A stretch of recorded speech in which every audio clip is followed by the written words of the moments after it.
Gayatri, it's there.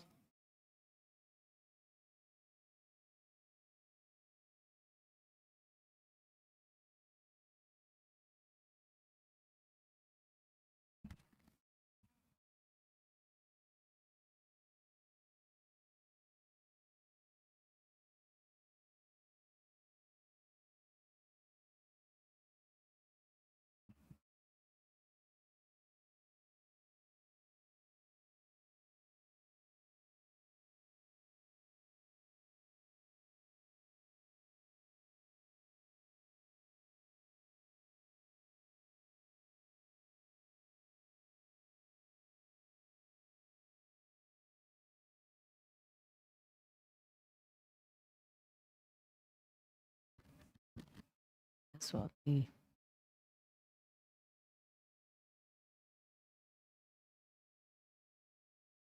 Swati. Who's it?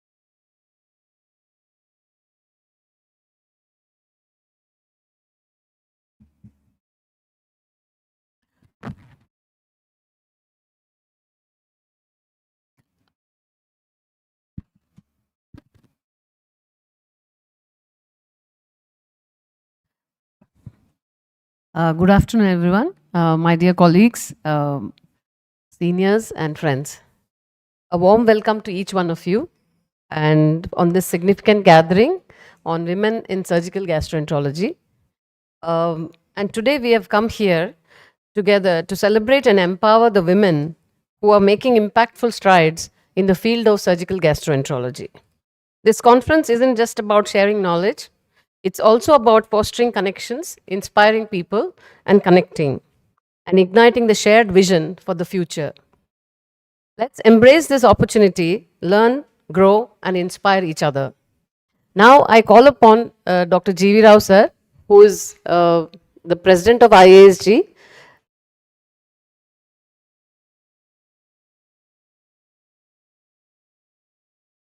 and who's behind this whole program. So please come on to the dais. I invite Dr. Rajni sir. Please come to the dais, sir.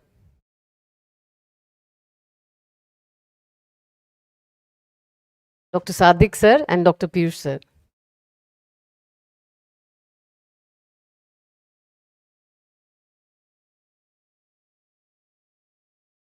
Thank you all for being our mentors and giving us this opportunity to have a closed meeting. Thank you, sir. Thank you. Over to you, sir.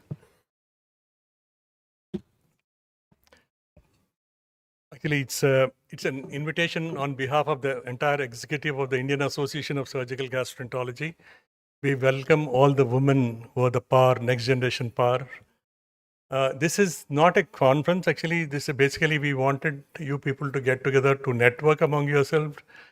And the entire agenda of the meeting has been discussed over and over again.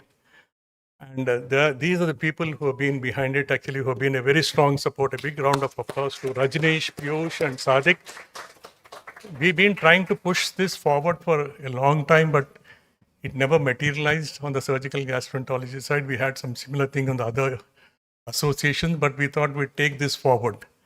So again, when it came to discussing the topics, we thought we would change the entire format rather than trying to fight and then trying to discuss something which is not going to lead us anywhere. We thought we'll take some topics which would be of interest and which would be slightly different from the other topics that we've been discussing. So that's the reason why the entire agenda has been changed. Again, thanks to all these people who made this possible. The entire idea was actually we doing this as an IASG initiative.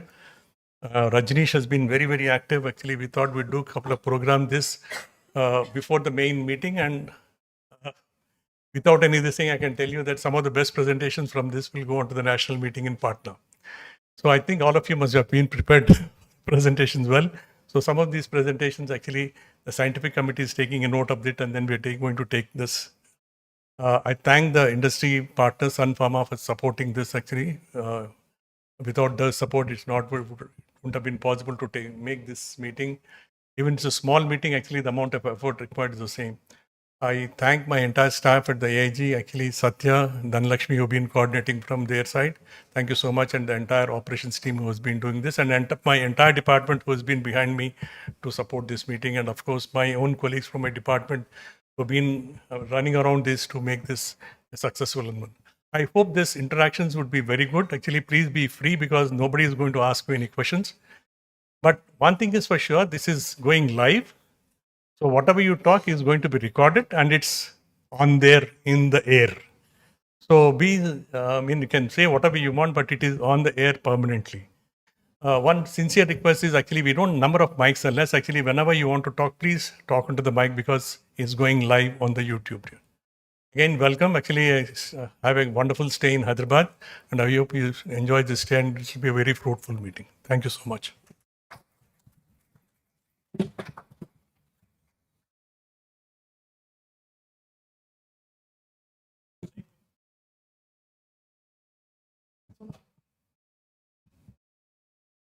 So thank you, Dr. Rao sir and the team AIG for making this happen. I think I'll just, in my small brief talk, I'll introduce about what all we have done, at least as a IASG, as a society, and we'll go forward. So look forward to some very enlightening talks, and probably you'll be highlighting some issues, and we may not have perfect solutions, but at least it's a start. Thank you.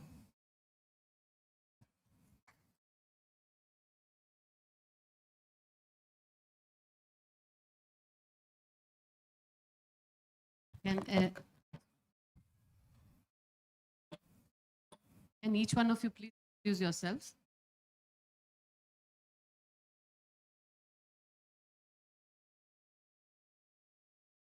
Hello.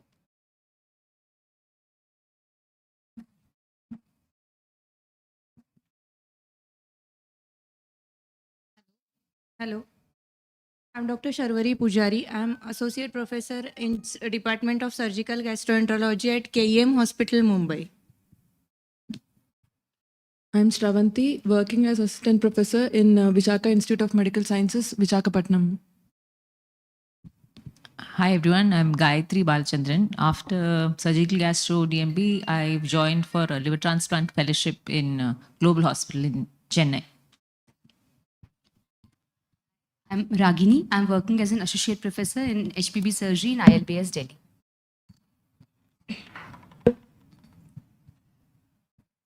I'm Dr. Sumana Kula Ramachandra, working as senior consultant in liver transplantation at AIG Hospitals.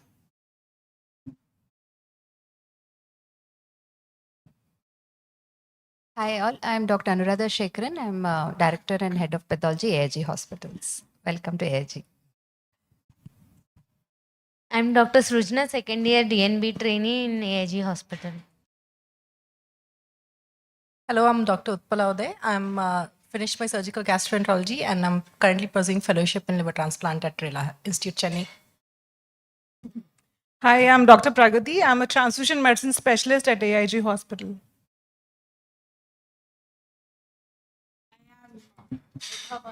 I am a senior consultant liver transplant and HPB surgeon at Just Loke Hospital as a part-time.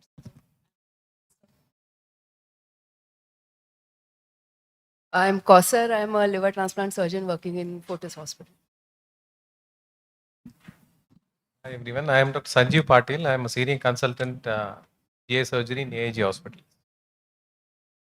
Hello everyone, I'm Dr. Deepika, working as pulmonologist here at AIG Hospitals. Hello everyone, I'm Jayani. I'm a third year trainee at AIG Hospitals. Good afternoon everyone. I'm Prachiti Gukhe, surgical gastro trainee at AIG Hospital. So good afternoon everyone. I'm Dr. Swati, consultant in GI surgery in AIG Hospitals. So we'll start the first session of overview. So I request Dr. Sanjeev Patil, Dr. Deepika and Dr. Sharvari Pujari to chair this session. And I invite Dr. Kausar Maki to give her speech.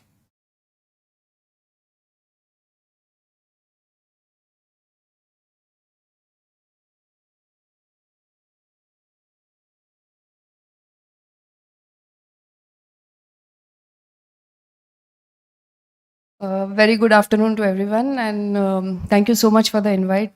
Really glad and love the hospitality. So my topic for today is historical perspectives, historical contributions of women in GI surgery and their evolution over time. I'm not very good at history, so please correct me if there are some mistakes. I've tried my best to be as accurate as possible.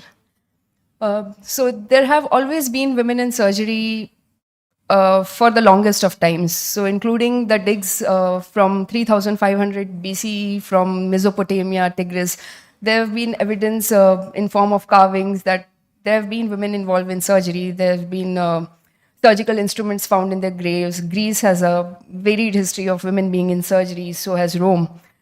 In fact, Aetius wrote the Tetrabiblion, which was the surgical techniques described by Aspasia, who was a female surgeon, and this served as the main surgical text up to the 11th century. Then there is the story of Agnodice. At the time when they thought that females were not to practice surgery because they would cause harm to they would cause abortions. So they were prohibited from practicing. And at this time, so she just chopped off her hair, dressed up as a man, and started practicing surgery. And she was walking down the road one day, and she heard cries from a female in labor, and she went to help her. And this is how she came about. And a lot of women went to her for their deliveries and for their minor surgeries. And the men did not like it at that point of time. So they complained, and she had a death penalty. But she was very influential. The wife of the judge was being treated by her, so she was excused. Then again, there is Dr. James Barry, who practiced his entire life, including during the war, as a male surgeon, and upon death was discovered to actually be a woman. It said she chose to be a military doctor, not to fight for the right of a woman to become one, but simply to be one. The first female physician in the United States, Dr. Elizabeth Blackwell, so she wanted to be a surgeon, and she was inspired by one of her friends who died of a malignancy. So the aim was to provide a gentler hand to treat the tumors of women. And she applied to numerous medical colleges at that time, and she was rejected from all of them until at the Geneva Medical College, her application was put to a vote where the students who voted actually thought that it was kind of a joke. So they okayed it, and she joined. And she graduated with a gold medal. Unfortunately, despite all this, she was not able to practice. She did not get any residency, so she moved to Paris, where she joined as a nurse. And she ended up having an eye infection, which prevented her from pursuing surgery further. She came back to New York. She started the New York Infirmary for Women and Children, and she was very devoted. And what she said was, if society will not admit of women's free development, then society must be remodeled. Similar history with Mary Dixon Jones, Mary Edwards Walker. They were pioneers in their own field for surgery, all faced harassments. Coming to India, in India, the history documents from where the British rule started. So at that time, there was a Parda system in India, and in 1867, so there were students in the Calcutta Medical College who, the male students, wanted to be taught midwifery and diseases of women and children, which was mostly handled by the local dais at that time. So, but because of the social customs, women did not want to be treated by male physicians. So Antoinette Burton, they wanted to provide medical care to Indian women who were imprisoned in the Zenana system. And they wanted the British women doctors trained in the London School of Medicine for the same. Now, the Indian version of it says that, these British surgeons who came to India, the female surgeons who came to India, were actually not allowed to practice in their own country. So it was also a way of getting them to be able to practice in a different country. So in the late 19th century, in India, the women's health was in a sorry state. The lifespan was only 32 years. There was maternal mortality, anemia, tuberculosis, malnutrition, and a lot of social customs which did not let the women get the health care that they needed. So at that time, Queen Victoria, she never came to India, but she had an advisor called Mr. Munshi. and he told her the stories about the state of women's health in India. And she made it a point to send over the British doctors, the British women doctors, to India to help out the women. And consequently, in 1845, the first medical college was started in Bombay, in India. That was the Grand Medical College from where I have done my undergraduate and my postgraduate. So after this, there were medical colleges that started in Chennai and in Calcutta. The Surgeon General of Madras, Dr. Edward Green Balfour, so he was actually very pro to the idea of women's education and to get women into surgery. He, despite being a Britisher, he worked hard. He was very fluent in languages, so he translated the surgical texts and the medical text into local vernacular languages to make it easier for the women to read them. And in 1875, with his efforts, like there were 4 Anglo-Indian female students which were admitted to the Madras Medical College. Then there was a businessman, George Kittredge, who again was worried about the health status of women in India, and he set up scholarships, he set up funds, he set up medals to provide incentives for them to continue studies. And the change began. Now there are a lot of pros and people who are for and against the Dufferin Fund in 1885. So it set up supplying female medical aid to women of India. And the aim was to, it was primarily for midwifery, but at that time the surgeries were being done by people who were trained in obstetrics. So they also did minor abdominal surgeries. And with this funding, in 1883, that was the first time female candidates were allowed in the Grand Medical College in Bombay. And when they joined, they were actually ridiculed the moment they entered into the classrooms. Similar stories everywhere in Bengal, in Calcutta. They would cite shortage of funds. They would say that, we don't have enough funds to train women. We only have enough to train men. And that's when they saw that, in the remaining places, in Bombay, in Bengal, in Madras, there were, females getting trained. So it was just putting the Calcutta Medical Council down. So that's when people explained and they understood. And that's when they started accepting women in the Calcutta Medical College. And at that time, also Lady Hardinge Medical College was established in Delhi, the Kama and Albliss Hospital in 1886 in, again, Bombay. Most of the doctors at that time were not Indians. So these were doctors who came from Britain. And in 1886, that was the first superintendent of Kama and Albliss Hospital was Dr. Edith Pipson. She had progressive ideas. She campaigned against child marriages, promoted equal pay for equal work, education for young girls. And she spent a lot of time improving women and children, the healthcare for them in India. She returned back to England in 1905. The first Indian woman doctor was Dr. Anandibai Joshi. So she decided to go to the US to study medicine. And there was a lot of hue and cry. She was ostracized by the society because you are going abroad to study, you are studying in English, and you are going to get educated, you are a female. But she did it nevertheless. And when she returned back to India in 1886, she had studied, she was a doctor, and she was welcomed, a very warm welcome. She got congratulatory letters from Queen Victoria herself. And she was put as a physician in charge of the female ward of Albert Advert Hospital in Kolhapur. Unfortunately, she contracted tuberculosis and succumbed at the young age of 22. Then there was another Dr. Kadimbini Ganguly. She was one of the first 2 female physicians from India. So she trained in Western medicine. She fought for women's rights, and she was the one who ensured admission of women in the Calcutta Medical College. The Bengal government, they used to recruit males as surgeons. They had a license in medicine, surgery. But the females were only civil hospital assistants. That they were given the qualification of vernacular licentiate in medicine and surgery, which was inferior to the graduation for the males. And by 1895, the Calcutta Medical College had 24 women. The Campbell Medical School had 34 women, where you get an inferior degree. In the hospitals which were not funded by the Dufferin Fund, they had the prominent male civil surgeon who would work with the assistants of the local DIs and the hospital assistants. However, in the Dufferin funded hospitals, there were female doctors.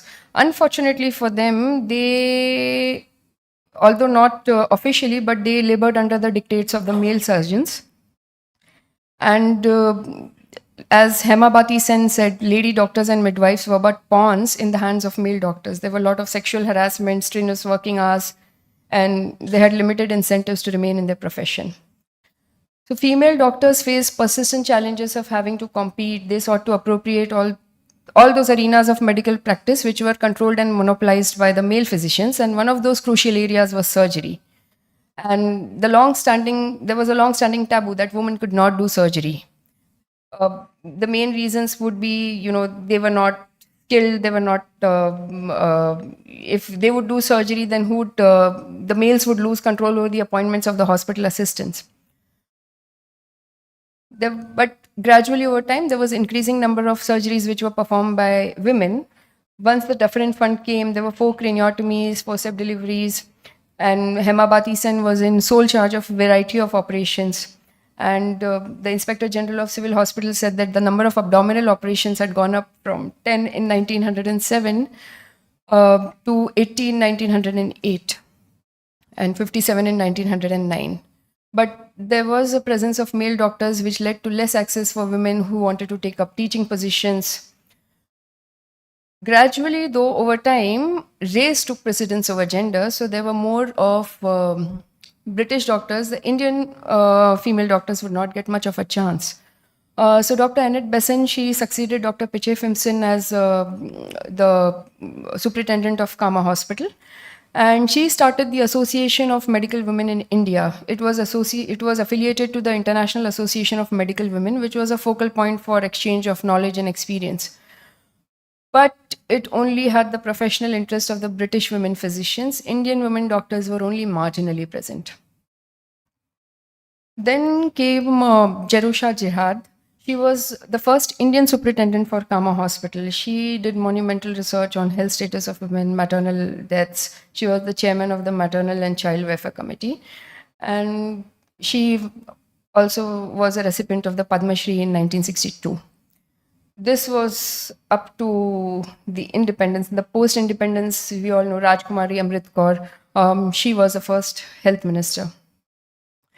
Coming to that, so still, in India, we have only 31, out of the 31,200 general surgeons on record and 27,000 registered, only 2,779 are women with a ratio of 1:10. The male to female doctor ratio is 5:1. 38% of all healthcare women workers are female, and among allopathic doctors, only 17%. And as you can see here, this is the demographic variables. So although now more and more females are getting their postgraduate degree and diploma, but you can see there's a glaring difference between, the males and females when it comes to the super specialties. So there are 22 males out of which, and only 2 females. Surgical gastroenterology first department was established in Trivandrum under Dr. Rajan, and Gangaram introduced the diplomat of National Board in 2001. And after that, there have been mushrooming centers. So this was a photo I picked up from that was put up for the last IASG meeting, which was in AIMS.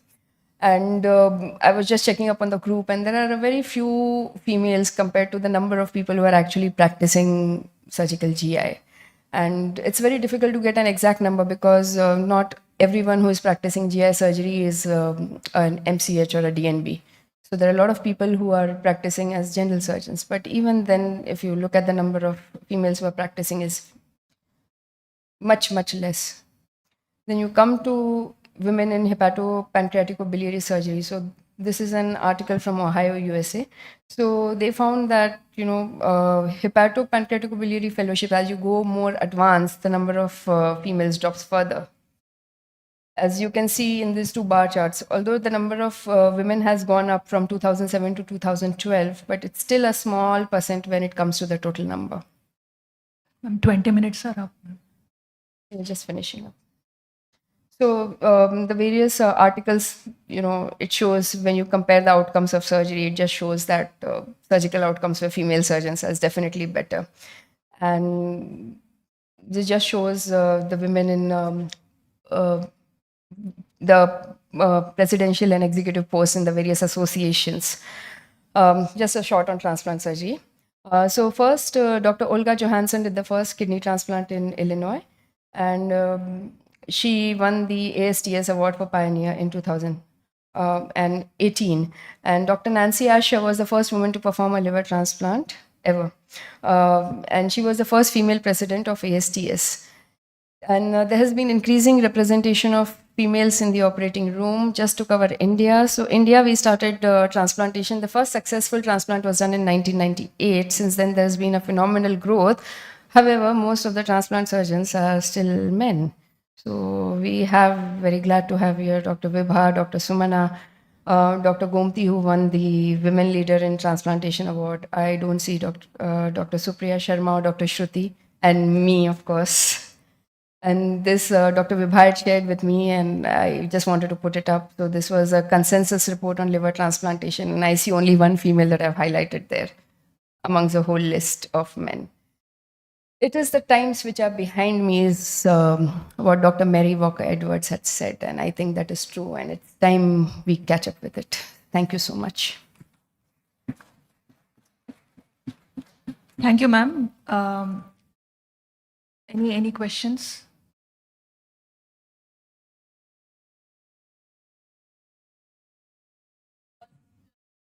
Lady surgeon was Dr. Muthulakshmi Reddy from Tamil Nadu. She was the first lady surgeon, and she was also a Padma Bhushan winner. And she set up the Adayar Cancer Foundation Hospital in Chennai. So she's also a remarkable woman who should be on that list as well. Thank you, ma'am. I now request, yes, sorry. And also Mary Punan Lucas, the first Surgeon General of Travancore. He should be also on that.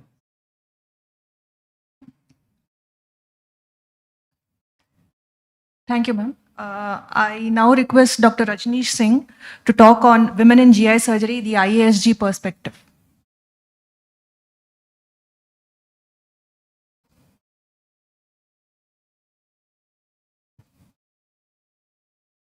I could have asked Dr. Maki to continue for a few minutes. I've got just 5-6 slides.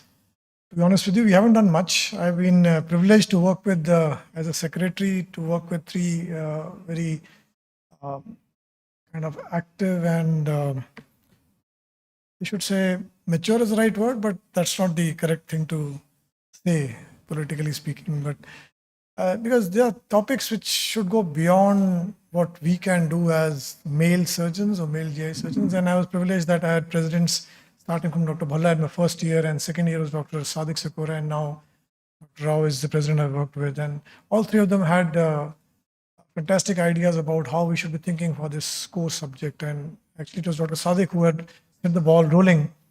And we kind of discussed it for almost 1 year. And then in 22, we had the first meeting. I'll just share with you what we have gone through. My personal perspective is not much to do with the, it's more to do with the sequence of events as they have unfolded as far as IASG was concerned. So we started this, the prelude to this was almost a year of discussion, which was basically pushing by Dr. Sadiq as president-elect at that point in time. And the first meeting did happen in ISG Con 22. This was, so we had also fortunately got an international faculty in that meeting who was a leader in European women surgeons. I think some of the people in this audience may recognize her. They were part of that group at that point in time. Isabella is from Verona, Italy, and we had actually called her up as a pancreatic surgeon. It was later we realized that she's also very active in the women in surgery in the European group. And she took the lead with Dr. Sadiq representing from our side. And we conducted a meeting on 16th October 22 in the ISG Con. I think some of the members here at that point in time did attend that meeting. I think Vibha was there and a few others were there. I just got reminiscences at that point in time. So obviously Isabel was leading and there were a host of others as well, executive members of IASG and quite a few of you who were there. The issues, this was remarkably the first meeting we had conducted in GI surgery parlance in women involvement and trying to assess as to where we are. So this was quite a nascent field at that point in time. So this was the group which formed at that point in time. What came out of it? Well, two things came out of it. That it requires attention. And two, I think Vibha and maybe Dr. Sadaf had started a directory, which at that point in time had a few members. I just have a glimpse of the directory. I think it's expanded to 50 plus or 60 plus members now. And I think I'm not the person who's managing the directory. I think one of you is managing the directory. So, yeah, but WhatsApp is not a very good way of maintaining data, isn't it? So that's one small thing which came out of it, that there are issues which need to be discussed.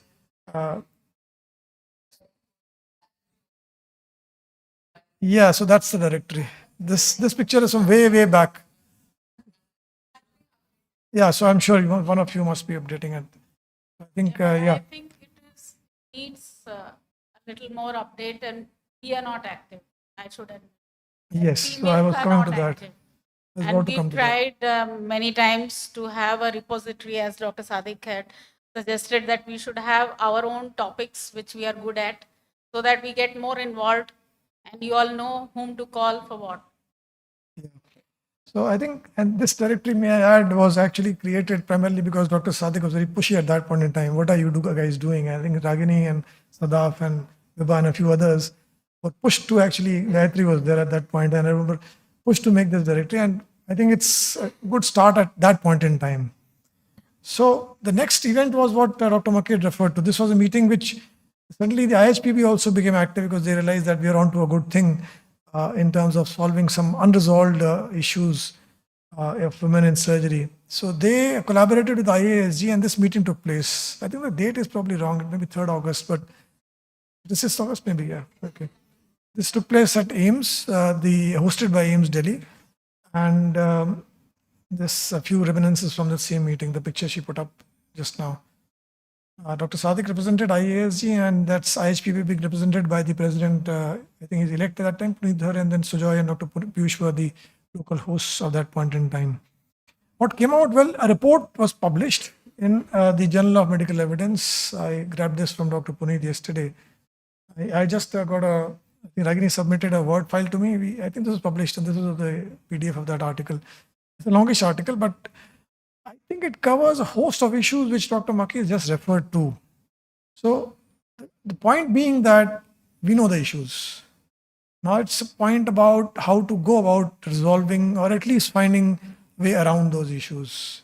The report actually is a very comprehensive report for anybody who wants to start from your group into this direction in the leadership or membership thing. This report is a good starting point. I realized that after I went through the report that actually most of the issues have already been touched there. All you need now is to take those points forward as to how we can work on those issues. Third meeting we had was in Hyderabad. Dr. Rao was very insistent that we have to have a breakout meeting. And so we had a third meeting in Hyderabad, the ISG Con 23, and this was the breakout session. Unfortunately, we didn't compile the minutes of this particular meeting, but I was a part of it and Dr. Sadiq was there as the president at that point in time. And I think that issues discussed were approximately the same. What did come out was the lack of information amongst the women surgeons in that small meeting. We had, I think, really about 20-25 women at that point in time. And the lack of information was appalling. From the IASG secretary's perspective, it was the same lack which I've seen in other members. It was not different. But if you are a group who wants to take this forward to resolve some issues, then you have to be better than others. So that's what I realized. So one of the initial issues which Dr. Sadiq pointed out today and Dr. Rao also is that unfortunately IASG is not a standalone body. We are a subsection of ASI. So while we ask for membership, we ask for ASI membership as well. So a lot of people at that point in time were having the grouse that when I apply for IASG membership, they say, no, unless you become a ASI member, you can't become a. That is not only true for you, that's true for the entire subset of GI surgeons in this country. We are working on that issue. It's an unresolved issue as of yet, as to why can't we be a separate body. There are several small points which are not really concerning. It concerns the entire GI surgery community.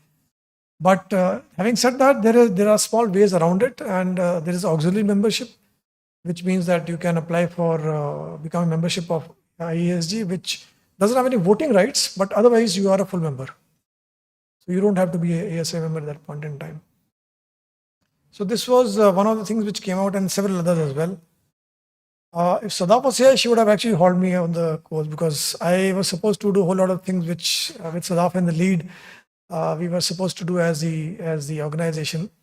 Unfortunately, whole other issues took over. I'm not making excuses, but so this is the time to take this forward. So again, I reiterate that if somebody is looking to reinvent the wheel, you don't have to. That report is enough. That report actually carries a whole lot of information where we can start. Good starting point. What do I feel about women in GI surgery? Well, there are some stalwarts in the field. There are two ways to make a cliched inclusive development. One way is this, which is somebody gives you some boosters, somebody props you up, somebody gives you a crutch, and you walk. And I'm sure most of you would not agree to this, and to good effect, because to my personal belief, and as a secretary, I would say this, I think I would rather be this person who on the dint of merit gets to the forefront. And that's what I would suggest, and I think this is what our subsequent presidents have said, initially Dr. Bhalla, then Dr. Sadiq and Dr. Rao, that don't expect doles. It's not the way forward. It may be a short-term solution. As a society, I think you should be able to say that I've done this work in this field, and I know that a whole lot of you have done substantial work. And we have now kind of recognizing that work, and things are moving forward. So give us as a society our due as human beings. We make a lot of mistakes, but I think it's time that your work your work should be recognized on the national stage in the society's meetings. Thank you so much. Hoping to learn from this entire meeting and take it forward. Thank you so much. Thank you, sir. Anyone wants to add on to it? Thank you, Rajneesh. Actually, there are two things actually. One is actually maybe we can ask one of them to take the initiative of running the column in the IASG website. Suppose somebody can take the initiative and keep updating the thing. I mean, from the secretary's point of view, from the executive point of view, we'll do it. But I think somebody can take that initiative and then keep updating. Actually, we would like to have more updates from this to be put up in the thing. The second thing is actually, I don't know, actually, when we conceptualized having a meeting like this, there were some women who were dead against having a meeting like this. There are some people who said, yes, we should have. Some people said, no, we should not have a meeting like this. They feel that we are on par with the thing. Actually, we don't want to have a meeting like this. So we are not very sure about, I mean, there seem to be a divide between the women about what they expect from the society, what they want from the society. So we are totally confused actually. Some people are dead against this and some people want it. So we just want an opinion from the house actually to see, to take this forward, we require some inputs. Either we shelve this program or continue this program. If I may say, I've been a part of these three from, I was not there in the first one, so AIMS, and then I was a part of the IASG, the main IASG, and then we had the same kind of meeting there also. I believe that, we should, I think we should not keep concentrating on only women coming up like this and talking and separate closed door meetings for women. And I think this was actually discussed also in the other meetings. And we said that we will get involved in the main group. That is, for some reason, is not happening. Like say, it's probably because we are not so forthcoming and trying to network with people and say that this is the field that I want to like speak on or I want to be a part of. So last time this whole thing was discussed, and probably when Sir starts, when there's an open house discussion that we have in the next coming sessions, probably each one of us actually have to talk and speak out and discuss this in that meeting. I think Thank please you, sir. actually maybe jot down all these things actually when we have the open house in the evening actually. All this will be recorded and then we'll make sure that when we have the executive committee meeting or the general body meeting that's going to happen in Patna, I think we'll put up some of these things from their perspective and see how we can take this may I forward. just request Dr. Simona, we need minutes of this meeting. I know it's going to happen, but we need a formal minutes which can be presented to the general body and a summary of those minutes so that people don't want to read 5 pages. There's always human beings there. So small points. We can have a large report and then we can have small minutes. Yeah, I think we can do a small. Thank you so much. Anything from you? Sir, ma'am, Dr. Kausar, can you also?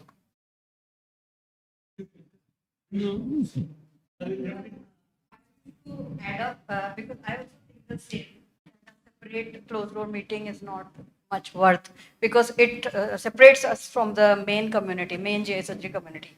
And I think our session should be interspread in our academic. It's a good start, I would say, sir. Continue like having like 3 meetings like this. Now we, at least in the future we should. and we are able to speak. Yeah. In the future we will try to do. I think I was not involved in the initial discussions which happened in the first meeting because of various reasons. But I think before such meetings happened as an association, so I've been involved with IASG for almost a decade now in one form or the other. And I think the reason to have such a meeting is not to seclude you or take you off from the main group. I think IASG has made a number of efforts to get you people to come into the mainstream, come in on the program. I can vouch for some of the programs that I was involved in, that we made those efforts. Unfortunately, for various reasons, those efforts didn't sort of fructify beyond just that effort. So there was an effort, it happened, and then it died down, in the sense that only that whatever was achieved in the previous program happened in the next program. Nothing more happened on its own. So meetings like this will be, to my mind, good meetings where we could listen to what your perspectives are. These perspectives will never come out in the main meeting because there the focus is academics, research, updating, CME, all those kind of things. So it has to be a meeting like this which will tell us where we can move forward and how we can move forward. Now, I could have a perspective which you may not have. Sadiq may have a perspective which I may not have. It's only in these kind of, Dr. Rao may have a perspective which may be totally different. And unless we sit down and listen and talk, it's not going to happen. So it's much better to, so small little thing, I met an undergraduate student at the Asian Institute of Medical Sciences about a decade and a half back. She came up to me and she said she wanted to do surgery. So I said, welcome, why don't you? So I want to do GI surgery ultimately. It was very good. But she never went into surgery. And a few years later, I saw her practicing dermatology. And I said, why do you do dermatology? So I went to the operation theater one day. I thought it wasn't a place that I wanted to be because it was too male dominated. Even our changing room we had to share with the nursing staff. I didn't like it.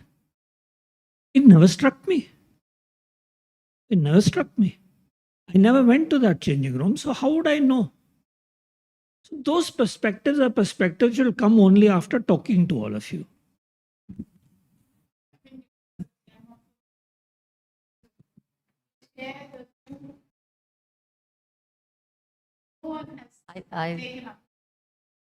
We shall have this open house discussion for short of time. I think we should proceed to the next. Yeah, I request Dr. You want to speak, sir? No, nothing. Just I wanted to add one point. Though there are a lot of problems with females entering GI surgery, but what I've noticed is I was from 2008 batch, first batch of DNB. For almost 10 years, there was no female in our unit. But last 5 years, you can see so many of them here in the hall. So every year we have at least 1 or 2 now. So the number is not a problem now, but the inclusiveness into the mainstream is a problem. So that has to be taken care of. And numbers, definitely it is growing. I would argue that the numbers are growing because there are more and more women who are visibly doing the field. Therefore, there's a positive Gayatri- example that it Gayatri- can be done. Sorry to interrupt, please. Sorry, but we need to proceed. I think we'll have this discussion for 1 hour. All of you can just speak out there. Thank you. I request Dr. Sanjeev Patil, sir, to award the certificate to Dr. Kausar Makki.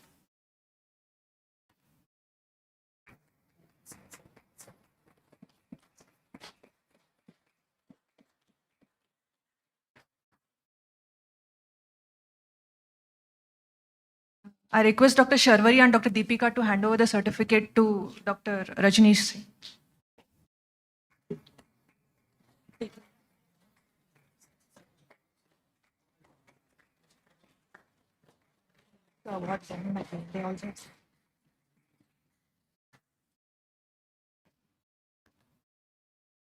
I request the speakers to award the certificate. Yes.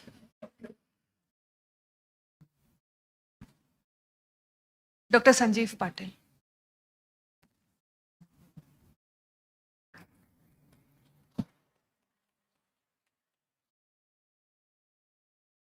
Dr. Sharwari Pujari.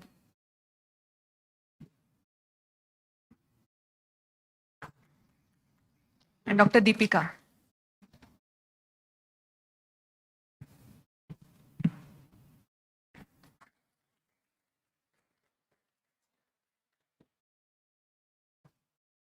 Yes, yes.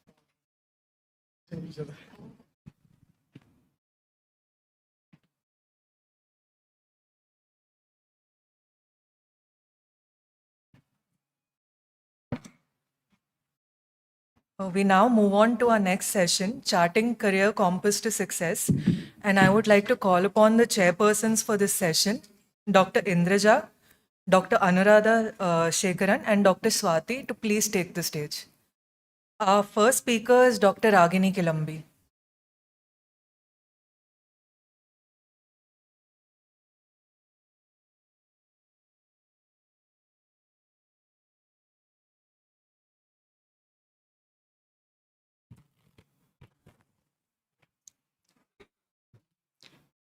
So, a very good afternoon to everyone here.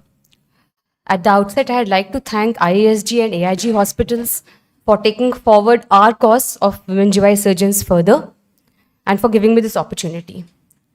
To start my talk on navigating the GI surgical ladder, general surgeon to GI surgeon. First off, why should one pursue GI surgery post your training in general surgery? So, an added specialization in GI surgery would lead to a better understanding of the anatomy of that area, of the diseases, and of the treatment options. You advance your skills, you refine your skills, you become more meticulous. You continue, your ability to tackle increasingly complicated cases improves, as well as management of complications becomes better. When you continue to work in an area, your volume increases. This opens up avenues for research and access to grants and funds for that research. These years you put into specialization and the alphabets beyond your name go on to improve your CV and thereby bettering your career prospects and opening up further job opportunities. Tackling more difficult cases, getting better outcomes, doing good research, all lead on to a better job satisfaction. All these ideally should lead to a better pay, but that's something that everybody would debate. But before one jumps into deciding to pursue super specialization in GI surgery, one has to remember that this is a decision that's going to impact your entire life. And therefore, step back, take time, ponder. Identify what you want out of your life, not just your professional life, but your personal life as well. And why is it that you want to pursue GI surgery? Is it true love or is it just mere infatuation? Because this relationship will last you a lifetime. It's a good idea to talk to trainees and practicing surgeons to better understand the nuances of GI surgery. Better still if you could spend a day with them. Women GI surgeons would benefit by talking to female GI surgeons, both practicing ones as well as residents. They not only serve as inspiration and positive role models, but this could lay down the foundation for a future mentor-mentee relationship. Once you're into your residency, again, one has to remember that though this is a time-bound period, this is a training for life. It's an opportunity for you to learn, not just surgical skills, patient care, and knowledge, but a host of other things like communication skills, how to talk to not just your patients, but your peers and your seniors. You get to hone your people skills, how to work as a team, colleagues from your department, from ancillary departments, nursing staff, technicians, orderlies, sanitation, how to move forward as a team. The beginning of your laying down of your administrative skills, little tasks that you get during your residency.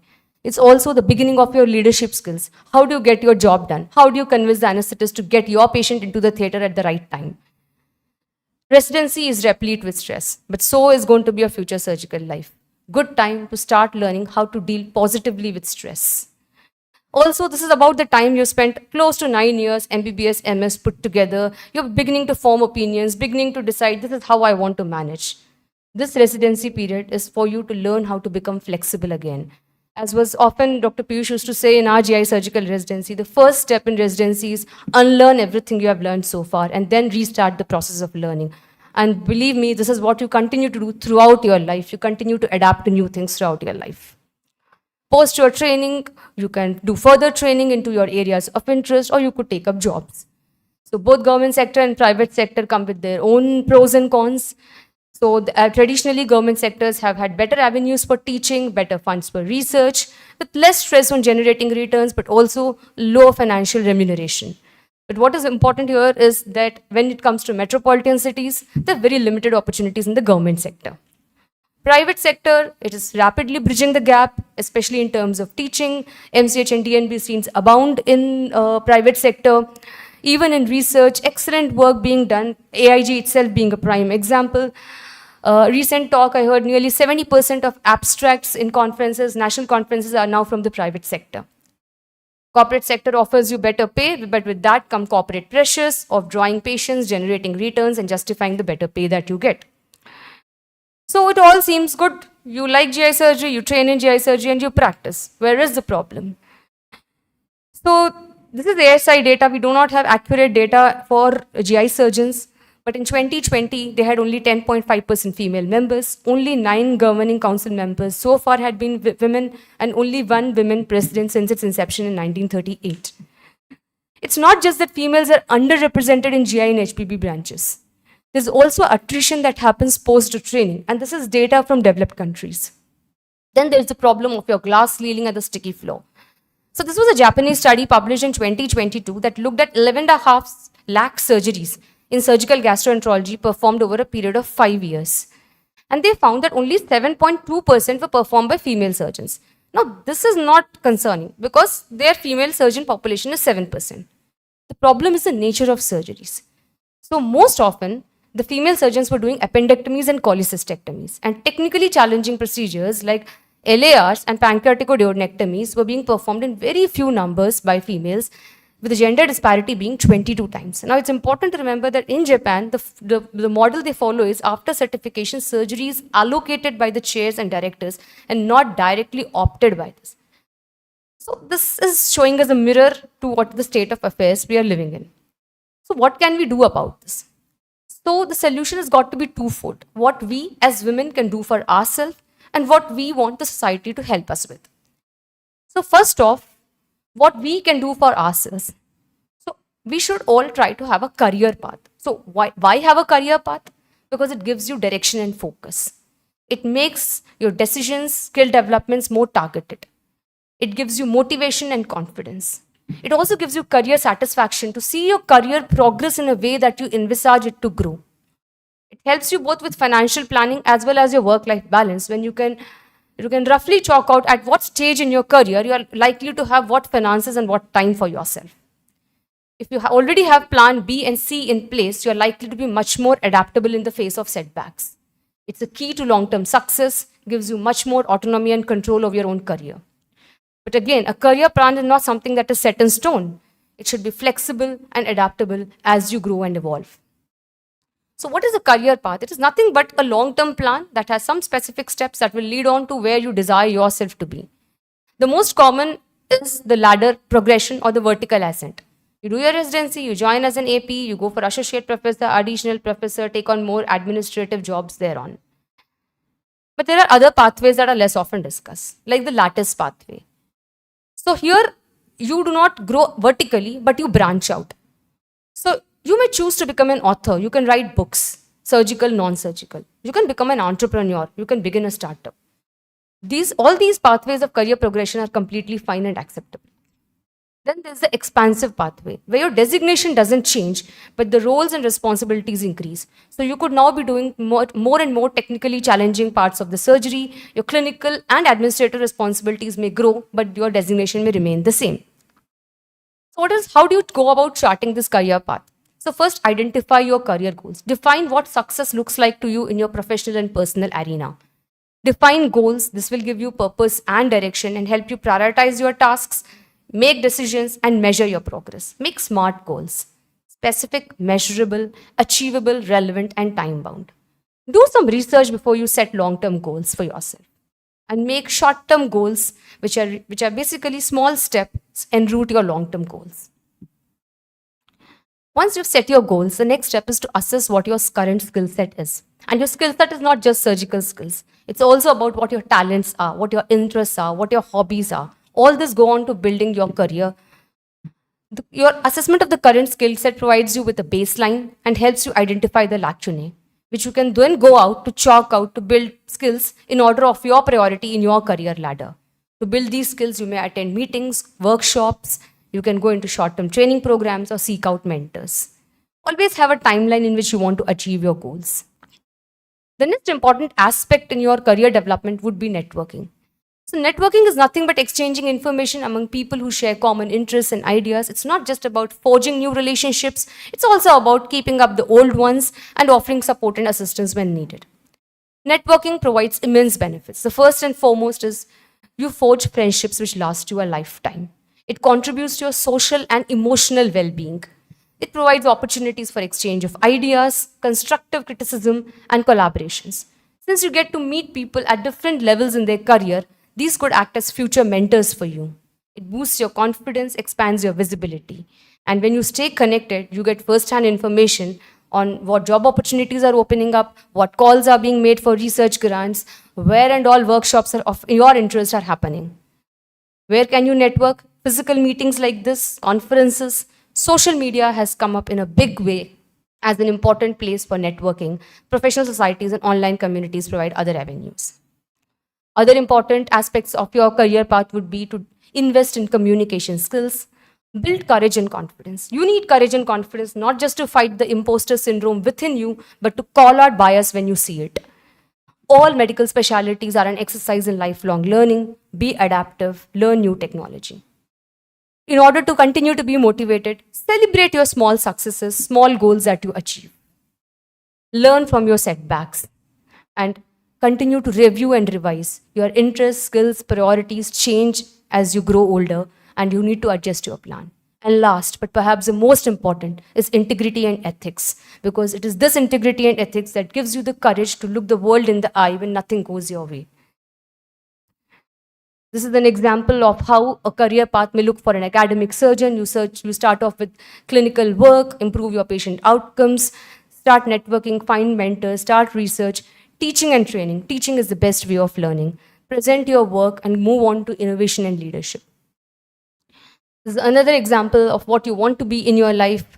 A competent surgeon vis-a-vis an expert surgeon. Again, no judgment calls. Everybody may decide what they want in their life. But the difference between a competent surgeon and an expert surgeon is that expert surgeon never ceases to learn. The most successful surgeons we see are the ones who, even at the pinnacle of their success, continue to learn and reinvent themselves. A very brief slide on personal life here, because I believe there are in-depth discussions on this later on, but no talk on a professional life can be complete without a personal life. So most people would tell you that the two of the most important decisions in your life are to find the right partner and the right job. And unfortunately, both of these decisions you face at the same time. But take your time for both of these. Be prepared mentally, emotionally, and financially, and try to find the right person. Keep your health as a top priority, both your physical health and mental health, if you want to be what they call run in the long run. Use support systems. Use your family, use your team. Just like you share your workload with your team at the hospital, share your workload with your family members. Seek out and form local support groups. So career fulfillment is generally defined as advancing in the field of specific interest and achieving results that provide you with recognition and appreciation. But to everyone, the career fulfillment may look different, but what one has to remember is that everything is going to take time, hard work, and persistence, and there are no shortcuts. So while people would like to think that this former one is what an ideal career path would look like, the second one is equally and perfectly fine. Minor setbacks and periods of stagnation are completely acceptable, and at 30 years into your career, it won't matter what happened in the interim. What can the society do? What can societies do? So addressing gender-specific challenges in GI surgery. So first, addressing gender bias. So promoting sensitization and awareness through workshops and training. Helping implement blind evaluation processes. Campaign he for she. So men should be encouraged to act as active allies, be mentors and sponsors for women. Help with career advancements. Get in touch with positive role models and mentors. Provide access to leadership development initiatives. Help with promote research opportunities through scholarship and funding. And recognize excellence and award. Work-life balance requires support and comprehensive policies change probably at the national level. Then coming to representation in leadership, women should be encouraged to actively apply for leadership positions. They should have focused leadership programs, and the human resources should be encouraged to show diversity in hiring. All this while we need a balancing act to avoid both a gender tax as well as antagonizing. The pendulum should not swing so far to the other side that there is more animosity created instead of a balance. So this is a small survey. Time's up. So just 2 minutes. The small survey that I conducted, 53 responses, equitably distributed between male and female gender. What we saw was more females in the early career path, more men who responded were in the later part of their career. Equitable work distribution in the private and the government sector. Most common cause for taking up GI surgery was that they were mesmerized by it. It was in their natural comfort zone and they were inspired by it. But a third of the females felt discouraged when they did take up. They did not find encouragement in the community, most often because of longer working hours, low possibility of a work-life balance, and a long career ahead. Almost 80% had colleague of another gender training simultaneously, but 2/3 of the females felt that the other gender had some advantage over them, whereas only a single guy felt that. And if we look at the most common reasons, that was that males have a certain bonding and a camaraderie, which puts them at an inherent advantage. They get better guidance and earlier chances at surgical exposure that females are left out of because of networking issues. But 2 of the men also said that they felt disadvantaged because senior faculty is usually soft on the girls. So when it comes to meaning of career progression for both genders, it involves peer recognition and doing more technically challenging cases and having better patients. And hard work, sincerity, and upgrading of skills is the most important factor that leads to career progression. Coming to the relationship status, again, food for thought. 1/3 of the women who responded were unattached, while all the men have partners. Occupation of the partner and the influence of the career was equitably distributed. Something that is heartening is that 100% of respondents replied that they would be very happy to hire a girl even if they were working in a very small surgical unit. This is information we should probably pass on to the human resources as well.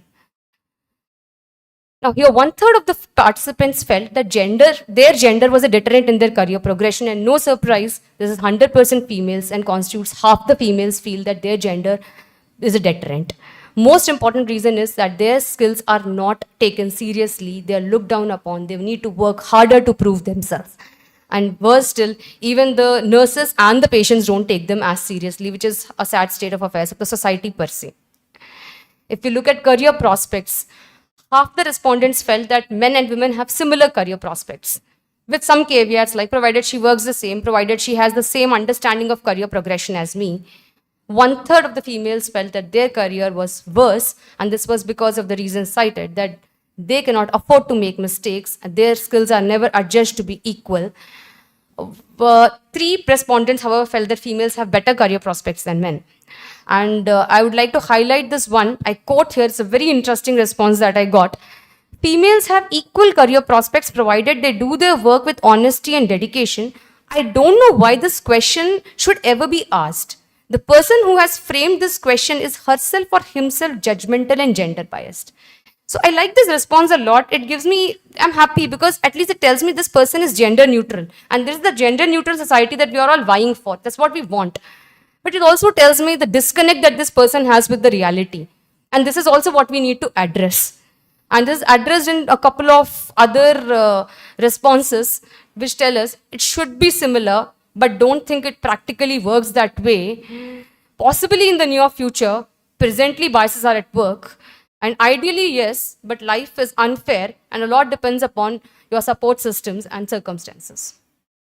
To conclude, for women, we should make ourselves a priority, work hard, never stop learning, have a realistic career path, involve in teamwork, seek support, keep your support systems close, and for the community, it's a multidimensional task. It needs to be tackled at various levels, and we need to educate both boys and girls, and we need attitudinal reforms. Thank you. Thank you, ma'am. I would like to open the floor for any discussion.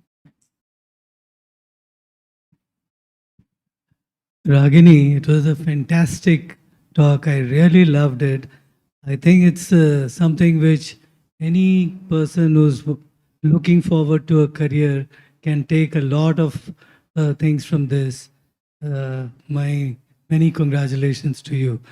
I think you can be an excellent mentor also. When I look at this, that you've enumerated all the things which a mentor should be doing for the mentee. So fantastic. I really loved it. Thank you. Thank you, sir. I think I concur with Sadiq. Actually, it's a fantastic talk. Actually, congratulations. Thank you, sir. Ragini, really interested in that survey. Actually, of course, it's a very short time to kind of read and get to understand what you're saying really about those responses. But this could be a short commentary article published in, I don't know, MGI or someplace. Not only as a scientific article, but your comments which you made about specific highlighted comments, and the analysis of those short comments, they would form interesting reading, I thought. Yeah. Thank you. Thank you, sir. Actually, I got a few more responses after I closed the survey. Yeah, I think maybe Sumana can just include all this in the. Thank you so much. Thank you so much. I would like to invite our next speaker, Dr. Monica Gupta.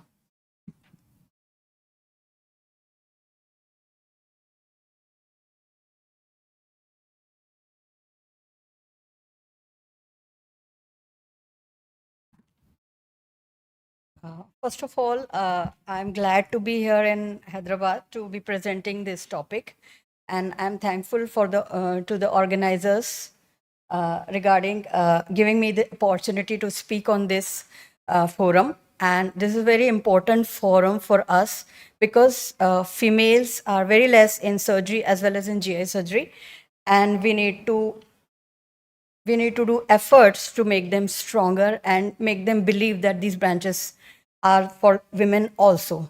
So choosing subspecialty is my topic. Which emerging subspecialties are better for women surgeons? I may roam around a bit around this topic and may not stick exactly to because it's very, very simple, I think, simple issue because everyone has faced it. I need to put this issue in the words.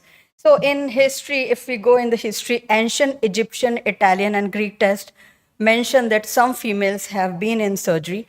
In the Middle Age time, females were forbidden from surgery. And in modern era, women restarted medical practice and restarted doing by impersonating the men, as exemplified by Dr. Miranda Stewart. First female physician was Dr. Elizabeth Blackwell. I have read her autobiography also. Dr. Emily Jennings. First female surgeons were Mary Edwards and Dr. Jenny Smith. First lady, initially they were not allowed to do residency. They were allowed to go to the medical school, but they were not allowed to do the residency. So after medical school, Canada's first lady did that training, and Dr. Jessie Gray was the surgeon as the first surgical lady in Canada. First Asian woman neurosurgeon was Dr. T.S. Tanaka. As I have written in italics below, ancient King Henry said that carpenter, smith, weaver, and women should practice surgery. This is a very strange, but it's a true statement because they have workmanship. So surgical skill needs workmanship, and that's what that comment means, I think. Why do we need to discuss this? Because choosing subspecialty by women has impact on their lives as well as on their career. So we need to discuss this. Even for males as well as for females, this topic is important. In one part of the career, everyone is discussing that what branch should I go in. So existing specialties which are there are the end specialties which one can take is ophthalm and ENT. If one can have their own setup, they do great. Orthopedics is an end specialties coming up. More and more female, significant higher females are taking orthopedics. General surgery and trauma surgery can be a branch of choice as an AND branch. In the specialization, GI surgery, colorectal surgery, HPB, liver transplant, urology, plastic surgery, pediatric surgery, CTVS, neurosurgery, endocrine surgery, oncosurgery, and transplant surgery. I think I have heard that a few seats are there for direct transplant surgery also, which I'll make sure actually. So these are the branches. Is it only women surgeons issue or a gender neutral issue? As far as I think that this issue is important for all, but for women, because they face 2 or 3 times, that's my assumption actually, 2 or 3 times difficulty in their life to pursue the surgical careers. And in fact, maybe some may have faced 10 times difficulty also, but I think it's at least 2 or 3 times difficult. They need to maintain work-life balance with family and society. They need to balance their ambitions. They need to craft the ambitions according to the family. Even if they are not married, they need to balance it with parents and their care. So choose, they want to choose better or best, because most of them end up choosing better for them. What does it mean is that best, they don't opt in, maybe due to bias, maybe due to some advices from the family, maybe due to their own thinking of curtailing the career according to the family or future perspective of the family, as I used to think about that a lot. Lack of role models is there, especially when I took GI surgery in year 2006. In fact, I did not know any female being there. Gender discrimination, although I have not faced any time, but gender discrimination can be there in various departments and various areas of, particularly in our country. Discouragement can definitely be there for a female surgeon. So when they need to decide about specialty, it is important that subspecialty decision, and that question is same for male and females definitely, and this issue is common. So at what phase of career they need to decide is, regarding my own, I'll give an example. If 2 minutes extra are there, then I'll try to speak on myself. That when I passed the Rajasthan pre-PG exam, I got rank 1. And on rank 1, I was confused because everyone was saying that take radiology. And I wanted a branch of workmanship. So gynae was definitely the last choice. Of the ENT were side branches according to my thinking. Radiology, I wanted to do interventional radiology, if at all it was possible. Then my colleagues suggested that you may need to go out of the country and it may not be possible in India. So then out of my all selection criteria, I chose surgery and then decided that I'll do specialization in neurosurgery or CTVS. That was my first thought. So that was the second time I started choosing neurosurgery or CTVS, and I wanted to do the direct MCH in CTVS and neurosurgery, which was possible in NIMHANS and AIMS. So I started studying for that and went to NIMHANS for the exam. But within 1 year, I realized that neurosurgery is a bit discouraging branch because results are not very good. I could see comatose and unresponsive patients in the ward. And at that time, my understanding changed. And in second year, I got a mentor in form of Dr. Ajay Sharma, if everyone knows. He actually encouraged me for GI surgery in second year MCH when I attended the SGE week. And that was the time I started preparing for the MCH exam. So women have to choose family versus opting out. The timing needs to be perfect, because if you're doing only surgery and then you're not pursuing the subspecialty, then timing is different. And when you're doing subspecialty, then when? So because your training should not suffer, your family should also not suffer. So that decision is crucial. Choosing a partner is also crucial because that person needs to be supportive and encouraging also. A discouraging partner will not be allowing you to do the subspecialty training. Choosing academic institute versus pure surgical work is also a question in this topic. So one can choose teamwork as versus individual. Teamwork can have some buffers of time as well as some help from the colleagues. Later in career, one need to choose government versus private job. That also is important for females because one of the CTVS surgeon I know was my junior who took surgery after seeing me doing the surgery, and she did CTVS. And right now she's a CTVS surgeon at government hospital, SMS Hospital, Jaipur. And she's quite satisfied with her job. Residency versus consultancy, because lifelong residency can be an option for a few, because sometime in the life, because of the family commitments, one gets less confident. So they may keep doing work under someone, and prominence, one has to choose whether they want to be prominent versus laid back approach. One can choose part-time versus full-time work, but there cannot be work from home in surgeon's practice. So what are the options? Options can be, see, we cannot discourage the basic specialties because females are very less in surgery and they choose surgery with very difficulty. It is very courageous decision to take surgery. So they can stay in general spectrum, and we can tell them that they can train, they can do good quality work because quality is never out of fashion. They can good quality of general practice, like typically choosing field like hernia surgeries, field like perineal procedures, breast surgeries, varicose veins, etc. They can be a different setup because I have seen that basic specialty, many good doctors are lacking in mainly basic medicine and basic surgery. Ophthalmology, ENT, and gynae are best suited options. And choosing the subspecialty, as I have already elaborated, only a point written here is in neurosurgery. In developed countries, 12% are female, and in India, only 2.5% females are there. In gynecology, there can be various subspecialty sectors where they can practice, like they can choose the part of it which they want to practice. The data I have taken from literature is a bit revealing about it. And the survey, I have not done a bigger survey, but I have asked a few of my known colleagues, which are 5 or 6 female specialized surgeons. In ASI, total surgeons, so surgeons are 31,200, but the registered are 27,100, and 12.5% are female surgeons registered.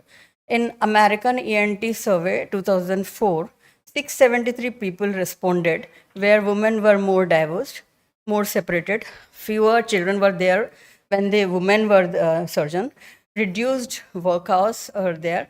They were a bit less paid, 20% less paid. Women versus men working at home. They were working 34.3% of the women versus 7% men. Spent 21 to 41 hours a week work at home. That's very important because main work at home or arranging things, even from outside, maybe from the market, is given to women mostly if both of the partners are doctors particular. That's what my personal opinion is there. In Canadian survey in 1993, 419 responded, and single were 6.5%, 65% were married, 88% were satisfied, and 4.9 were dissatisfied. In Australia, 12,000 surgeons were surveyed and 9 specialties were there. They said that significant increase in general and orthopedics were there in female participation, and pediatric surgery female participation will be at par in 23 years, but the ortho will go at par in 183 years. So a bit data is there. In CTVS, the participation of women has become 1 in 5, maybe 22 to 27%. And in Rajasthan also, I have heard that females are taking more CTVS surgery. In neurosurgery, Indian data is 2.5%. Lead author, female lead author is only 3.6% articles in neurosurgery. My own survey, I have surveyed 2 CTVS surgeon, 1 pediatric surgeon, 1 plastic surgeon, 1 urologist, female urologist, and they said that field is challenging. But if you are taken it by choice, you can manage it 50% said that they can have family perfectly, and 50% are not having families. Branches like CT-based and neurosurgery are coming up. Challenges are same in all the specialties, which we all know that we need to do an MS and MCH program, which is hectic for all the genders, sorry, both of the genders. Male and female have to work hard, definitely. And later on, one can choose, as I have elaborated, that government versus private, academic versus part-time versus whatever approach can be there. But if we see the non-medical fields, they have certain duty hours, and 9 to 5 or 8 to 4. These are the working hours which we are not asked to stick to those working hours. We are not having duty hours, we have work hours. We can, as a consultant or as an independent surgeon, we can segregate those work depending on the surgical work, academic work, data keeping work. A part of it can be done from home also. And residence can be chosen close to the working place, which can reduce the travel time. Challenges are same in same subspecialties. The solutions are also same. Right now, the difference of difficulty for women has reduced. That's why we are here and speaking. Thanks to the organizers that we are given the opportunity to speak up. So internet and IT revolution, and obviously robotics and artificial intelligence all can help us in reaching the things very easily. We have various online softwares where we can just see on computer the reports, the radiology pictures, and all those can come on WhatsApp also, where we can plan in advance and then reach the emergency surgery area whenever needed. It's not like we had to spend 2-3 hours there waiting for the X-rays and CT scans. So solutions are same, but overall, whenever the education increases, the doctors will be increased, and when the doctors are increased, female doctors will be increased, and with the peer pressure or a peer growth, the doctor population will also feel easy going in the subspecialty area. The no enforcement can act better than the self-awareness, because if the community grows, the women surgical field will also grow and they feel comfortable. So fulfillment, women definitely lack in all those fulfillment, but definitely they need to focus on economical issues also. Why should have a laid back approach? Get equal amount of earnings, professional ambition, academics, family issues, and obviously my own decision. I have become surgeon on my own. I wanted to become a surgeon and I wanted to become a GI surgeon, and that's why I took GI surgery. So it's rewarding also, as we can read this article on the first neurosurgeon of India, Dr. T.S. Kanaka, and this is a very, very encouraging article. She did all sort of first type of work, stereotactic surgery. She ran the NGOs and all those charitable work also, and she worked in Kerala. So there are articles like this, which last year we read, women surgeons have better outcomes, these global studies says.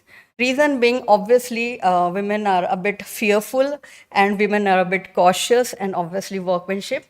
And as a woman, we can pursue our own hobbies. These are my own paintings, which I have collaborated in this slide, that we can keep doing all these things, cooking, being a chef, and being a... My publications, I have got 18 publications, not in very big journals, but definitely two slides are enough to make me happy. So not all beautiful women are models. Some are doctors also. And they did not pick us up because we were the best female surgeons out there. They picked us up because we were the best surgeons out of there in our area. So that's what I also think. And to conclude, any brand chosen by heart can be managed well. Thank you all for listening.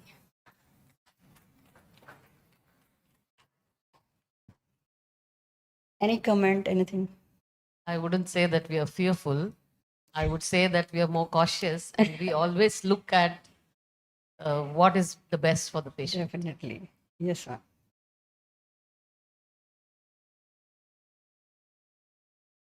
That actually I could not explain it, that why I chose that word.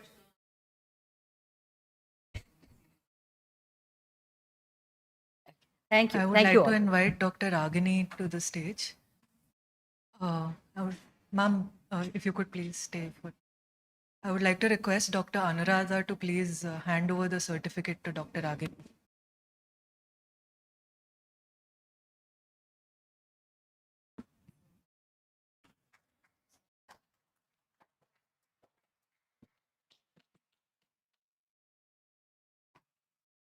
I would like to request Dr. Indraja and Dr. Swati to please hand over the certificate to Dr. Monica.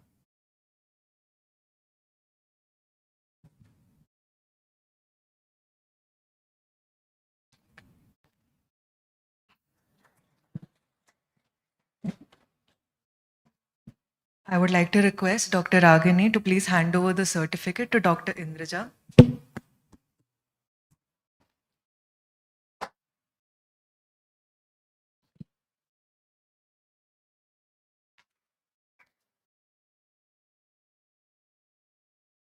Ma'am, if you could hand over the certificate to Dr. Anuradha Shekaran.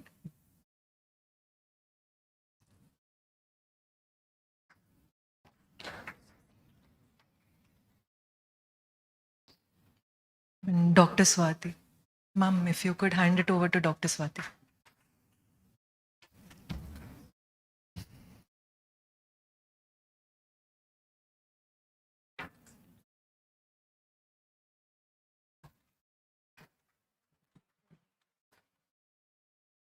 Thank you, ma'am. I just wanted to know whether, ma'am, in your presentation, that lady surgeons were doing more of appendectomy and cholecystectomy. Is it by choice, or what was that survey based on? So it was not by choice. This was just a cross-sectional data that they found. And in Japan, the way it proceeds is that the surgery is allocated. So somewhere there is also at the top, the allocation is also not happening. So they probably have either more confidence in the males, and the conclusions were that they obviously apologized for the results of their survey, and they started looking into it and taking corrective measures to ensure that females who have been certified in surgical gastroenterology should get the same amount of technically challenging cases as their male counterparts.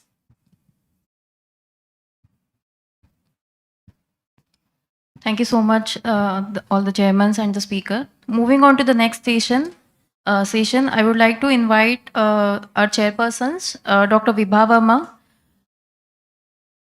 Dr. Rohit Dama, Dr. Pragati Nayak, and I request our next speaker, Dr. Samara Ramachandra.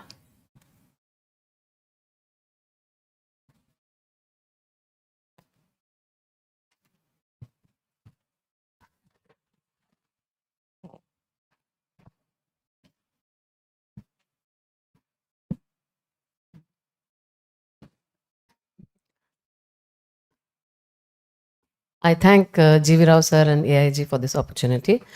My topic is I'm diversing from what we have been talking right now. Today, as we embark on the journey into the realm of robotics, which is transforming healthcare, specifically focusing into the question, is robotic surgery a boon for women? To set the stage, I will take you all to the High Renaissance, which was in the 15th century. This is Leonardo da Vinci, who actually made this robot, and this was put up in a museum. Apparently, this robot, it was an imagination of this polymath, the Da Vinci, and it could actually move all four limbs and also lift up the visor. So this started somewhere in the 15th century, and then I will take you to more literature. I think most of us here grew up reading science fiction, and I know some of us at least here know who he is. This is Dr. Isaac Asimov and the Complete Robot, and he has so many scientific fictions which was written, and they have come to reality. Most of the space stories which he had written, apparently he has written it way before what people even thought of doing. So most of us, at least I didn't know that this is the man who coined the word robotics. And he has also given us 3 laws of robotics, and I found it interesting, and I am just playing that video.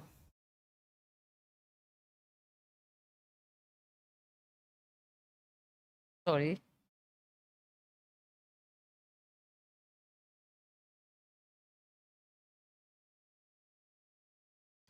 Not coming.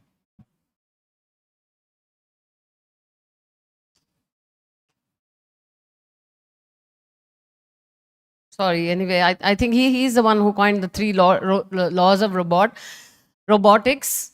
And then that is the same thing which is being used now. And we see that there are like some 8 to 10 laws which has come forward, but it is the basic law is that the robot has to follow what the surgeon has to say. The robot should not cause harm to the surgeon, even if the surgeon is telling something to the robot should not be doing things ultimately to even do anything for the patient or the human being. If it comes to that, the robot has to destroy itself. So this is the first three laws that was given by Dr. Isaac Asimov. And from literature, I'll take you to the real world. And this is the father of robotics, Joseph Engelberger. So he was an American physicist, an engineer, and an entrepreneur. He actually developed the first industrial robot, and it was called as an Unimate. And the person who actually invented or the patented was Dr. George DeWall.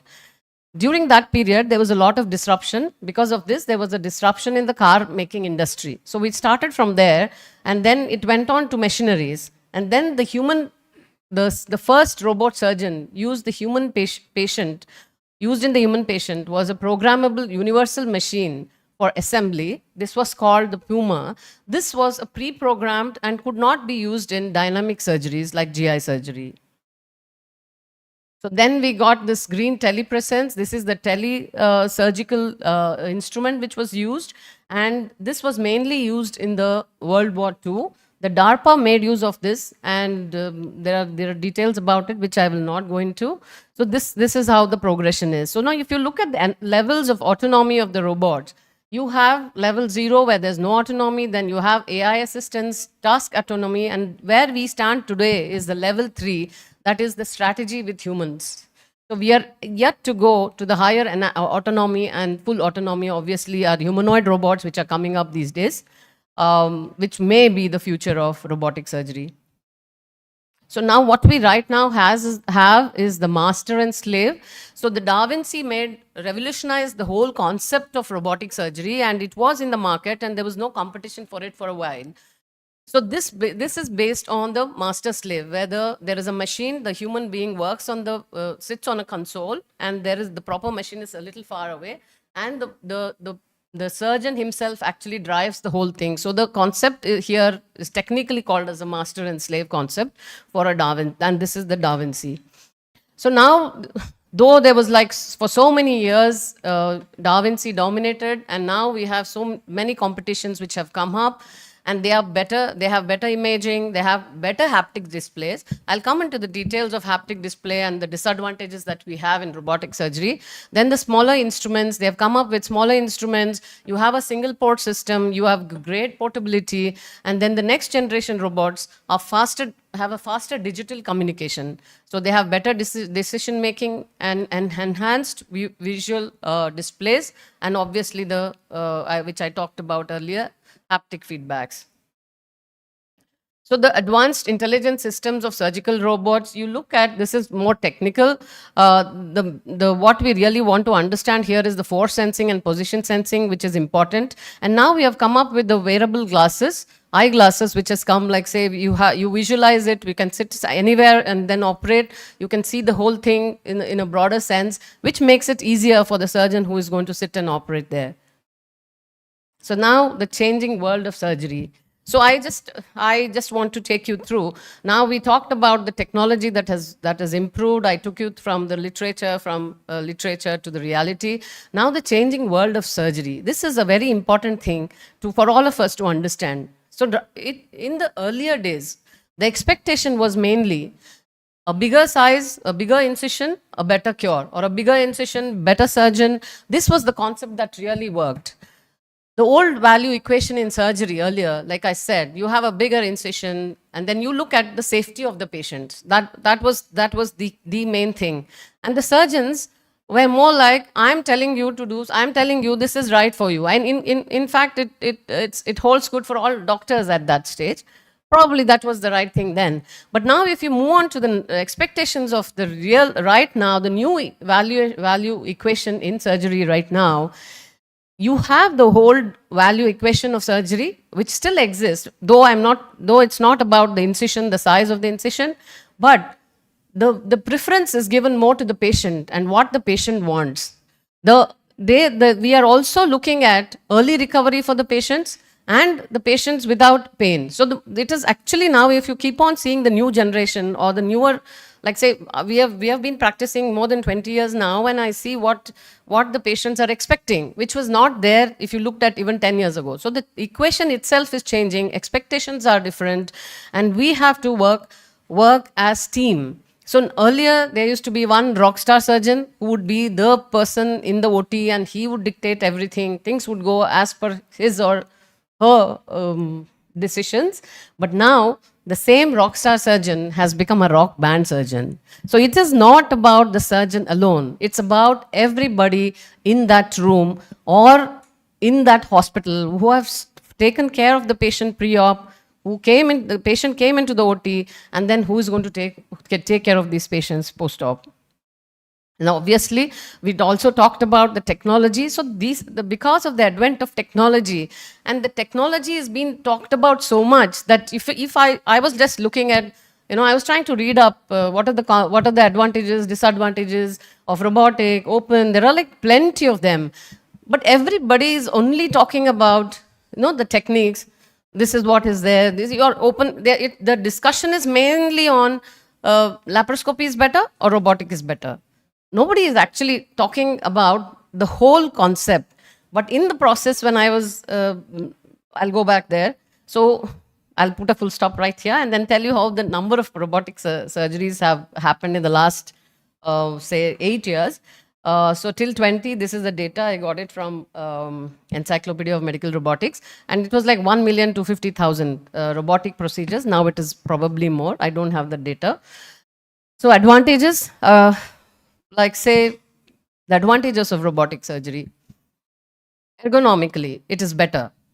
Though, because there's the other reason also is these companies which are manufacturing the robotics are trying to standardize the ergonomics, and the process of standardization is an ongoing thing. So initially, when the initial robots came, there was a little difficulty. Now, if you look at it, the final version, the present version has a better ergonomics than what was there in the previous. Then the 3D vision, which is obviously, some of the surgeons, if you ask them, they say, yeah, obviously I have done a couple of robotic surgeries, but the 3D vision is like vast. You can see as if you feel, actually, I mean, I spoke to people who are doing it more and more often, and you see that they feel that they are within the abdomen itself and operating. The filter tremors, which is actually, I won't say in the open surgeries. The open surgery, I don't think we find this so often, but obviously laparoscopic surgeons will tell this much more better, that there are this issue of tremors. Then you have improved dexterity, and then the freedom of this wrist movement that is there in the robotic is almost 720, like double 360, like 2 rotations. So you can get into the places where you wouldn't have imagined to do easily. And then less fatigue, obviously, and low performance complex procedure, allows performing complex procedure. So disadvantages, again, like I said, the haptic feedback or the tactile sensation is the issue with robotics, which I think people are looking at, and they are saying that the present version of robotics has a better haptic feedback. Then you can't change you cannot change the position once you dock the patient. And obviously the time and the cost. All the papers which I came across said that the time of surgery is much more than the open and the laparoscopic. So the cost and the time, but many papers are there which say that the outcomes are much better. I'll come into that little more detail later. So for patients, yes, they all want small scars. They want shorter hospitalization time, quicker return to normal activities, lower risk for adverse side effects, faster overall recovery time, which is all provided by this technique. So this is just a video about the precision. Obviously, this is really amazing to see how it is peeled. And I love this video. That's why I put it.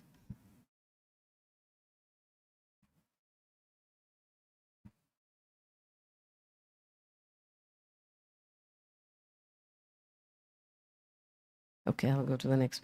So I was telling you about, what all papers are talking about. It's about the advantages of the technology, right? But I came across this commentary. It is an invited commentary which was written by John Alvardy. It is about the benefits of robotic surgery. Are they technical or molecular? I think my time is going up, so I'll go through fast. So here, what he actually told was the improved. There are multiple factors of success rates in robotic surgery, and the improved outcomes of robotic surgery is due to several factors. They are They see, when you're doing a robotic surgery, you want to select patient. The selection criteria is also very stringent. Then you have required rehearsal procedure. You have these many hours that you have to do before you actually become a robotic surgeon. Then there's a greater focus on minimizing bleeding during surgery, better techniques in connecting tissues, a high drive for surgeons to perform to their best. So then he talks about the flaw of dismissing the carryover effect when assessing outcomes in modern era of surgery. So this carryover effect, we actually tend to sort of ignore, or we don't even consider this when we are even doing data collection and things like that. He compares robotic surgery to flying a flight. I mean, like a plane, and that to a commercial flight. He says that it doesn't depend just on the pilot there. So he compares that there is a carryover effect which is there, seen even in robotic surgery, and highlighting how advancements in patient selection, surgical techniques, instruments, anesthesia, imaging, post-op care, everything. These are all the things that is a part of success for any robotic surgery. Again, the fallacy of division or the Simpson's paradox. Here, when you look at it as a whole and when you split it, the results are different. That is the fallacy. That's the Simpson's paradox that we have. So he says when you are looking at the whole, the complexity of robots, you cannot break them up into simple things. So again, he talks about even things like, tissue handling, and he goes to the extent of talking about even the feng shui, the environment of the OR. So I found this really interesting, and I can put this to actually debate on whether it's really boon for women surgeons. So let's find out if it's a game changer for women. Is it really a boon for women? So now if you look at the ergonomics, a lot is talked about ergonomics, the traditional surgeries, especially if you're doing like things like liver transplant, or you're taking out a retroperitoneal tumor, you keep changing positions, and it is quite, especially even data says that statistically the musculoskeletal injuries in the room in OR is more for women. Probably with the robotic coming up, maybe the robotic surgery will be beneficial for women, okay? So then we have the leveling the playing field. I'm not sure about it. But if you look at the carryover effect, which I spoke about, I believe that women have a much more inclusiveness in their activities in doing anything. Even a surgeon always looks at a surgery as a whole rather than just she trying to sit there and doing the surgery and taking the credit for the whole thing. So I feel there is a bit of leveling and playing field for women who are doing robotic surgery. I know the time's up. Boosting confidence and opportunities, yes. So we should look at that. Then work-life balance, yes. If you're less stressful, you can go home happily. And especially for people who are trying to juggle between family and professional work. Accessibility and mentorship, this is the point that I want to just stress. This I'm not sure. So the accessibility may not be there for everyone. Say like, for example, I had a stint of experience in robotic surgery way back in 2012. I even went to Chicago to do a 3-day workshop. Came back, we started off robotic surgery. I was it was not, we started with robotic donor hepatectomies but didn't go forward. We had to stop. Then we did, with one of my senior colleagues actually, we did a colorectal cyst. That was the first completed robotic surgery way back in 2012, or I think 2012. So now the accessibility, we have advantages in robotic surgery for women, but however, to fully realize these benefits, medical institutions need to ensure access to training and mentorship for women surgeons, thus fostering a more inclusive and a supportive environment. So this is just a small video. I think I'm short of time, so I will not put up the video.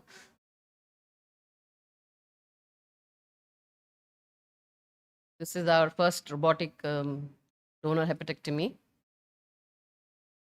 This is our team. Dr. Bala was doing robotic recipient hepatectomy on the other side, so we don't have him here. So yes, I believe that the whole energy in the OR is what matters, and the success is based mostly on the teamwork rather than one individual trying to say or do things or give better results for the patients. So I conclude robotic surgery emerges as a promising career opportunity for women surgeons for improved patient outcomes. So that should be the intention. A boon becomes success. A boon is a boon only when your intention is good. That's what I believe. And it also provides a platform for women to embrace advanced technology and reshaping the healthcare landscape. Women surgeons can drive positive change and lead to innovations in the field. In pursuit of excellence always. Thank you. Thank you so much, ma'am. The session is now open for discussion. Simona, enjoyed your talk. Just a quick comment on robotic surgery, not women, robotic surgery. Realize it as you start, and I'm sure most of the younger people here would, at some point, have started or would start. It takes time. Yes, sir. You have to have a lot of patience. Yes. So I'm not entirely sure how that translates into robotics and women, but bottom line is, women or men, when you start, you'll take twice the time for which you actually took when you were doing a simple cortical cyst in 2 hours, 2.5 hours, or 3 times sometimes. Agreed, sir.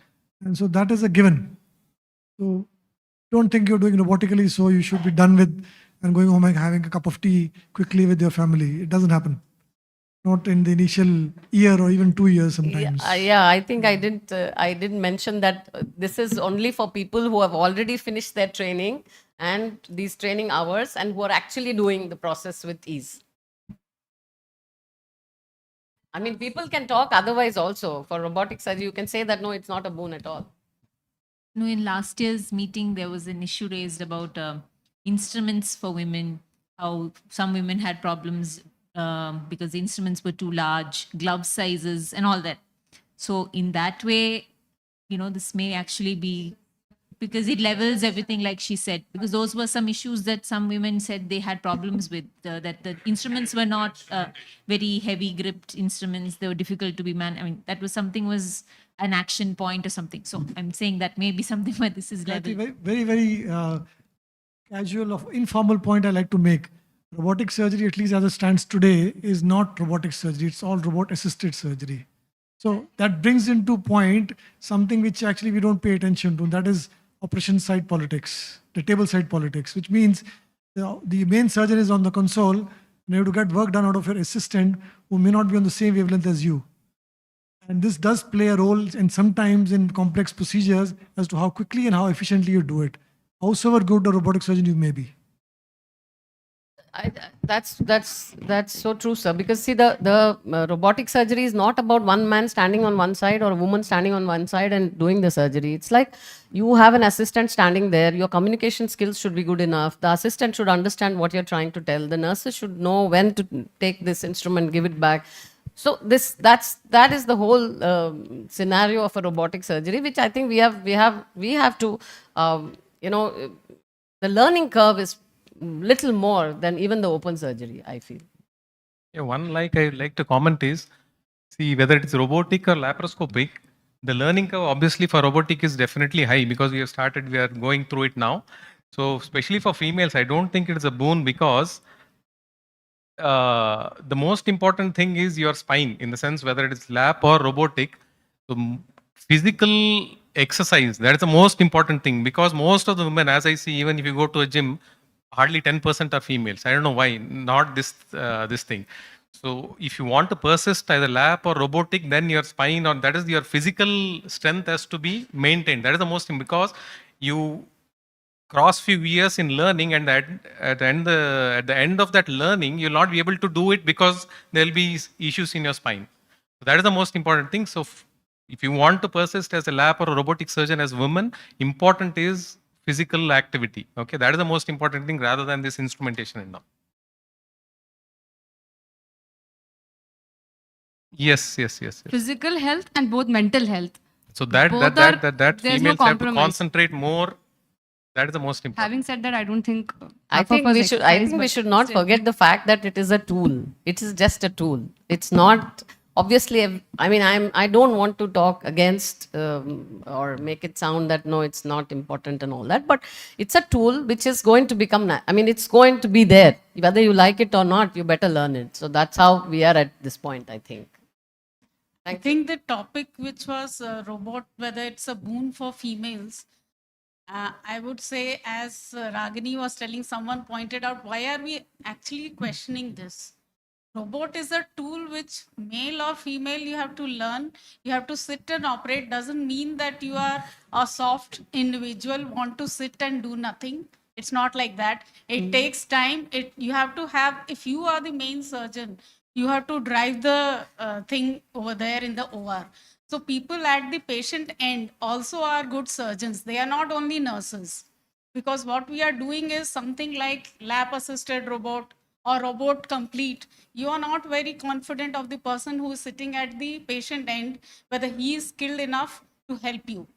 And I think it's not that sitting on the robot is a comfortable thing. As you are pointing out, there are issues. The way you are sitting for hours together, if it is a long surgery like robotic donor hepatectomy, you have to, the only advantage which I see is you can take breaks. You can take breaks unlike a lap or an open surgery. You can take breaks in open also. Huh? Yeah. So no, actually, I'll put I think we should stop here. We can't keep going. So what I'm trying to tell you is that the discussion of robotic, is it a boon for women? It's because we are all women here, so we are talking about it. The other thing is that's why I was trying to tell you, I was very it was difficult for me to actually put the words and say that it is for women. But it is about discussing 20 years ago. It is like discussing is surgery for women. The same thing, we are just discussing it for, is it a boon for women? That's all.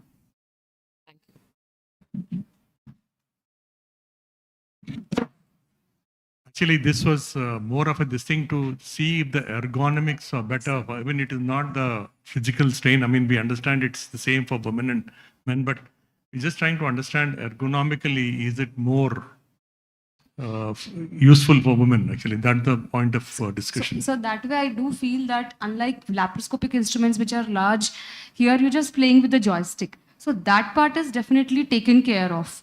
But then more than open, robotics is about team. So if you want to do a complicated surgery, you need to have much more confidence in the person at the bedside. When you are doing an open surgery or you're doing a laparoscopic surgery, you are there to take care of any mess that happens. In robotics, the time it will take you to convert or to scrub to take care of it laparoscopically may be very big, it may have a big effect on the outcome of the patient. Yeah, the same thing actually we're talking about one system of robot with compared to the other system. The other system, we have an open system actually. So, I mean, in a sense, like actually in the days to come, I think we'll have more discussions about this open versus a closed system like what we have for Da Vinci and all that. Sir, regarding ergonomics, I personally feel that the neck is already stiffed because doing laparoscopy. And in robotics, this angle of keeping it there while seeing the screen, that is the main problem with me.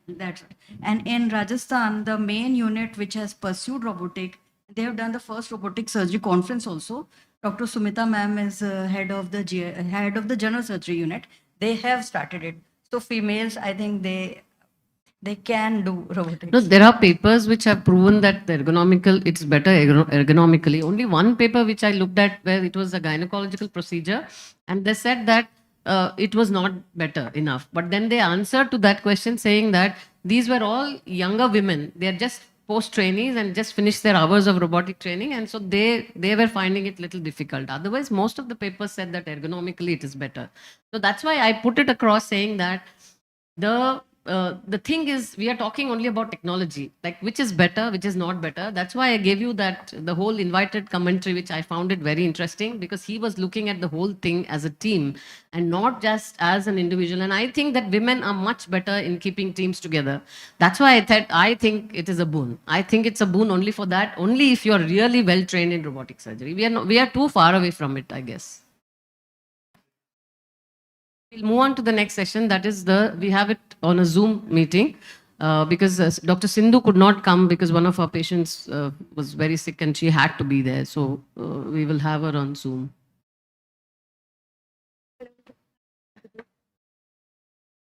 Hello. Can you hear me? Hello. Hello. Just a minute, Dr. Sindhu, actually. We're just getting you connected. Yeah, we can see you now, Dr. Sindhu. Am I audible? Yeah, absolutely. Thank you. Thank you.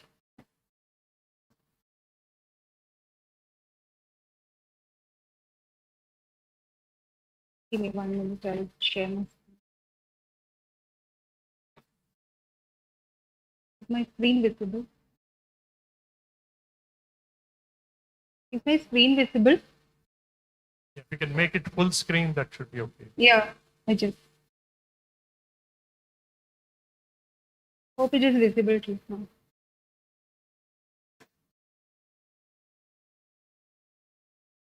Hello. Yeah, I can put it on the slideshow, ma. Yeah, it is already in the slideshow mode. Is it visible now? It's taking time. I think you can start. Okay.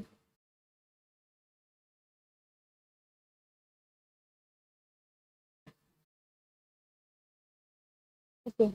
I think So it's taking time for the net. Okay. Yeah.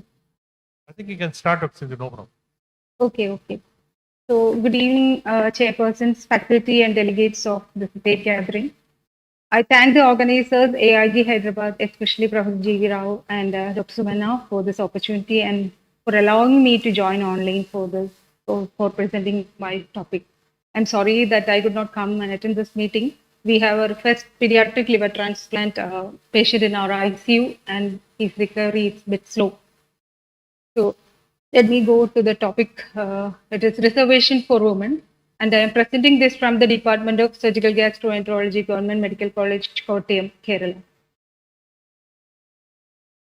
If I remember correct, in 2014 or 15, I took the membership of IASG and I was attending my first general body. To my surprise, I was the only lady attending the GB on that day. And there was an announcement just before starting the GB. Spouses are not allowed inside. And as this is a general body meeting. And the same got repeated 2 to 3 times. From those days, over the last 10 years, we are a group now of women in GI surgery. And we are getting huge support from the association. So now we are discussing reservations for women. Is my slide visible? Hello, is my slide The slides visible? are not moving, Dr. Sindhu. I think it's not in the slideshow. Should I come back to 1 minute, please? Dr. Sindhu, put it on slide mode and share your screen. 1 minute. No, screen.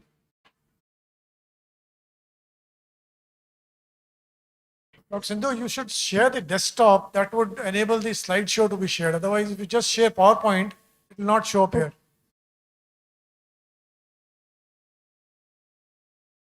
Okay now? Yes, thank you.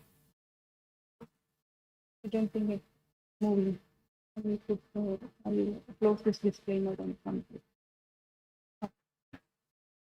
Yeah. So we are all witnessed the movement for women reservation bill in the parliament. and which came to action 2023 after long debate. And we also heard many comments from inside and outside the parliament on this bill. As this figure shows, the purpose of reservation is equity and ultimately liberation from all boundary. We are all aware that many sectors or unprivileged categories in the population are given reservation in India to bring them to the mainstream. Therefore, if there is an issue regarding privileges of women in workplace, then there is a need for reservation for women. So if we analyze why there are less women in surgery, the answer is multifactorial. Women usually prefer a less stressed profession. They have few mentors, and the women already in the field are almost invisible. And men consider it as weaker sex, can't do justice to the demands of the profession. And some consider it as inferior surgeon and do not venture into complicated procedures. And it is said that we are less paid than compared to our male colleagues. I'm sure that most of you have come across this article in Indian Journal of Colorectal Surgery, which was published in 2022, which gave some real-time statistics shows the gravity of the problem. I'm sure that the senior lady surgeons sitting among us have faced many tough situations in their early days of career, and as it was a totally male-dominated specialty at that time. But I believe the female who dare to choose surgery have got fire inside, and they would adjust themselves and bang and hang on to their passion, or even fight for their rights with their environment.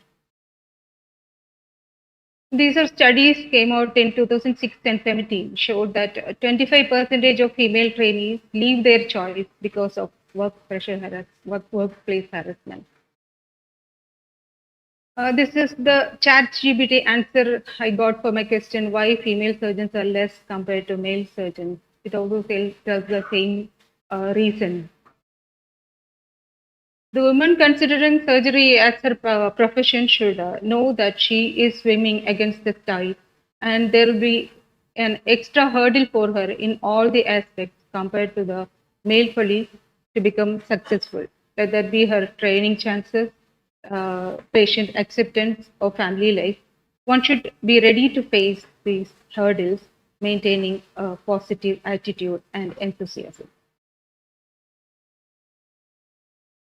We have heard the stories of our foreigners, and there will be thousands of untold stories also if you come and sit with us, that is any of the seniors here.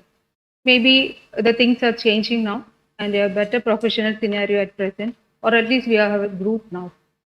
Surgery is a teamwork, and each team member should do his or her work and should keep others to and help others to do their work to maintain the quality of the end result.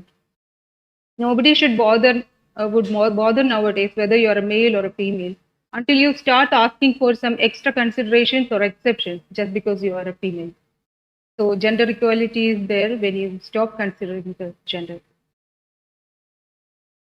As per my observations and discussions with my students and peer group, the major challenges for women is has shifted nowadays from admission process, training opportunities, gradually to proper placement after the course. We have to convince the employer as well as the consumer or patients that their choice is worth their payment. To convince the employer, we can argue that females are more compassionate and better team players and like that. I think most of us are aware of this study, which shows a very provoking conclusion, but data is data.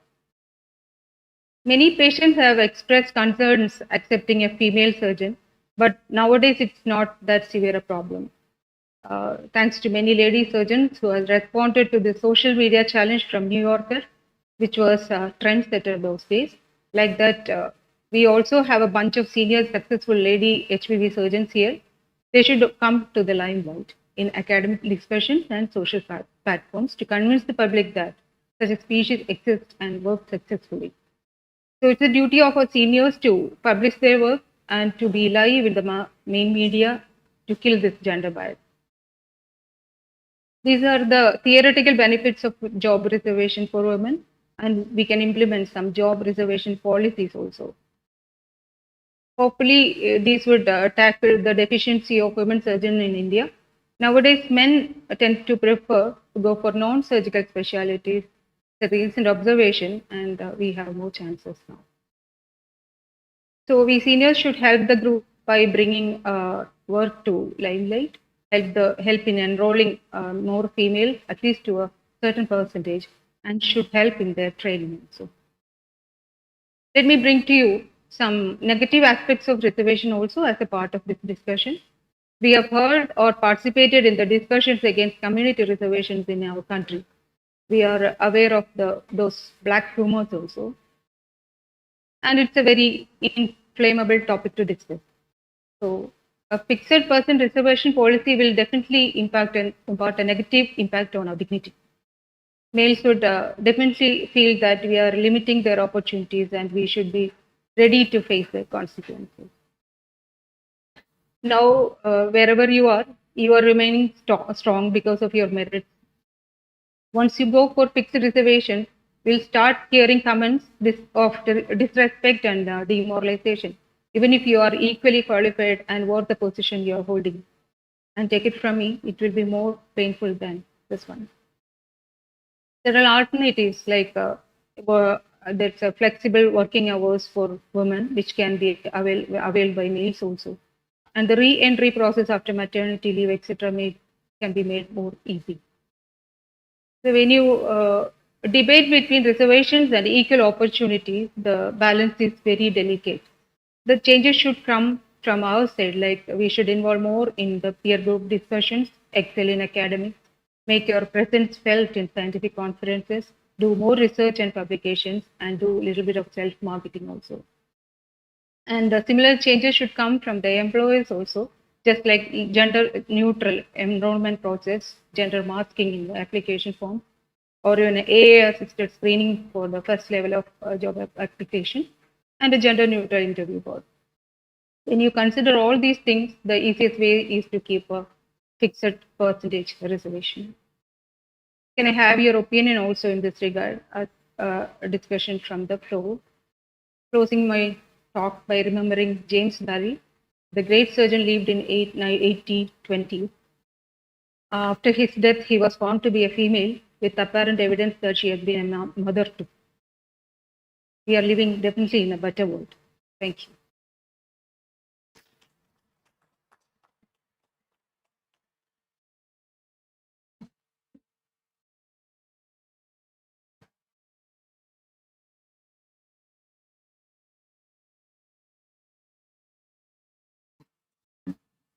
Hello. Dr. Sindhu, thank you so much for the enlightening talk. I know it's a very sticky subject and a sticky topic, and I think you kind of walked the tightrope quite well. But to my mind, the question is still not very, how should I say, answered, or answered is a difficult word, addressed. Maybe the audience here can provide some inputs as to what they feel about this issue.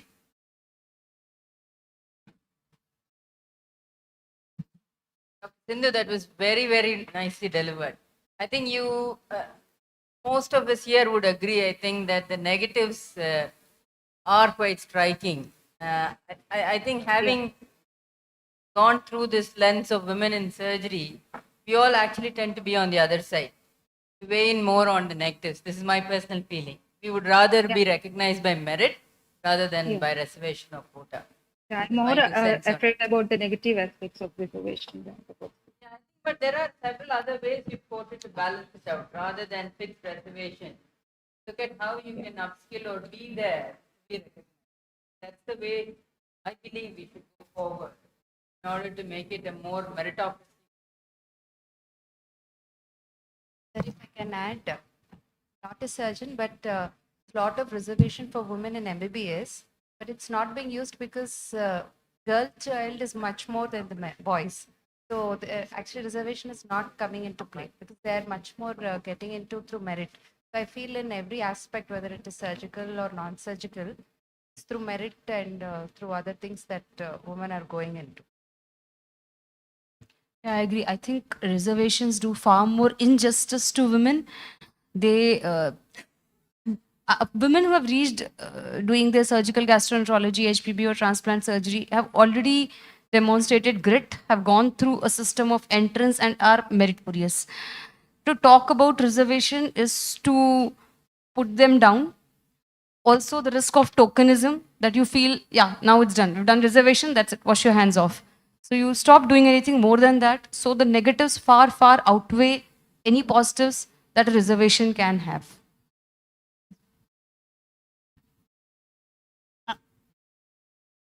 Hi, I have a question. So when we are talking about the reservations for women, I just want to know, what do you think is the difference in reservation for women in medicine compared to other specialties? Anyone from the audience, if you would want to talk about?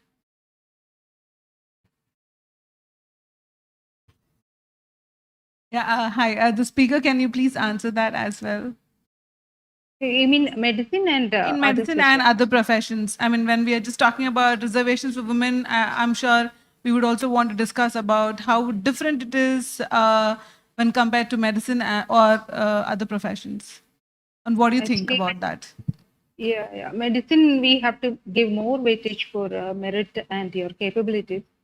I again would like to stress that wherever you are now based on your merits. So if you're going to dilute that with some sort of reservation, that will ultimately like give a negative impact on your dignity only. That's what personally I feel about giving reservation for women in medicine. And there's an issue with the patients accepting you as well in this thing, and you have to be at least 10 years 15 years in this profession to be heard or to be seen in the professional world. So if you maintain that your merits and the benchmarks from your day one, that gap of 10-15 years can come down. But at each point you may have to fight for your positions and recognitions, and you always have to face an extra hurdle in medicine. The other thing, like in engineering, lawyership, or some other field, it's not that a big fight. What I've observed from outside is like that, and from my family members who are in other professions, they don't actually feel this difference. But medicine and especially surgery, there is an issue, but we are slowly coming out of that. I think by 10 years from now, we'll be in a better position, and we may not find space for these women based gatherings also. I think there should be a natural resolution for all of these things. Just a matter of time. I think Dr. Sindhu put it forward very graciously. The whole presentation I really liked, even though it doesn't address the issue. But I think we have a common feeling that reservation for women in surgery is not justifiable. You have to have it on your own merit. Yes, and I think we all do it with our passion and hard work. Everything which you attain at a certain level is because of your hard work. We don't want reservations. I don't think anyone is on for it. Yes, I also feel the same. We don't want reservations. We are not asking for reservation. In fact, there should be no reservation anywhere, but that is a different story.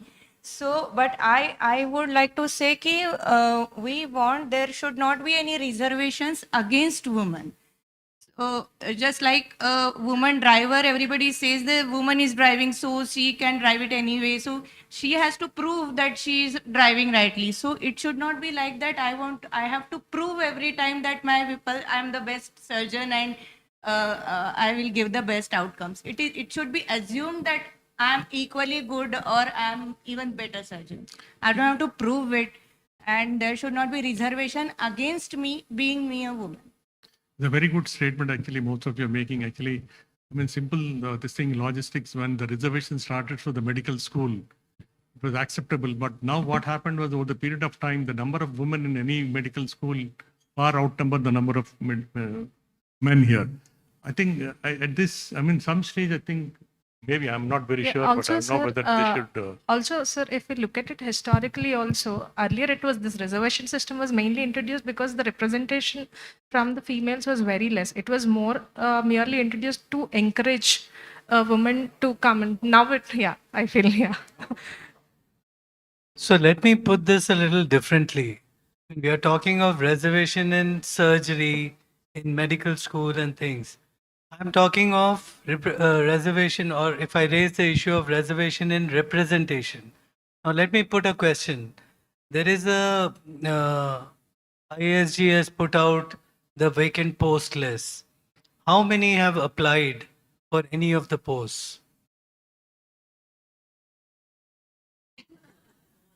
The question is why? So the whole thing is when there are opportunities, people are not taking the opportunities. So, and the reason is, so the reason I feel, that's my reason is that everyone is reticent that, oh, I won't get it. In the men's world, I won't get it. But unless you pitch your hat in the ring, you won't know. And unless you put your name forward, nobody else would know that you are there to take the post. So, in that sense, I feel what IHPB has done did make a little sense to me because they had zonal reservations, and in that they made that one has to be a woman in that. So representation from that point of view, it's same as in election in Indian democracy. Why there is a demand for reservation is because people don't get in because of the bad politics, and women are not prepared to fight the bad battle. So if you know that there is a possibility that you will get representation, it will set the ball rolling. So I'm looking at representation rather than reservation in surgery or for this. Again, actually, I think the reservation, I mean, see, what happened in IHP was, you're forcing something onto one zone, okay? If there are no applicants from one zone, actually, you're forcing it on somebody. That person may or may not be interested in taking up the responsibility. So what happened in IHPBA, I would call it reservation because they may have reserved one for women, but they reserved one for men also. They split it. They said one for guy, one for. What happens with reservation is you get your cake, you try to check out the other person's cake also. So that's not the reality, Ragini. I agree there. That is a fault on our part that we haven't come forward to apply, and that we should do.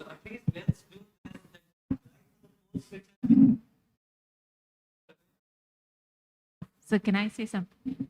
A couple of months ago, I was asked to write an article. It came up as anyone is interested in our group. Dr. Puneet Dar, he is an editor for the AIMS Rishikesh journal.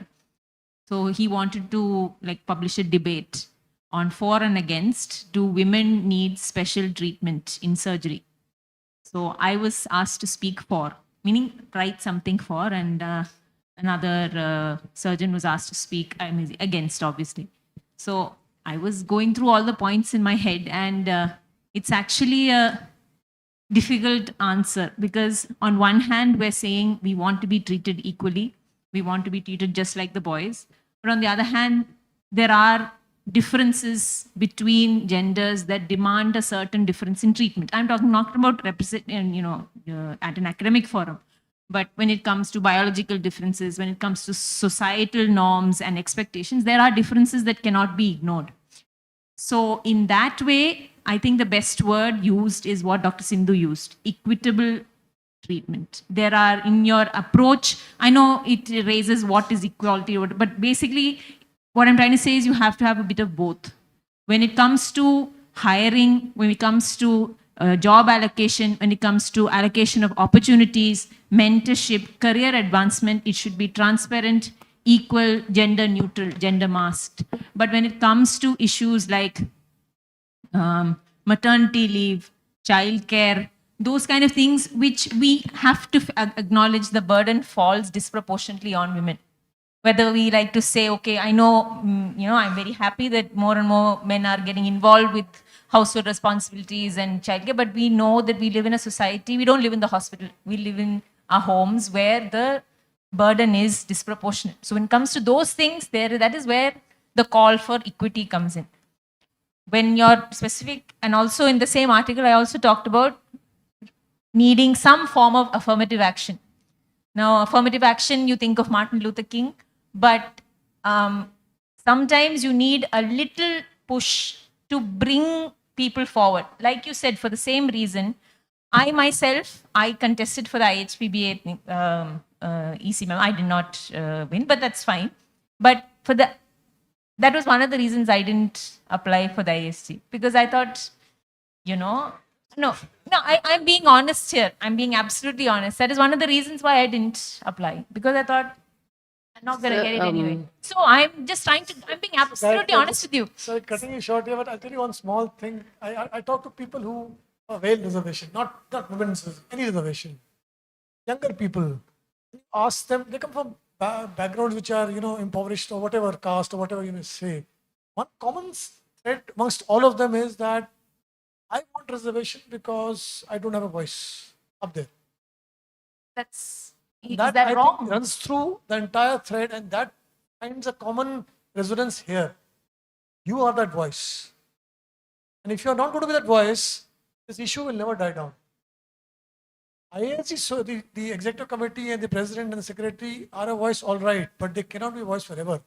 You have to stand up on that podium. Say, I'll be that voice. You meaning not you personally, I'm saying as senior GI surgeons here. You have to be that voice. Then that issue of affirmative action, reservation automatically will get finished. Thing is, when you're... Can I say something? Yeah, please, sorry. Or I think we will actually break for tea now, and we'll get back for the open discussion later. I'm sorry, I'm being a devil's advocate here. So please, let's get to... We'll continue in the open discussion. Lots to talk. Okay? Yeah. Thank you.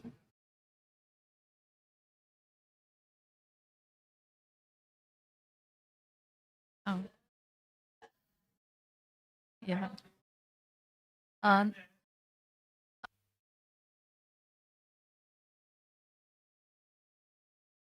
Certificates to the chairpersons. We thank Dr. Sindhu.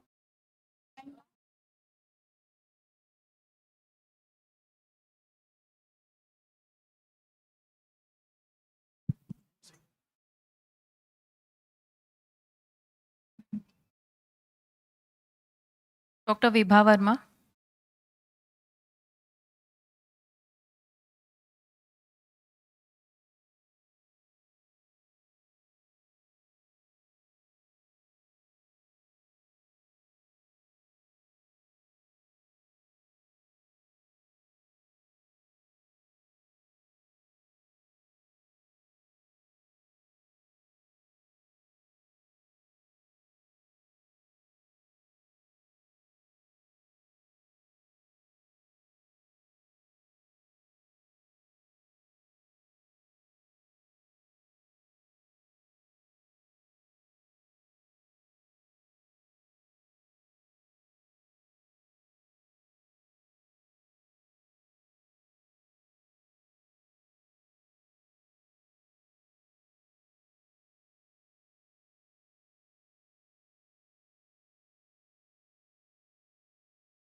them on a one-on-one, just asking them about their lives and things.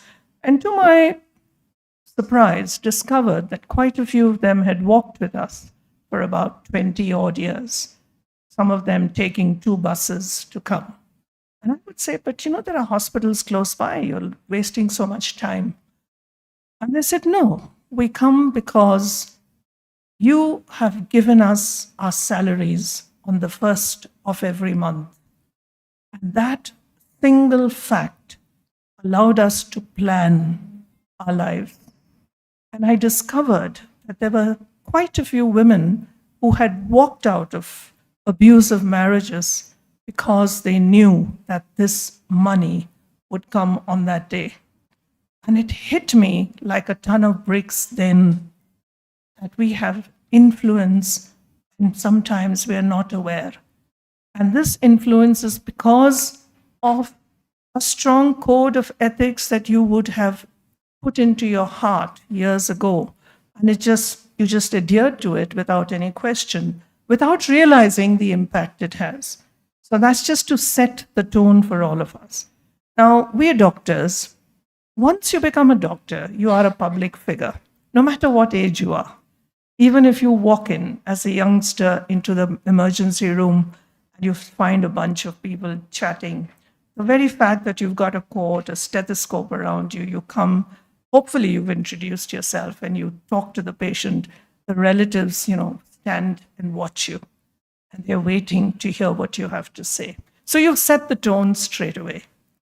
How you behave, your body language, your communication, and of course, finally, your skills. So you're straight away a public figure and in one sense, a leader at that moment.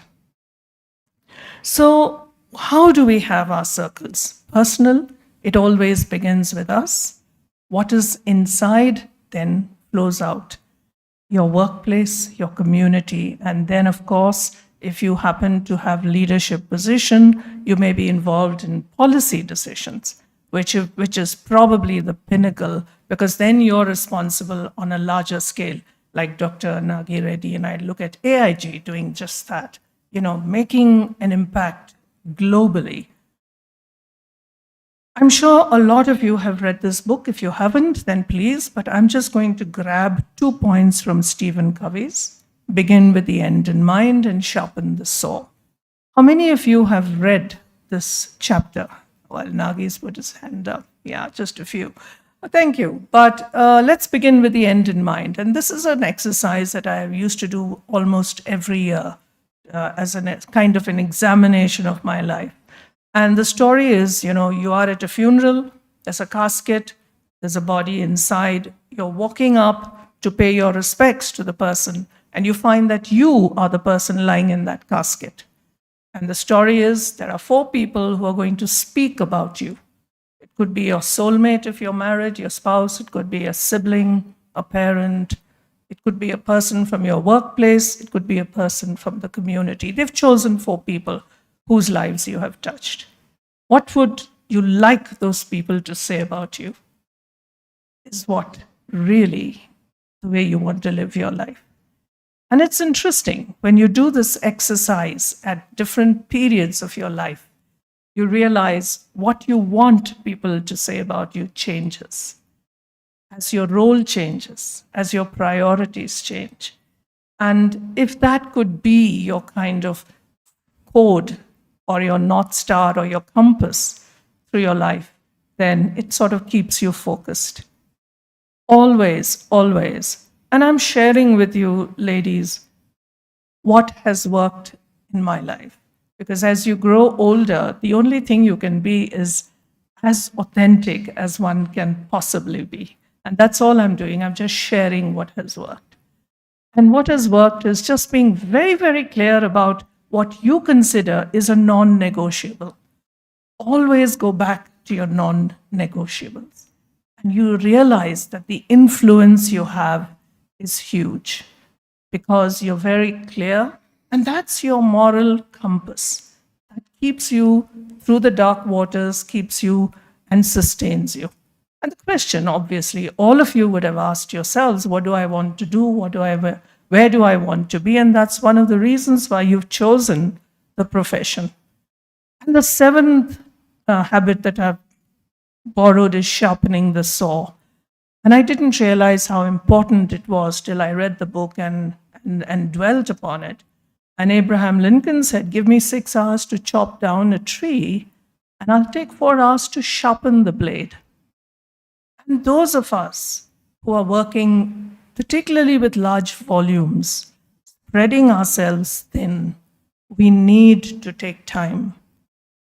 Many, many years ago, I enrolled into a Vipassana 10-day program, and that changed my life forever because it taught me and reinforced the importance of solitude, silence, listening to that inner voice. When there's so much cacophony around you, you can't listen to that inner voice that tells you where you are being called. And unless you respond to that calling, that serenity of peace and mind, serenity of heart and mind can't happen. And then you end up chasing your tail and you're looking for something else and something else. So as you grow in your career and you're impacting lives, invest in time for yourself. Take a sabbatical from your phone, from all your gadgets. Do it, even if it's once a week, half an hour, 10 minutes every morning, just to calm yourself and listen. And that helps you develop your plan of action. And more so if you're in leadership position, even when you're managing a team of 10. I'll go back to our personal level, and this made such an impression on me. In my final year at school, I remember a friend of mine, Sunita Mukherjee, bless her heart, I have no idea where she is, but she told me one day, she says, Evita, you know, there are so many students who can't afford to have lunch. Do you think we can give our lunch one day and just leave our lunch boxes with one of the sisters in the school and she can pass it on? And I'm saying, just 2 of us, you tell me there are so many, what the heck is all this? She said, at least 2 girls will have lunch. Okay, so he started. Some of the others got to know. And very soon, on a Friday afternoon, there were tiffin boxes left at the door. And that sister would then give it to the girls who couldn't afford. And it taught me a lesson. It just takes one person. And that's at a personal level. So I can't help but say that Mother Teresa said, you know, put that stone and it sends ripples. So I think what we don't realize is the influence we have as individuals. And I'm sure there are moments when you would have said, I should do it, but should I? Should I not? Go for it. Because if you are doing something from the goodness of your heart, it'll work, it'll gather momentum. So let's talk about our personal level. And as you see, it's the non-negotiables always as your reference point. And that influences everything else you do. The way you live your life, the choices you make, the way you respond. And I'm drawing your attention to self-care practices. Believe it or not, in 1990, I weighed 91 kgs. I am 66 now, still overweight. But imagine, I was 91. And I felt such a fraud telling my mothers to lose weight when I was morbidly obese myself. So I realized that I have to set the example. And again, that sets you on a self-care. If you don't care for yourself, you are not going to be effective in the role that you have chosen. And you have chosen a very responsible role. So that's the effect of your personal self. You have to take care of yourself to be an influencer. Now, if you look at your work patterns, again, start with your non-negotiables in your work. You know, you're not going to fudge figures. You're going to be of unquestionable integrity. If there is an error, you are going to be able to say it. I mean, there are certain negotiables in whatever role you play. Put them down, carve them in your heart, and hang on to them. Because ultimately, you are investing in yourself, in building up your character. And that is ultimately the legacy you can leave. Nothing else matters in the end. So look at that. The way you work with your colleagues, the respect you give to others, how do you treat people below you? How do you handle patients under stressful conditions? I thought I was born with a genetic defect of having a short fuse. In the early years of my leadership, I was so overwhelmed with the responsibility that was thrust upon me because my parents handed over the nursing home when my only brother died rather suddenly at the age of 36. So I had leadership thrust upon me. I had no time to learn. And in the early years, I was obnoxious. I was terrible. I was intolerant. I would bang the table, throw surgical instruments, and until my colleagues who walk with me even today after 30 years had the courage to come and talk to me and say, Rita, why the hell did you behave like this? Could you not have handled that young nurse better? You've destroyed her confidence. And I began to reflect. Then I read books on management. And I read this line that said, only cowards shout at their employees because employees can't shout back. That changed everything. And I realized I had to lead by example. So your circle of influence starts within us. And that's the toughest part. Let's go on to community level. Now, I know of a community that got together, and during COVID, our lake, Gandipet, was virtually dry. So all of them, children, adults, because it was open with their masks and as much as social distance in a lake that's empty, they cleaned it up. It took weeks. But subsequently, when the monsoons came, we are enjoying the fruit of their labor. But it just took a few committed citizens to get people and to get going. Now, all of us have different talents. We've gained wisdom, we've gained expertise, and why don't we volunteer to give of ourselves without expecting anything back? And that again is leaving the best of yourself to make the world a little better. Policy level, AIG is an absolute example of that. You've got volumes here, you're a voice in the community, and that any one of us can do as long as we stay focused and clear. Your impact with clinical volumes. Now that's what happened to Fernandez. We grew over the years into a referral center. And we said teaching and training has to happen. So there's a lot of clinical research that comes out of neonatology. Just 6 weeks ago, 8 weeks ago, a group of us looked at 100,000 births of over 11 years. That kind of big data with trends that have changed is unbelievable. And from that data, there's something else that's happening today. So I feel some of us who are privileged to be in leadership positions, we can use our power responsibly. And I feel that's our moral responsibility. Fernandez Hospital has no investors. We self-fund everything we do. So we don't have the money to build hospitals, but we invest in training. Because I believe you have to pass on all you know. Where are you going to take your expertise to your grave? Doesn't make any sense. You learned because somebody else taught you. You have to pass it on. And if you can ignite hearts and minds, give them the skills they have to learn, give them values that they can take with them, and whatever works for them, they are flames across the country or the globe, wherever they are. And you are passing on the best that you have with you freely.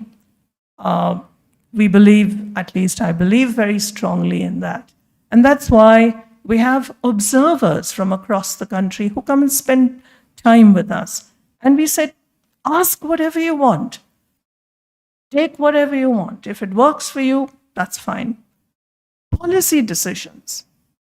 As an institute, you can be involved local, national, global. That's a huge influence. And I'll just spend 2 minutes. How am I doing for time? Because I've just got 3 more slides. No, please. I'll just share with you the story of midwifery.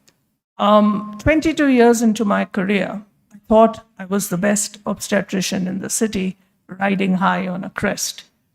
And it just suddenly struck me when we looked at our data that 60% of our mothers were high risk. And so there was a lot of intervention. 40% were healthy mothers. But we were also subjecting them to intervention because your protocols of high risk, you somewhere lost focus. And you lost that whole ability that a healthy mother sets into labor spontaneously, leave her alone, she'll do it just fine. But we became interventional. And I thought, nah, this doesn't work. So my interest began with midwifery. And I realized also at the time, we were getting mothers referred to us, young mothers who would die because we simply couldn't do anything. And I thought, this is ridiculous. Losing a young mother. So I began to read about maternal mortality and discovered countries that had invested in professional midwives as the backbone of their maternal healthcare system, their maternal morbidity and infant deaths and maternal deaths were just 2 digits and single digits in some of the countries. And sadly, we had no cadre like that.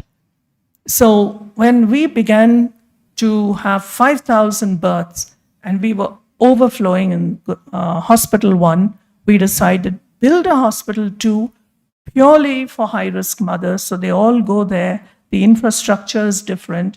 And the original flagship hospital will have healthy mothers come in. And that was the ground on which midwives were being trained. Because midwives are trained, highly skilled, competent, to take care of mothers who are healthy. So they're responsible for 2 lives, and they have to be trained to global standards if they are going to take responsibility for the mother and baby. So we began our journey in 2011. And today, we have mothers who don't want to see obstetricians. They call the midwife, they make their appointments. We have doctors who don't want to see obstetricians because she was birthed by a midwife. It certainly brought me down, and I realized how much damage we obstetricians were actually causing to those healthy mothers that form about 40% of our population.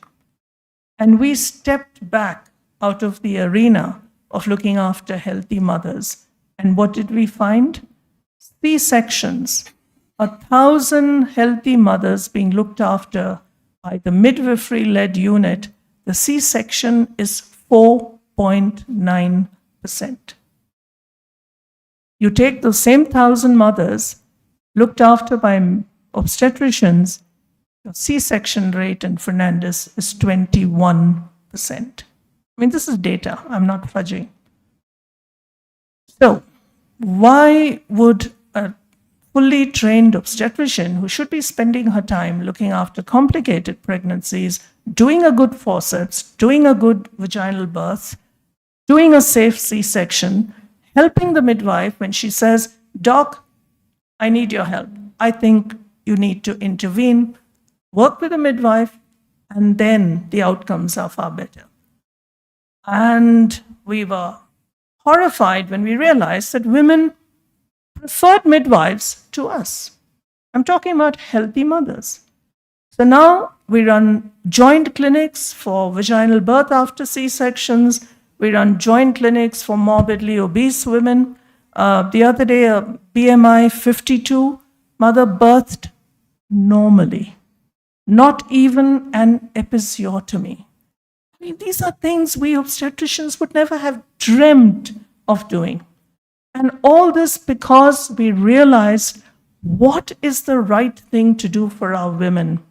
We had to accept, and so we threw out 70% of what we were trained because it was archaic, it was unscientific, and we had to relearn. So our childbirth practices have changed 180 degrees. How many of you women have seen a woman birth on all fours? Right. Occipito-posterior positions, flip the mother over, she births in that position, no perineal tear, baby fine, mother fine, we've avoided a C-section. So that's the impact of what's happening. Now, fast forward, Telangana government says, can you train nurses and bring compassion and all this into our hospitals? Because the foundation of midwifery philosophy is they believe that pregnancy and childbirth is physiological. Don't interfere unless it's necessary. Support the woman, give her knowledge, give her confidence, and she'll birth. So 353 nurses have been trained. And in Adilabad, where you have the tribal belt, it gives me utmost joy to see a woman actually, and I've got this picture which I show to a lot of my obstetricians. This woman in labor is totally abandoning herself onto her husband. Now, this is in a district hospital in the north of Telangana, in a public hospital. She's got the companion of her choice, her husband, who's holding her tenderly, and the midwife behind is massaging her back. She's upright. We were never taught to make our women walk. We always gave them pethidine and made them lie in bed. Gravity helps, the woman has a normal birth. So that's the impact of using evidence to practice. And now midwifery has become a national campaign, and the government of India wants midwives across public institutes. So influencing, if you've got an idea based on evidence, you've got data, convincing data, take your trumpets, take your drums, and go, because you are impacting lives for the better.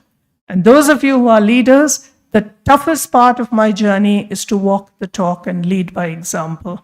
And when I blow my fuse, I feel terrible. So we've made two very important ground rules in Fernandez. You apologize within 24 hours if you've been disrespectful or humiliated anybody in your manner of speech. Two, I have a moral responsibility if I have been disrespected by anybody to get back to the person and say, you didn't treat me well. And that's the only way we can change the culture. Admit an error and apologize. Finally, the fruit, I mean, I think the success is when you become redundant, build a team and walk away. And that's what I enjoy the most today, because I walk around, nobody recognizes me. So I ride the elevator listening to comments and just to know if things are working well, getting feedback. I won't spend too much time on compassionate leadership.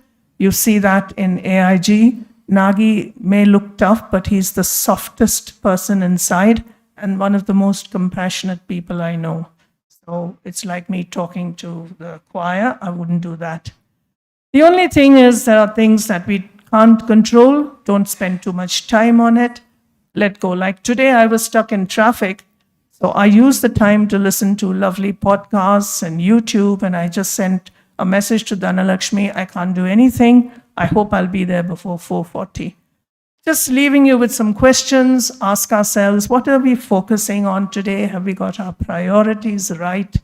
And begin with the end in mind. Do that exercise of your own funeral. I think it'll bring us all into focus. One thing that has helped me is we all have baggage of the past. And Vipassana taught me that we live in the present. So if we can learn to shed the baggage, get out of those chains, because you can't change what happened, but at least you can change what's going to happen. And the other, I always think of this. Eleanor Roosevelt was the person who helped her husband, Franklin Roosevelt, who was in a chair, and he had 2 terms as a president because of her. She worked hard. She was his eyes, his ears, his brain. But the man always told her that she was the ugliest woman he had ever seen. And yet, she stood by her husband and supported him. And this is what she said: no one can hurt you unless you give consent. And I say this, we women particularly. And if you know of women who are being abused, please, please encourage them to walk out of marriages where they are being totally abused, particularly verbally abused. I end with this. Each of us has the potential of making a positive impact. It all depends on what you do with what you have. And finally, it rests on the choices we make. So if I leave you with any thought, I only ask that you be clear about your non-negotiables at every stage of your life. And that would be like your North Star. You wouldn't go wrong. Thank you.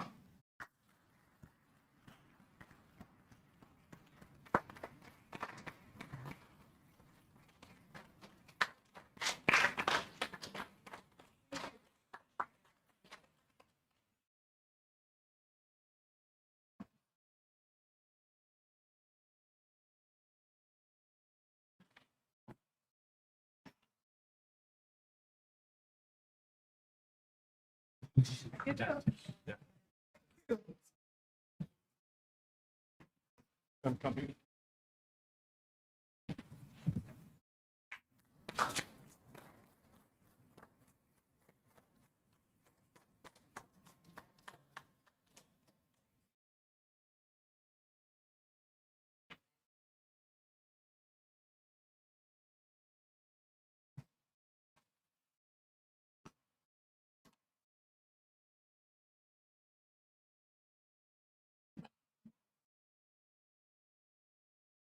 Next keynote speaker needs no introduction to this audience, nor to any audience in the field of healthcare.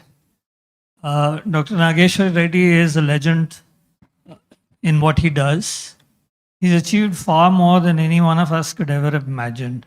I still remember my first visit to AIG, to a small old hospital. And look at where we stand today.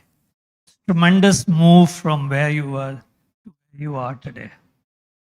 I think there are few in this world who can attest to the fact that they have thought, imagined, and achieved what their thoughts were and their dreams were.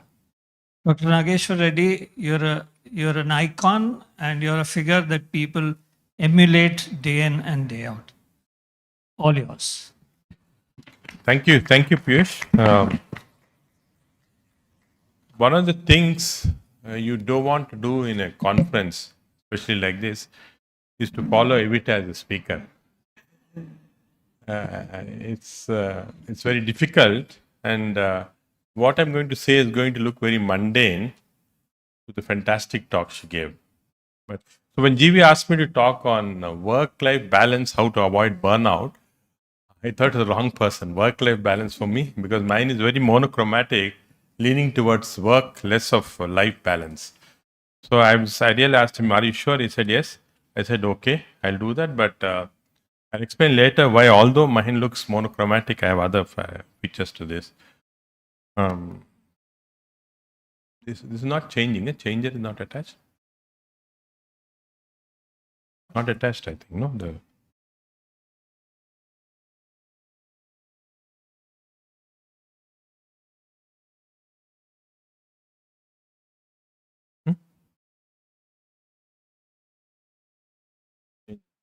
sometimes it works in some hands. So like surgeons, some surgeons are good, some surgeons are bad in this. So actually the term work-life balance was coined by information technology people in late 80s when it started coming, and at that time the industry was booming.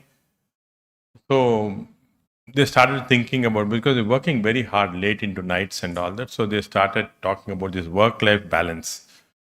Actually, even still now, even our IT community here in Hyderabad, they talk about work-life balance because they want 5 days.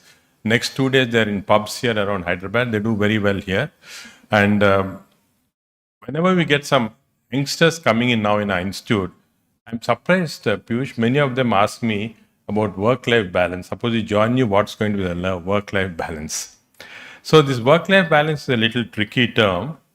It is a very broad concept. Whether you prioritize your work on one hand, life in other. Life includes health, pleasure, family, spiritual development, and so on. So can you balance these two things in a proper way? So putting it in a more algorithm form, your personal life is your family, friends, and self. And your professional life is job and career. I think most of you here who are sitting here, the outstanding people in your, first of all, to get into surgery is difficult, to get into surgical gastroenterology is more difficult. So all of you have got into this, and I can see other leaders also. To have got into this, there was definitely no balance for you. It was more towards work. I think you have to sacrifice some of your personal life in this. So personal life, the things that are easy to sacrifice as self, you can sacrifice that because you don't have to take care of that. Friends also you can. I'm sure very few, not many of you have a lot of friends. Very few small circle of friends to reflect back compared to what happens to IT person and so on. The family is the most difficult thing. So how do you balance your family life with your work? Because that's where the problem comes. Now, this is going to be a gender neutral talk, but I think we have to definitely assume that there are going to be certain aspects when you're especially in your family, how you're going to manage it with your children, husband, and so on. So a little of that would be there. But in general, I want to talk about everybody, including men. So if you don't have work-life balance, what happens is a burnout syndrome. Now, when I was coming in, Evita asked me, how are you managing with Carol? Carol is my wife. So because I'm working, say, 17, 18 hours a day, so I told her it's an equation that we made, that we understand. I go home, say, at 12 o'clock in the night. Between 12 to 12:30, we do all the gossip. So that cleans out my brain, that activates everything. So that's enough time, quality time you spend to keep rest of the things okay. So you'll have to make your own equations with your family. What is going to be the quality time you spend with them and how you spend it. Some people watch movies, some people raise children, and some people gossip. For us at this age becomes very important. So we have this to balance to some extent. If we don't do that, what happens is a burnout. Now, I want to concentrate a little more on burnout because this is something we're seeing a lot. I'm very surprised that many of our youngsters here, GV will also tell you that we've been seeing this burnout. People come and tell me, okay, I finished, I want to stop working. So this attention to this was drawn to me by a friend of mine in Bangalore. I think Sadiq may actually know this guy. This very busy practitioner, gastroenterologist, a classmate of mine, very good. At the age of 50, he decided that he wants to stop practice. He's burnt out completely. Stopped practice, went to an ashram, the sadhu, and started doing meditation and all there. He just burnt out. He never appeared after that. So I was thinking why this happens, what's the problem and all. So to define burnout, what I'm going to do is first ask you a question here. I know you're all youngsters, but are you tending towards burnout? Anybody burnout? No. Anuradha, okay. He's in pathology, you should not have burnout. Huh? Okay, so we'll then define burnout. So burnout is an emotional exhaustion. So you work the full day, then you go home, you feel exhausted. You feel that, okay, I'm exhausted, you just want to lie down. The second component of burnout is depersonalization. That is, you're not seeing individuals as individuals. You say patient room number 776, patient 2.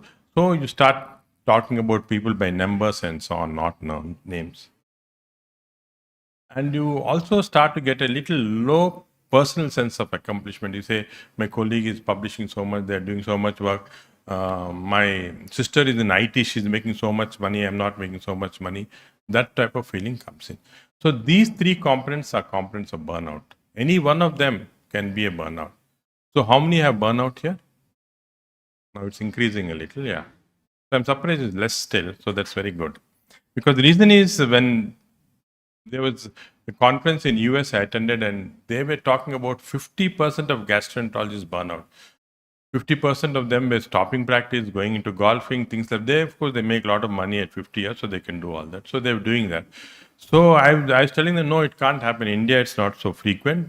People are working very happy till late age. And then there was this thing came in Hindu at that time, 2017, that this is among all the doctors, is an IMA consensus, and they found that almost 50% of the doctors in our country had a burnout.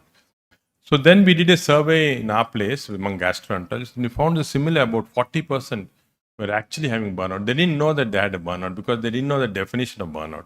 Sometimes we don't know the definition also is good because you don't know you're suffering from a disease.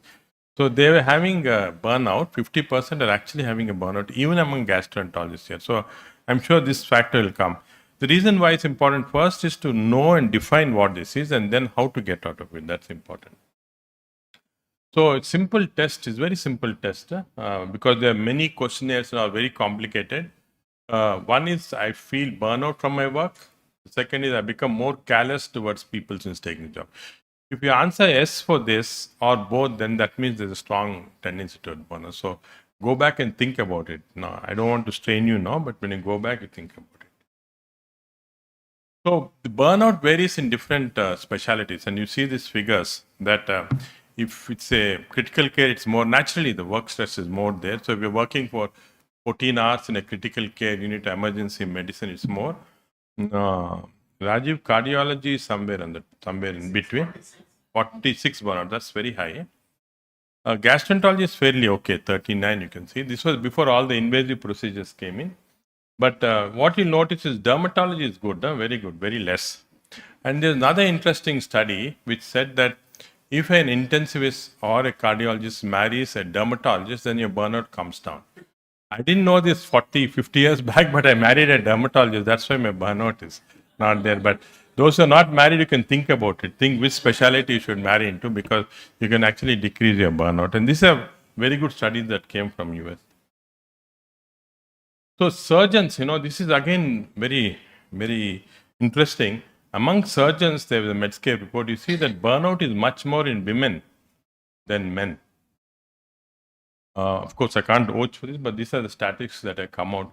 And one of the things that burnout was responsible for this, that is 65% bureaucratic thing and administrative. So a lot of it is not just relationship with your colleagues, but also because of, and one of the things that happened in US, again, there's a lot of data on this, that when they started introducing EMRs, HIS systems into the hospital and you have to fill in a lot of forms, people start getting burnout. I think our people also starting to get it now. We have just introduced EMR in our hospital and a lot of messages are coming, this, shouting at people, this thing, that thing. So early burnout syndrome. So this is what is causing. So this is one thing that you have to pick up. And you can see that general surgeons, 57% are either depressed or burnt out, or either because of too much of working hours, insufficient compensation, they don't have the autonomy to do things, and there's lack of respect. And this also is very important. And this is what Evita emphasized, that administration has to be not only compassionate, but has to respect you, whatever level of hierarchy you're on. This is very important, and that can give rise to decreased burnout. And of course, again, too many bureaucratic tasks, I think. So those of you who do have this feeling that you're starting to feel tired and all, get away from your bureaucratic things, concentrate only on a profession, surgery or whatever it is, because this can increase your burnout. And in women, I think a little more difficulties because you have to manage in the house, I think still, at least women in India, if I'm not being too anti-Indian, you have a lot of things in the house to manage compared to what happens in the Western world. Most of the husbands in the Western world are washing dishes, hanging clothes. I don't know if any of us have done that. No, Rajiv? Yeah, so we don't do that. No, I don't want to comment. So I never cooked, never put out clothes, washed clothes, and never washed. Sometimes dishes rarely when to make Carol happy, but not usually. So you see, for you, it's a huge amount of housework plus So there is a complication associated with this, and balancing this becomes much more difficult, I think. So what happens because of the burnout is, of course, that you start getting medical errors, and the emotional exhaustion. You start shouting at people, like what Evita was saying, and then you start becoming very primitive in your responses to external stimuli. So that's where the lizard part of the brain takes over. They've got a lizard brain, is a primitive brain. It just reacts emotionally to everything that comes in. The prefrontal cortex is not acting at all. So this has to change, and this is what happens with burnout. Of course, medical lawsuits come in, and then you see that about 20% of surgeons in our country have been sued for malpractice within 24 months of the surgery. So how do surgeons cope up with burnout? They, of course, it's similar, but I think surgeons do it better with exercise. So we actually did that now in our endoscopy rooms. We have set up gyms. So people do long procedure in between. We have, some of you can see the gym there. We have a nice gym which you can do in between and come back and do your work. That seems to help the work. It increases the endorphins and all that. Of course, sleeping more is not an option for many of us, but talking with family, close friends, music, listening to.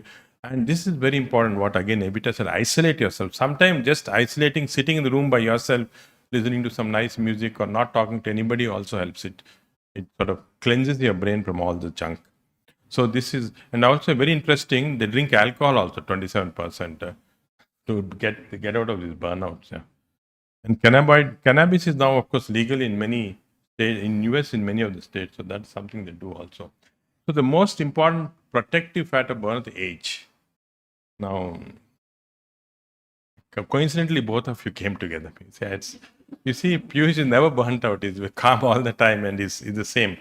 So age, the reason why age is a protective factor against burnout is that you are liberated from, again, very appropriately said by Evita, that you're liberated by accumulated clinical experience. You have the confidence in yourself.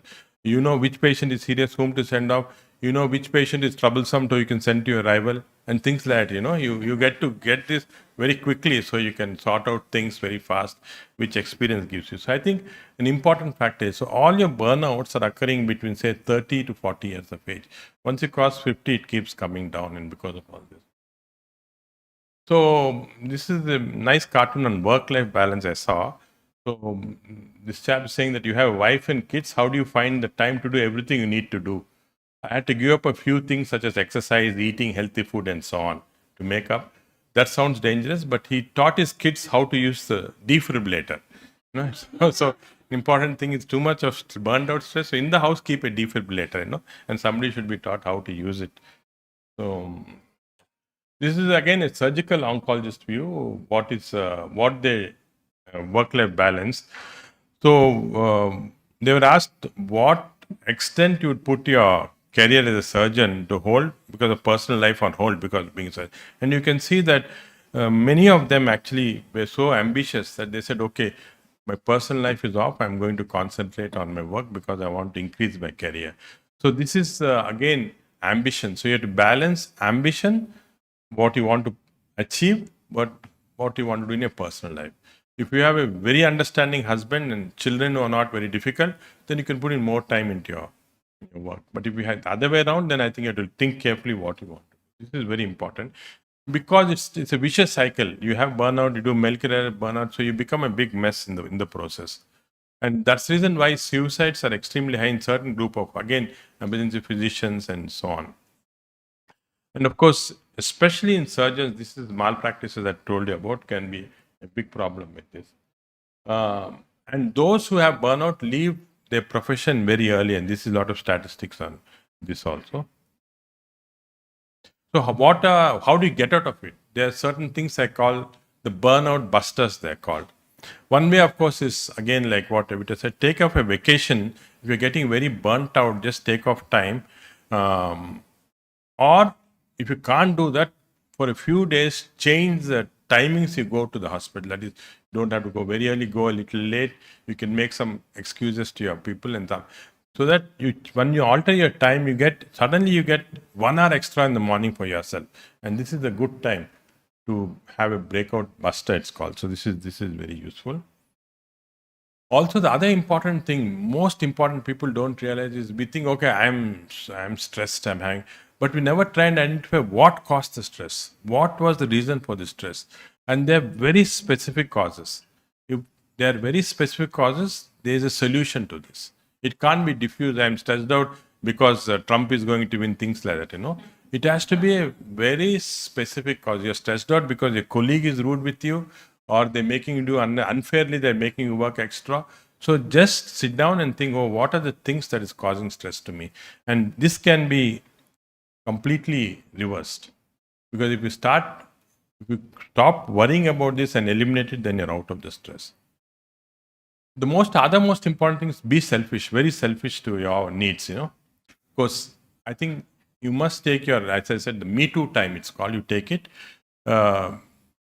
This is the time for me, I mean, it's approximately 1 hour every day, it should be, where you exercise, listen to music, do nothing, just sit and just stare at the ceiling, whatever it is.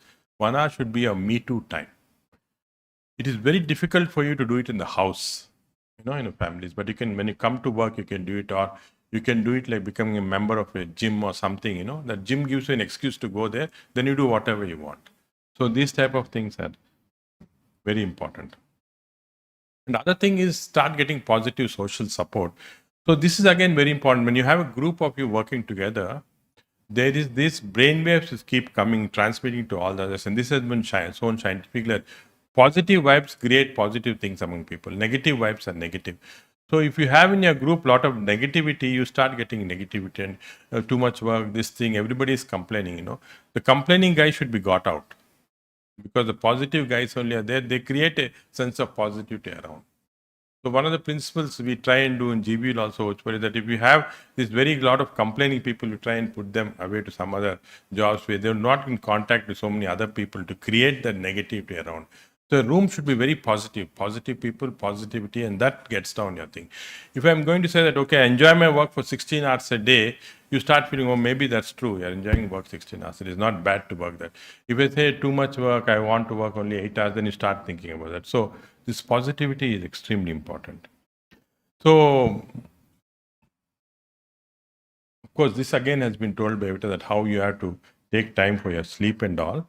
There are certain things like exercises and meditation and a lot of things that are useful, but the most important is Me Too time. Take your Me Too time. Means your Me Too time is not your time for family, it's not your time for work, it's your time only for yourself. I think you're not very happy about that. You're smiling. No? So you take that then. No? Yeah, it's very important. Yeah. So this is something that is very important. And then, as I said, positivity around you. The second most important secret of dealing with this is compartmentalize your body. So when you have some stress, that has to be put to the back. When you don't come with stress to your work, because then you transmit it to everybody else. You start shouting at people, you start this thing. Because what stress your maid has not come that particular day, you have to do something extra. The child who was supposed to be dropped in the school, you have to do it because your husband had to rush off somewhere. So when that happens, you get stressed and you carry this to the work, and then that causes problems. So the most important thing is to learn how to put that back into your mind, compartmentalize. Do your work, finish, and get angry in the evening later when you're at your husband or whoever you want to shout at. You can do this. So this is compartmentalization trick, very important. I don't know if you have seen this video of George Bush when the towers in New York were actually bombed and they're falling down. He was in a class teaching school children. Somebody came and told him this happened, and you see his reaction, absolutely zero, no reaction. He just put it in back of his mind, compartmentalized, just finished his talk, came out, and then started getting very excited about things. So this is the important principle of how all these very important people are doing, compartmentalizing thing. And of course, physical activity is very, very important. I think I'm a strong believer in this, that physical activity is going to make a difference. For those who have these burnouts, you start gym, start walking, start doing exercise, you'll find a lot of difference. Whatever form, swimming, this thing, whatever form you do, there's a lot of difference that comes. So ultimately also it's a self-satisfaction. Success is being happy with what you're doing. Once you feel that you're happy with it, you're very successful. So surround yourself with positive people. And this is, I don't know if you've heard of this longest study in medicine that has ever been done for 75 years. It started in 1978 and in fact is still continuing. So this was a study by Harvard Medical School where they were looking at people passing out of Harvard Business School. Well, they studied them for 70 years. And all these people are coming out with very famous people, CEOs of companies, presidents of United States and so on. So they saw at the end of the life what makes a person satisfied, not burnt out, very happy with life. Is it power? Is it money? No, it wasn't. You can guess? Family? No. Family, yeah, of course. Yeah, so it's a social interaction. People who are socially active, who are interacting with others, they are the ones who are the happiest. So social interaction and positivity, the one ultimately which carries the day, and this is very important for us also. So I give this example always. I don't know whether you know about this. Anybody knows about the glass ball and rubber ball? No. So the glass ball is your family, friends, health, and rubber ball is the work. So rubber ball, you put it down, it comes back again. So you can find, actually for surgical gastroenterology, so many jobs everywhere. You're not happy here, you can go there, you can go. So a lot of a glass ball is like a family, friends, and health. You drop it, it breaks, it never comes back. So you have to make a decision in life whether you want to use the rubber ball or the glass ball. And that ultimately makes a difference. So summarize, to avoid this burnout, have a good work-life balance, enjoy your work, socialize in your work and free time. Family, friends are important. You have to decide on who are the important ones, how much time. The quality time is more important than just randomly sitting and staring with each other. So that's the thing. And of course, physical activity. Physical activity is very important. So these are the mantras to actually see that you don't get burnout and you get a work-life. So when you mean by work-life balance, what GV meant was that it's not that you should not work hard or anything. It's just that how you balance each of this so that at the end of the day, you are successful. Thank you for your attention.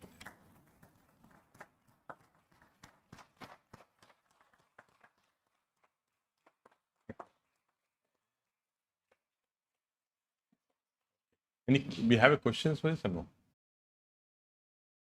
Okay, good.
I would now like to invite Dr. Piyush Sani to moderate the open house, along with the chairpersons, Dr. Rajneesh Singh, Dr. Sadiq Sikora, and Dr. Gomti.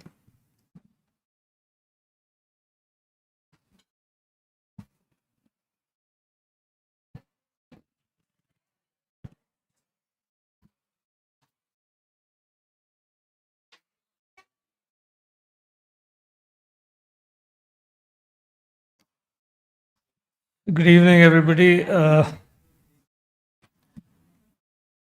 the way forward means we look into the future. Now, whenever a patient comes to me and says, Doc, what's going to happen to me tomorrow? I say, I'm sorry, I'm not an astrologer. So this is the most difficult thing for me to do. Look at the way forward. So you're going to help. All of you had great ideas. But before we start off, we're going to ask our three people here if they'd give us one word of advice on the possible way forward. Don't look at me like that, Sadiq. He's looking at me as if I said something. One sentence you want, no? Grab the One opportunities that come your way. Okay, grab the opportunities that come your way. So apply for the IASG Executive Council membership is what he means. Rajneesh, Gomti?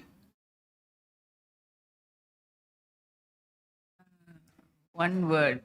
No, one sentence, one idea. I think more and more opportunities, create more and more opportunities, be it like this or the representation, but just, more and more opportunities should be created also. Okay. Rajneesh? Yeah, this is with personal resonance. Whatever bad decisions I've made in life or whatever improper ways I found forward have been because I've dwelt too much on the bad things in the past. I tend to pull you back. I think you need to kind of wipe the slate clean and then look at the way forward. Move forward. Okay. So we're going to move forward.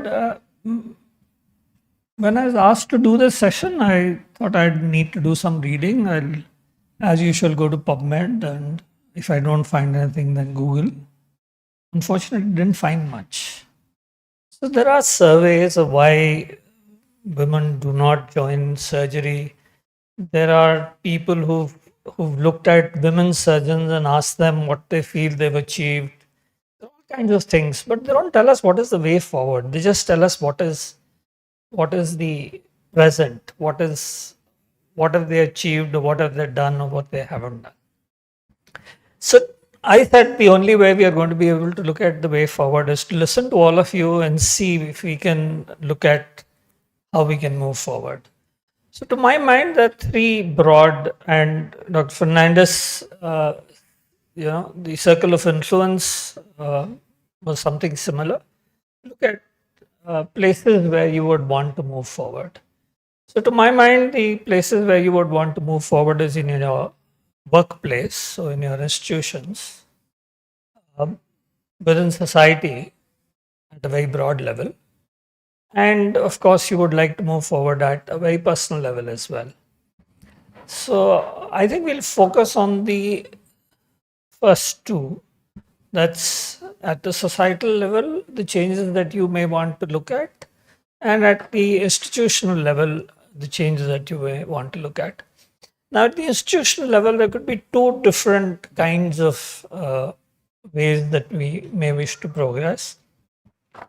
One is at your own workplace, and each workplace is different, but we could look at a few broad things that could happen at workplaces across places, across different workplaces.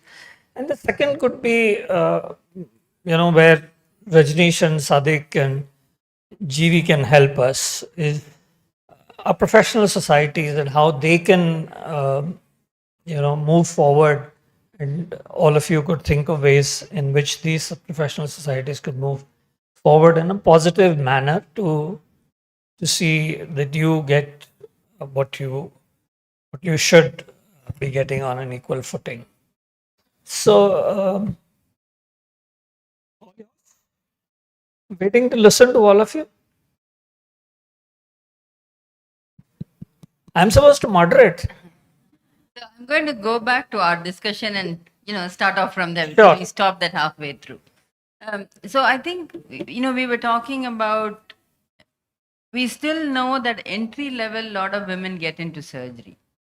What happens afterwards is how many of them really go on to practice surgery. The number falls quite rapidly. And this is in India and everywhere. So how do we make things better for them to stay on? I think that will be an important aspect in nurturing it. And then comes to leadership positions and representation. But to hang in there, what else needs to be done? So at a workplace level, so we said at workplace level, what kind of changes would you like to see? Ragini spoke on progression from being a general surgeon to a GI surgeon. So some ideas on what you would like to see happen. We said we don't want to look at affirmative action, or I'm not using the word reservation. I'm saying affirmative action. We don't want to look at it. So that's fine. We don't want to look at it. But what else can we look at to keep you in the field? So this trend that is seen, not exclusive to surgical field, the trend of lesser women as the seniority level in the field increases is a trend that is seen in all fields of profession, all professional fields. That has been most commonly been attributed to a few factors, and for that we have to acknowledge the social and the biological issues. Among them, one very important factor that comes is maternity, which every childbirth is said to set a woman back by 5 to 7 years in her career. That is, if she ever joins back the workforce. This is general data, not specifically to surgeons. So what way forward from this, what I see is a support system. What I mean is not reservation, but support system enough, and what a recognizable support system I can see in a workplace is a creche or a daycare, and obviously the discussion on maternity leave and compensation, and that is very complicated, but one of the basic starting points I would understand is maybe a creche. So let's look at that. So I have some insight into it. My wife is an anesthetist, and she used to look after the roster of her department. And one of the biggest stressors for her was 6 a.m. to 7 a.m. in the morning every day. She would have these messages coming in, I'm not coming to work. And one day she just sort of blew up. And I said, what happened? She said, look at this resident of mine. Not completed 36 months of training, but is getting an MD in anesthesia. And after having got that MD in anesthesia, even during the senior residency, the resident doesn't want to work. So, two perspectives. So, this is a perspective from my wife. She says, you get pregnant, you take maternity leave, but you must complete your training. And that's one perspective. So, I never got that perspective. Took me a long time to get that perspective from her. I said, come along. Somebody's missed out on 2 months or 3 months. How does it make a difference? You do get within 36 months of residency training 28 days, 30 days, and 30 days, if I'm not wrong, of leave. And so if somebody does take those 90 days off and can still continue to finish and do whatever that person is supposed to do, pick up all the skills, what's wrong in it? But her perspective was no, 36 months means 36 months and you must complete the training. So one perspective you said was you set back by 5 years. I'm just talking about setting back by those 3 months or 2 months that you take leave and therefore have your residency extended by 6 months. So it's just putting you back by 6 months. Do you think that's something that's fair, or do you think that's something that we need to work forward? I think, in my opinion, I think that is fair because you are missing on that part of your residency. So that's not something that people would want. I think we should agree. I think most of us will agree on this. Just because you have certain other commitments in your life, like say, I think I just remember DNR sir telling that, work-life balance is not working. Correct. So you have to say you are passionate about surgery, so that's why we have gotten here. We should not be asking that, okay, now that I want to have a child also, I want to have a very, happy kind of, family where I'm always there for everybody in the family. No, that cannot happen. I think if you are passionate, you have to prioritize things. We cannot say I do agree that things have been come up like, you have to give this number of leaves, this, but there they do follow that leave. After that leave, if they have not completed their training, they have not completed the training.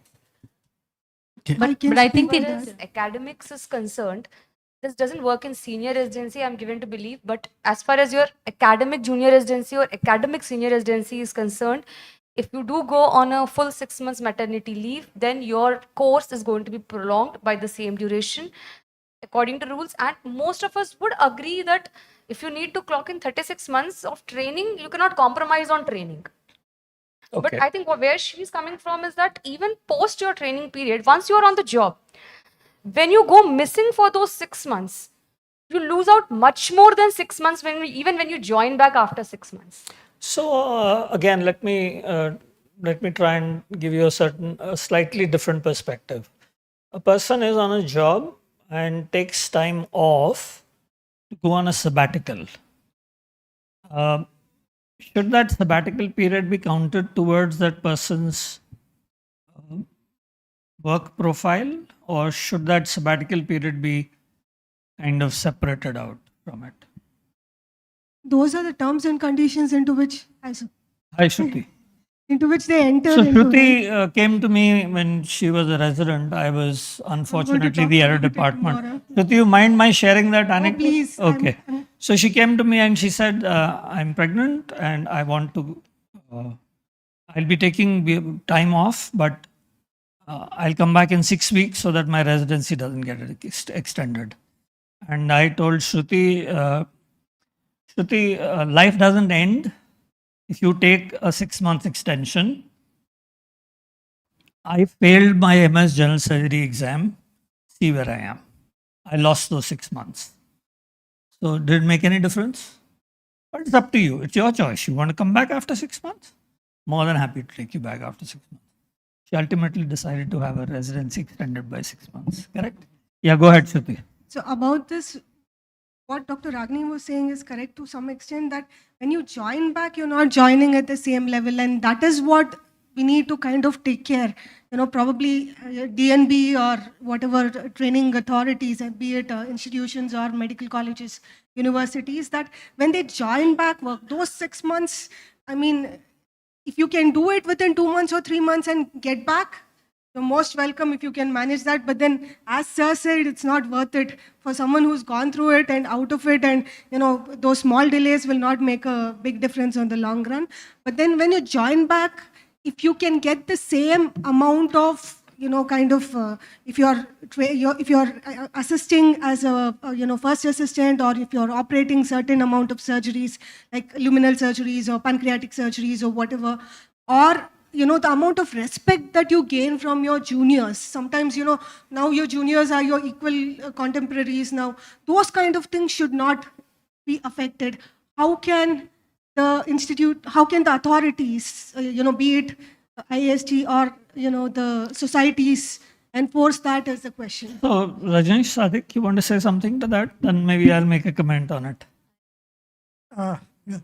Yeah, go ahead. It's also about the perspective. At that point, when we are in resident and we are comparing with our male colleagues, we feel like, no, we have to do it. Why this injustice? But now, 2 years later, after we finish our, degrees and all, then we understand the importance of the training. I had faced that. So at that point, no, I want to complete it with them. It was not what my thinking. But now, after 2 years, it makes no difference. Like Madam had given in her presentation, that your career can be like this and it can be like this and come back. But about the sabbatical thing, I am on a sabbatical, sir, now. So I wish just that the institutes consider that what could be the reason she was on sabbatical and be a little more considerate to it. I really don't want reservations, but what could be the reason she was on a sabbatical? No, she must be having skill. Couldn't be just because she wanted to take a break or something like that. That's a point. Okay. Yeah, sounds a little corny because I had never been pregnant and never taken those leaves, but I've seen my wife go through it. No, but what she's saying is, as a professional society, could we do something? Yeah, let me come back to that a little later. What Shruti said. Point number one: Indian systems are not flexible. We all accede to that, and that leads to a lot of heartburn. There is really not much of an issue. What Sir said: take a break, come back later, do it later. The last bit, that bit you referred to and some others referred to, we lose something. Part of what you're losing, to my mind, is within you. Lack of respect within you. Not getting along with the juniors who are now your equal within you. Possibly professionally, you don't lose too much. I mean, this again, I'm just kind of putting it out there. I don't have any objective data about this. Can the IASG or NMC or any other bigger societies do anything about it? About the lack of flexibility? We are a very rigid society. I really doubt it's going to change in future. But the last bit, about what you feel within you, what I've lost, that can easily be changed. So here I'd like to add, there are two Ragini, shall we get Sadik to come in and then you can add to it? So, I mean, we are beating around the same bush. We are here to see what innovative solutions we can find. The rules and all were made in the patriarchal system. And if we continue to rely on those rules and say, because these rules don't allow us to do this, then we'll be there where we are. So I think what we need is, we now realize that there are different needs and responsibilities of two genders, and how we can make space for both of them in an equitable manner. And therefore, rules have to change. So what I feel, just off the head, that you need to have some minimum time to be done decided by NMC. So this minimum period you need to do. And then beyond that, if it extends, say there is 3 years of residency, but you account for this and say 30 months is imperative to do. So I think on the 36 months, there is no debate. No, there's the no. question I is have a beyond the debate. 36 months. I have a debate on that. Okay, I so think it you should were- be the same. And I say that you keep it at 30 months. Like many things, you can extend. Sometimes we have an extension of residency. People choose to opt for that. So that is fine. And the second part is that there should be a way to validate that your training is adequate. So these are the two things which we'll have to incorporate to account for people not to be penalized. There's a term which comes as motherhood penalty, and that has to be wiped out. So that's not something which has to keep on continuing, and we have to find ways and means around it, but not at the cost of compromising the training. So we need to make some changes in what we expect and have this accounted for, this period, if it is required in a particular individual's journey during that period. So I think that's how we have to see. And yes, that's the whole point, that at some stage there has to be flexibility which has to come from the authorities, from NMC. I mean, many changes have come, and if we raise these issues to that level, then it has to come. And they have to look at this, that these are the genuine concern of 50% of the, surgical workforce. So would IASG want to make a start and send a proposal to NMC and say, that's how things start. There's a file that gets created. There'll be some discussion in a few meetings. So in and then- that, I have another, my perspective on that. I think it has to come from the women. And that means that we need to have a forum which has credibility and ability to put their viewpoint in a, it should represent the whole women surgical force, so as to say. And as we know that many other countries and all have, whether we like it or not, they've chosen to have a association for women, and many Indian associations also have that. And I think that is only to make sure that there is a credible advocacy forum for that particular gender. And in that sense, I think, I personally feel that the IASG should have a women's wing. They should deliberate and come out with the recommendations for this, which the IASG along with the women's wing can put it forth to the concerned authorities as to set the ball rolling. So essentially We what cannot you're have saying an is that IASG should be a forum which should push this. In whatever way. They could sit down together, you make a task force, a subcommittee, a The women's minutes of forum, this whatever meeting you want can to be- call it, but push it. The minutes of this meeting can be, such a, start. Yeah, so, But, so yes and no, but so can I just quickly go back to what Gomti said? She said people drop out of the way. So none of you have dropped out, but you would have seen friends who have dropped out. And do you have some insight into why they dropped out? Excuse me, sir, if I may. Yeah. 5 to 7 years of setback that you not just about the 6 months of maternity leave that No, I understand that. but the childcare that goes into our day every day.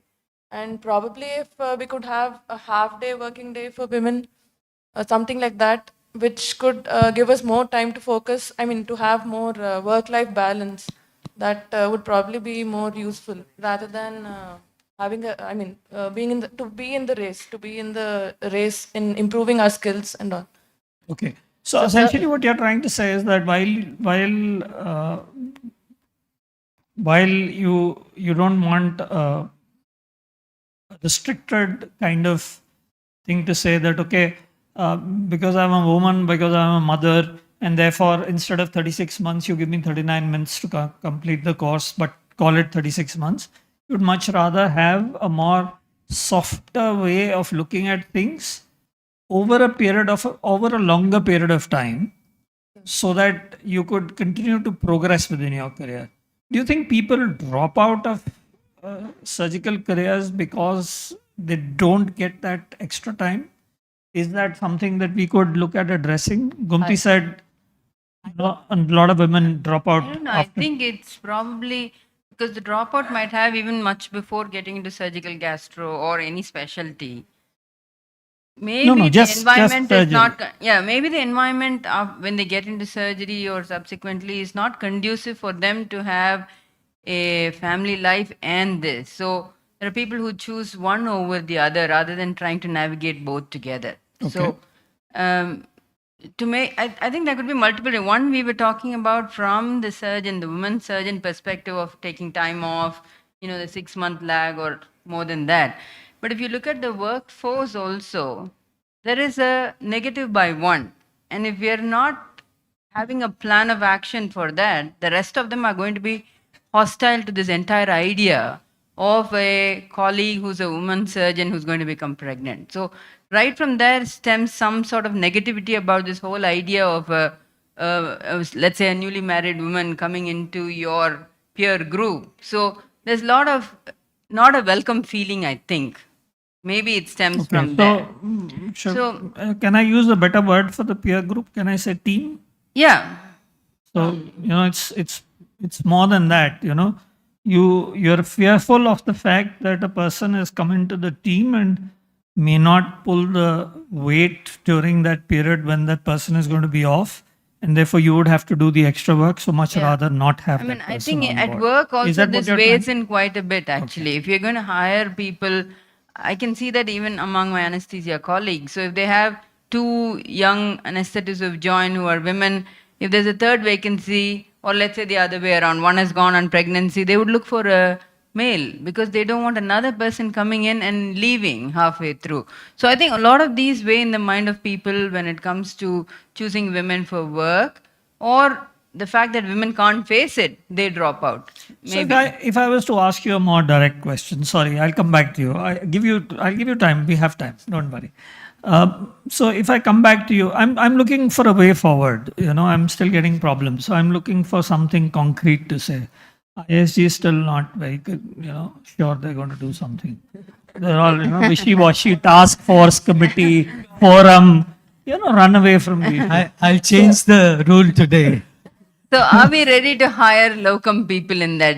Are women willing to step in for that locum job sort of? We need to create that kind of an environment. So do you think talking about this more would be useful?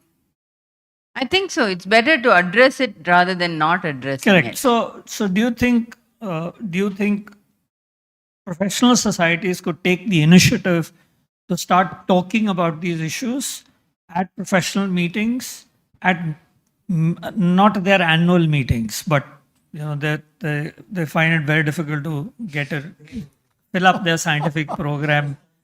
They've got so many people to oblige, etc., etc.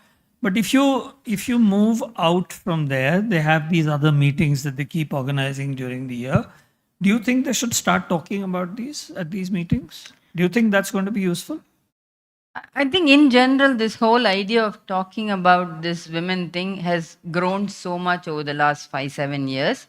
And it is good in a way because people acknowledge it. Even people who are not, I mean, if you have not experienced it, you may not even know something like that exists. I don't have children, so I can't vibe with most of what they say. But only when they say more and more, I understand that's a reality. I can imagine men can never think about it. No, They they don't even can. know. They what can. it They have is. So- children, so they can. They can. I can. or most men can't even think So about it. I think Rajni, you've got to give her. She's been sort of No, holding the mic. She's got to get her I- two bit in. Okay, I'll just put in my 2 cents and I'll pass on the mic. So it may Yeah. cover a No. few Keep of the mic. topics. Say whatever you need to say. So, regarding the retention of women in the surgical workforce and allowing them to advance to a super specialty, that's what we're talking about. We're talking about women in surgical gastro. Why are few women? We know 50% of MS general surgery residents around roughly currently are women. So women are taking up surgery, but for some reason they're not taking up the super specialty, our super specialty. So one question is, how do we get more women to, even if they're interested, how do we get them to not give up on that dream? And how do we retain them in the workforce? So training, getting them into training and retaining them in the workforce. Getting them into training, I think a huge impact. Dr. Patil said in AIG the last 5 years, they've had women every year. That is, I am very sure that is a byproduct of the visibility.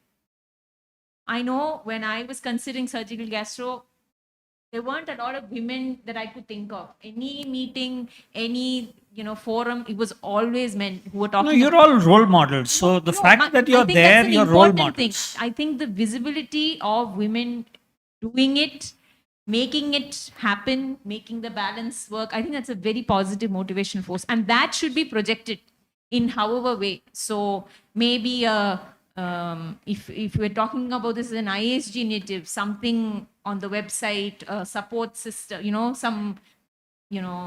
if for maybe it sounds a bit, we're singling out women, but that is 50% of our population. If we want our numbers to reflect the population that we're treating, we have to recruit. So maybe Career guidance corner. yes, a guidance On corner. the If IASG there are, website. Doesn't need to be in women the focused. field who they can approach.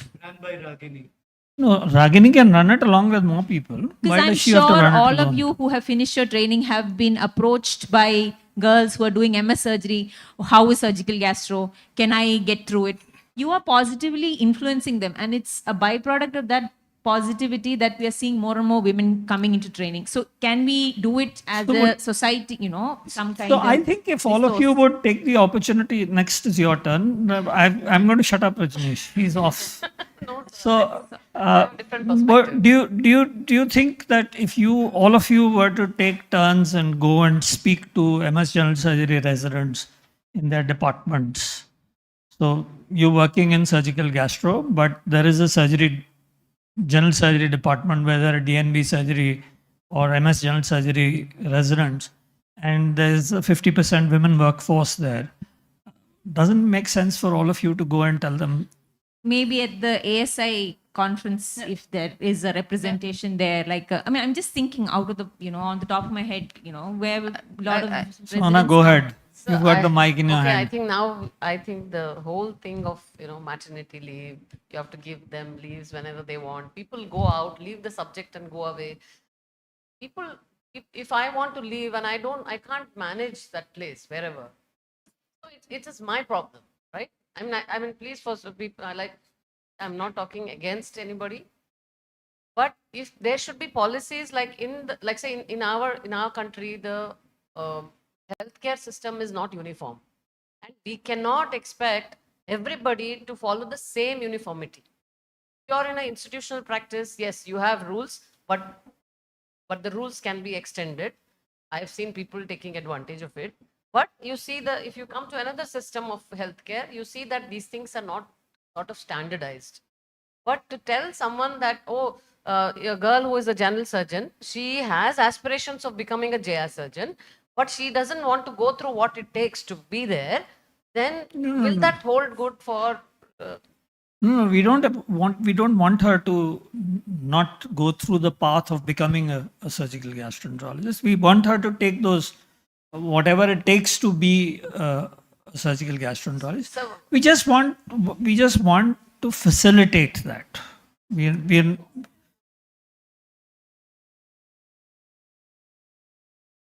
so somebody who's done it. Who's So, done it? so all of you have done it. No, you people are, to my mind, you people are the best role models for retaining people and getting them to move forward onto the surgical gastroenterology workforce. And the best way to do it is to make you actual role models. Now we could do it in two ways. To my mind, one way could be, as you suggested, career guidance on the IASG website. Anybody, boy, girl, anybody can go and seek advice, and somebody at the back end provides that advice. There's a group of people. Obviously, one person can't do it.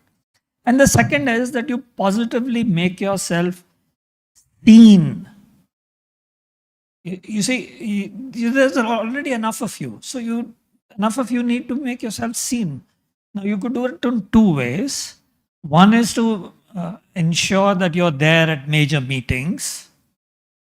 I don't see a lot of you at some of them. And it takes an effort. Every time I go out of my house, travel, I have lots of work pending when I go back. When I was at the All India Institute of Medical Sciences, it was different kind of work. Now where I am, it's a different kind of work, but there's still work which gets pending. There's only that much that you can do on a laptop. So when you travel, it does take you away from your workplace. But you'll need to make that effort because you're the kind of pioneers. And people follow, so let me take you back to my mentor, Dr. Nandi. He's very visible on a program called The World This Week. There's a huge influx of people wanting to come and join surgery, thinking that if you did surgery, you could then be on the television. But he was a role model for them. People used to see him on television, these youngsters would see him, and they thought, we knew what was inside, but that's okay. Actually, I have a perspective of this actually. Yeah, go ahead. You've got to. There are two ways of looking at. See, every time actually, each one of you are asking for some, put up the thing on the IASG website, this website, okay? That can be done, but it has to translate. But in the current day, there is a huge scope for this social media where I follow social media very regularly. And I don't see any surgical gastroenterologists on the social media. You don't have to ask any society to put up my talk on the social media. A lot of people are watching this, especially if you tag them. A lot of people are watching this across the world, not just limited to your society here. And there are a lot of people who picked you up from those talks. It is not how many people are watching this program today, it is how many people watch this subsequently over the period of time. I think you should take time. We in our hospital try to put pressure, actually asking them to make presentation. The sites are open. Please come and do a presentation for 1 hour. It will be online, on the website. But nobody comes forward to this. They want audience. We are obsessed with audience, please. See, I think you have to change that perspective from this to a social media perspective where the audience is huge. It could be just 15, 21, but few hundred could be watching us.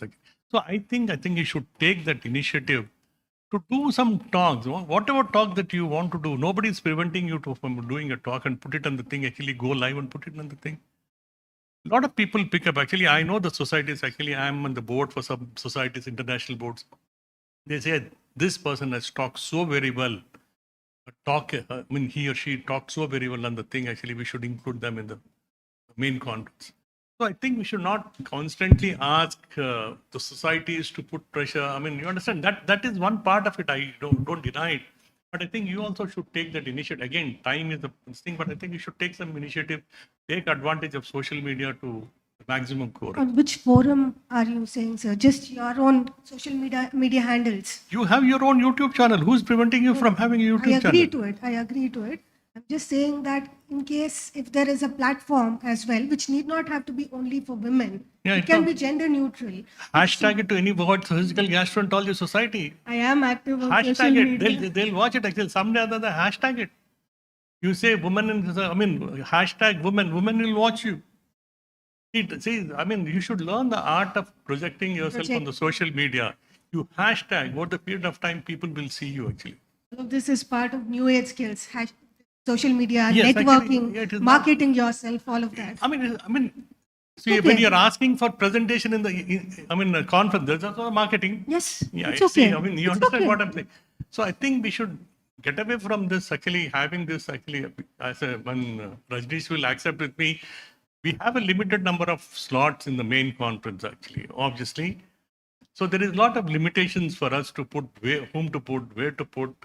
But obviously, again, if somebody is absolutely very good, actually, there is no choice but to put them into this thing. But I personally feel actually you should take a lot of advantage of doing, but it has to be an ethical thing, not unethical thing. Yeah, I'll just add to what Dr. Rao said as president, and Dr. Sadik's also voicing the same sentiment. Human tendency is to let somebody else solve your problem. And this is normal. I do it, you do it, we've done it all our lives. And what is happening here is to a certain extent that let IASG solve our problems. I'm not saying that is really what you're saying, but broadly that seems to be coming out. Let IASG put it on the website. Let IASG go and talk to NMC. Let IASG get those flexibilities that we want for our childcare leaves and so on and so forth.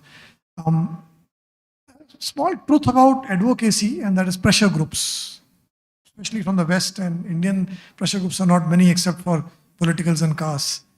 But in the West, the pressure groups works very well. Numbers matter. And how many GI surgeons are you? We have in that directory 50 people. I'm not sure how many, 60 maybe, less than 100.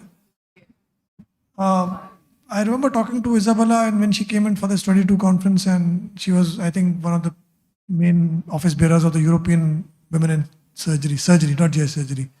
There are thousands of members. Who's stopping you from making Women in Surgery club or organization in India? IASG will definitely be with you, but so will IHPB, so will JSI, so will other people. Once you have a pressure group of 500 people, NMC will listen to you. Whatever you want. The second part of it is, what do you want? Which is what sir was asking. IASG can only help you so much. After that, you have to help yourselves. Sir, I agree with you, but I would like to differ with one small thing, what you said. It's not our problem. All of our problem. It's not the women's problems only. IAG, yes, the society is a platform. There is no doubt about that actually. But I think we should also have our own this thing rather than trying to depend on somebody else to do the thing actually. Society is one platform. There is no doubt about So that. I think as a platform, IASG should certainly move. That's my personal thinking. I don't agree with Rajneesh that we shouldn't do anything at all. I agree that you should do multiple other things, but the IASG, and they are part of IASG, so they should push IASG to do it. So we'll take an initiative. Rajneesh is now happier because I said, now Rajneesh, you've got to push Rajneesh to do it. We'll take an initiative from Can I IIT. just- We'll start a webinar next week. How many of you are willing to come and see? Voluntarily, somebody should come forward. No, the moment you start talking to them, they say, "No, not this week, next week, not this week, next week." See, to get people to talk on a webinar is not that very easy for us actually. Every time we try to do this actually, suppose we're willing to start an IASG webinar, okay, exclusively for women. We'll start it. But how many of you, will somebody take a lead to do the thing? So, I'm saying what I'm saying. Sadik, if you want, wanted to actually, say we can do something? it, No. actually. Okay, whatever it is. GV, in continuing with what you're saying, let me just say now, please don't mind, but let me spill out what I think deep in my heart. So we started this initiative about 1.5, 2 years back. We asked people to make a directory. We asked people to make the areas of interest and share with. Sadly, I don't see any leadership who can do this. If you don't have leadership, if you can't do and take the opportunity which has been provided, as what GV said, that then how we are going to progress? When there is an opportunity, when this was done, this step had been taken, it had to go to its logical conclusion. But we are still debating on what has not happened, what can be done, but what about what could be done? We have not done that. And it's very disappointing to me, to be very honest. I think you need to have a leadership who can get together, identify things which can be solvable at this point, which needs further this thing. And what Rajneesh said, yes, this number is small. So that means you have to mobilize that all surgeons, because the problems would be of all surgeons, not only GI surgeons, many of them. And so you have to mobilize all the surgeons, right? So I think let's take that step. Let's apply for the post. And visibility is the point which we are talking about. So let it be that one is not elected or whatever. At least there is visibility that there are these people who are eyeing for these posts, and now we have to compete with them. So these things we have to look at, and I echo exactly what GV says, Rajni says. I think you have to take the next step. Find your leadership. I mean, I say your leadership, because at this point, you have to find people who can put together all the problems and put it to people. One more point I want to add, because from that, maybe we are not addressing the elephant in the room, because we all are sitting here. From what I've read and can gather, a portion of people leave because of harassment and various types of harassment, including sexual harassment. I have no personal experience of hearing about anyone, nor having sort of exercised that on anyone. But is that an issue when people would drop out? Does anybody want to make The literature does suggest that is so. Study published from PGI, sir. There's a study published from PGI Chandigarh where they conducted a survey amongst, I think, 27 of the female residents, and 4 of them reported sexual harassment, 2 of which were overt. And only 1 had taken steps to actually report it to authorities. The rest 3 only submitted it in anonymous data. Post 1 year of training by their own colleagues.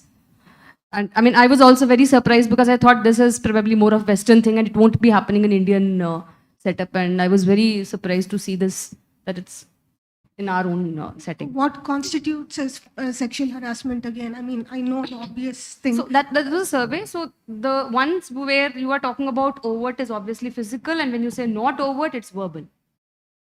I know of someone who had spoken to me again. Many of the people here would be getting calls from younger colleagues who are in surgery who want to take up surgery, etc., etc. A girl like this had called me once who wanted to get into GI surgery. She was, just before her counseling, and she managed to match into one of the top institutions in India. The first, after joining, the chief rounds up all the new joinees, and I think again this place did not have a culture or a history of taking women into that particular institution, and it was told to the group of people, but at times glancing at the girl, if anyone can't take it, this is a very difficult place, there's a lot of workload, if anyone can't take it, you better drop out before the second counseling, because that way we'll have a seat, we'll have someone else come and join the seat, otherwise we'll be one person less. So this person dropped out, and she took an MCH or a DNB something which she feels is more cooler, closer to home, a bit more family friendly. I mean, even that constitutes a sexual harassment to me. Someone who's like top of the this thing drops off. I don't know if you can call it sexual harassment. It's harassment nonetheless. Harassment, but I wouldn't label it sexual harassment. Yeah. So I think if you look at the literature, there's definitely evidence of it. So I was involved with the Student Wellness Center peripherally at the All India Institute of Medical Sciences for about 4 or 5 years. And there were instances where residents were coming up, and so I wasn't interacting with them directly. The interaction was with the psychologists, but because we were involved with the undergraduates as well as the postgraduates at the Student Wellness Center, this was distinctly an issue in some areas. So it's not kind of consistent across the board, all departments, all levels, but it was there. It was there, and it was enough for you not to ignore it. So it's obviously something that could be pushing people from joining a particular specialty, a particular department in a particular institution. Those things could happen. Now, to my mind, there are enough, as a professional society, we can just provide guidance. I doubt it if we can do more than that. But I think within the country, there's enough legal recourses, administrative recourses that you can take if such a thing happens. And to my mind, in most institutions now, some exceptions are always there. Most institutions now, there are women's cells, and there are committees which are, necessary by law, and therefore these are led by women. They have social workers on them, at least in the government sector, in the public sector, and a lot of things can happen.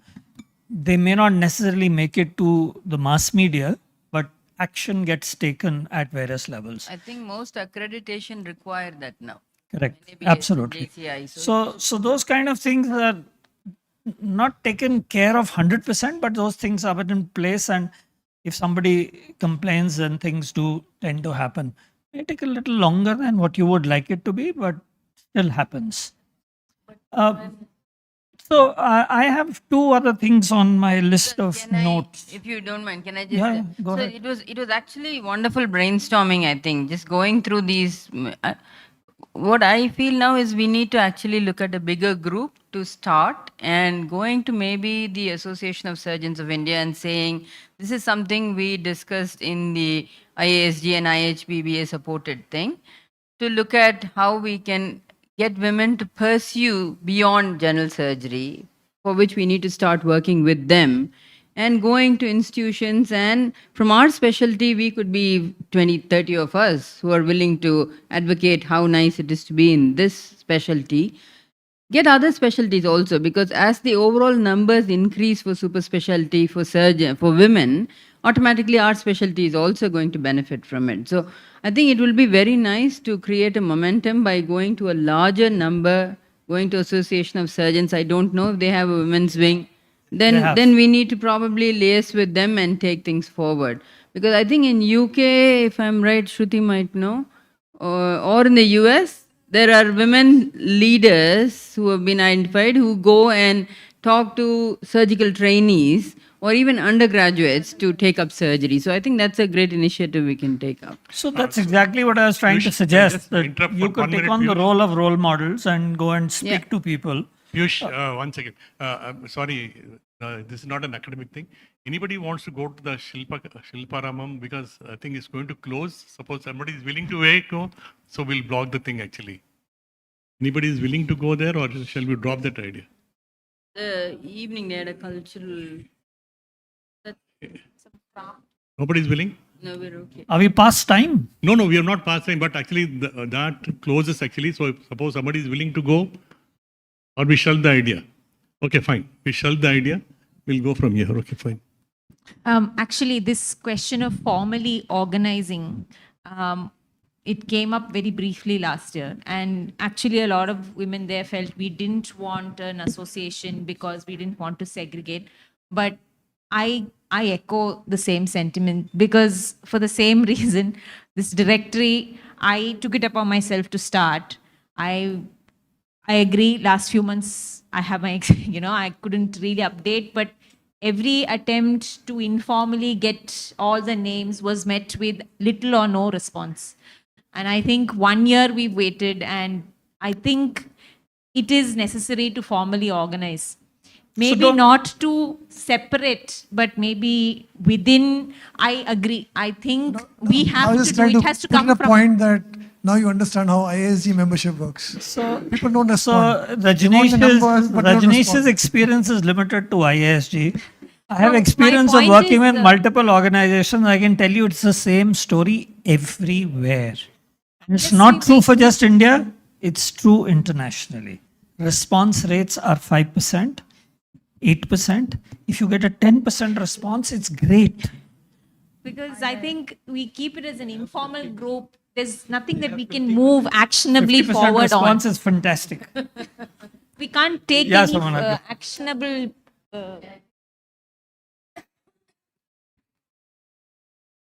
That this is just purely my perspective.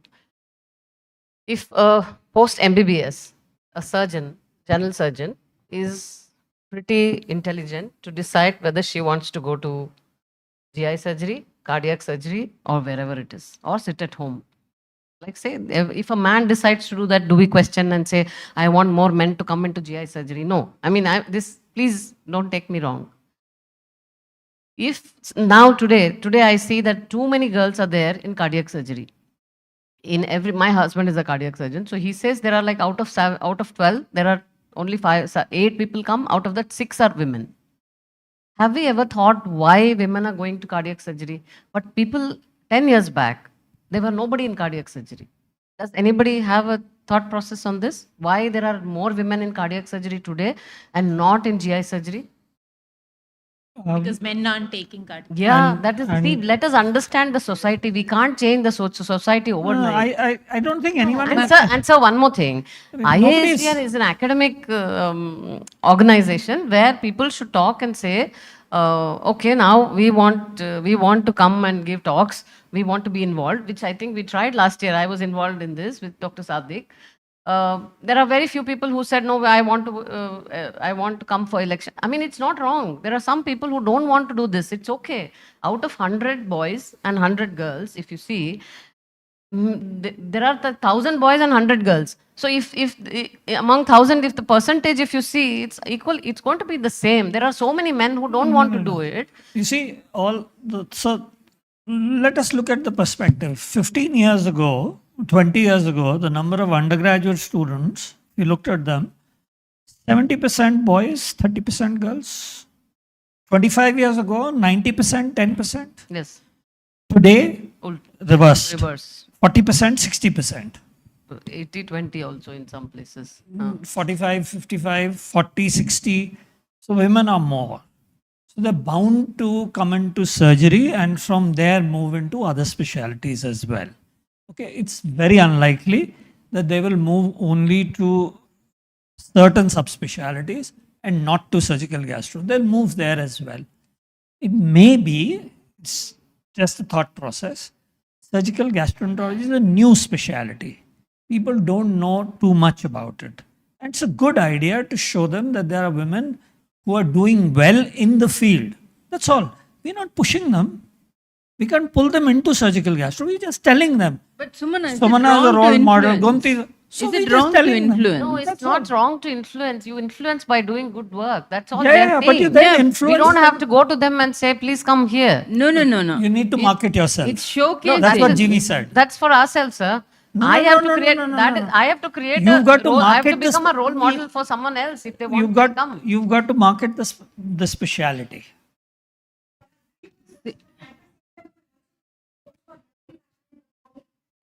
They will find their all of way. you were really passionate. You Shruti, came that, into the that field. will definitely happen That always. will always happen. Irrespective of anything of what we do, the passionate ones will gravitate. But we're looking for a larger volume agree so with that it. I voices don't can be disagree with better it. heard. And also it's something nice to have, right? So people who are passionate, I mean, the one person will definitely go.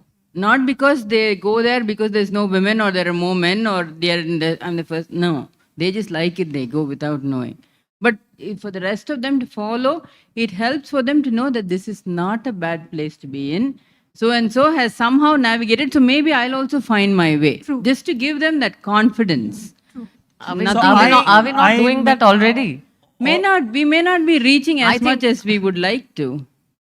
So I Anyway, think that's- there are that's people who are just dropping out on different the way. perspectives. They come, they talk, and they're unsure and they leave. Why? Because they don't see too many of themselves around. So if there are people whom they can talk to, if they know that there are so many already in the field, then it may make life easier for them.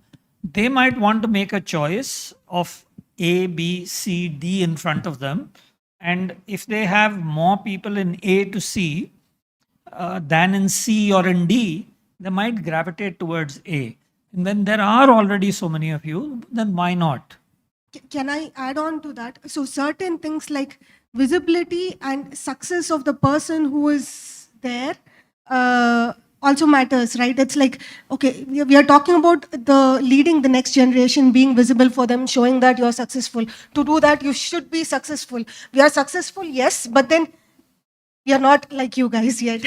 No, but you see, That's so. I'll just tell you an example, sir. Somebody who's like really, I don't want to name that person, really famous, like a transplant surgeon, a woman. I always look at her and say, God, she's so lucky. She's got everything. But she, if you speak to her personally, she says, what the heck? I have been like, the way she talks is like, I can't even like say, she'll say, I have been harassed. I am not given what I want. I mean, that's a different perspective of everybody here, isn't it? So my question is, I see a lot of females or women going into transplant surgery, liver transplant, and it's a demanding specialty. Why do you think people are gravitating to transplant, or is it a skewed population that we are looking No, at? I don't think we have too many people. I think Kausa put up the thing. We don't have many. We don't have many now. Just in the people are now thinking of getting into it. And someone last time in the meeting, someone asked me, Madam, why can't I have everything? I said, no, you can't have everything in this world. You can't have everything equally. I mean, that is the truth. Let us accept it. You can't say that I'll be the best mother, I'll be the best wife, I'll be the best homemaker, and I'll be the best surgeon. No, it's not possible. We have given a lot into it. I think it holds good for men also. I think it becomes very. I agree with you, Sumana, 100%. You No, can't with the have- last statement, not with everything else. Which you said in a much lower pitched tone. Everything else was much louder.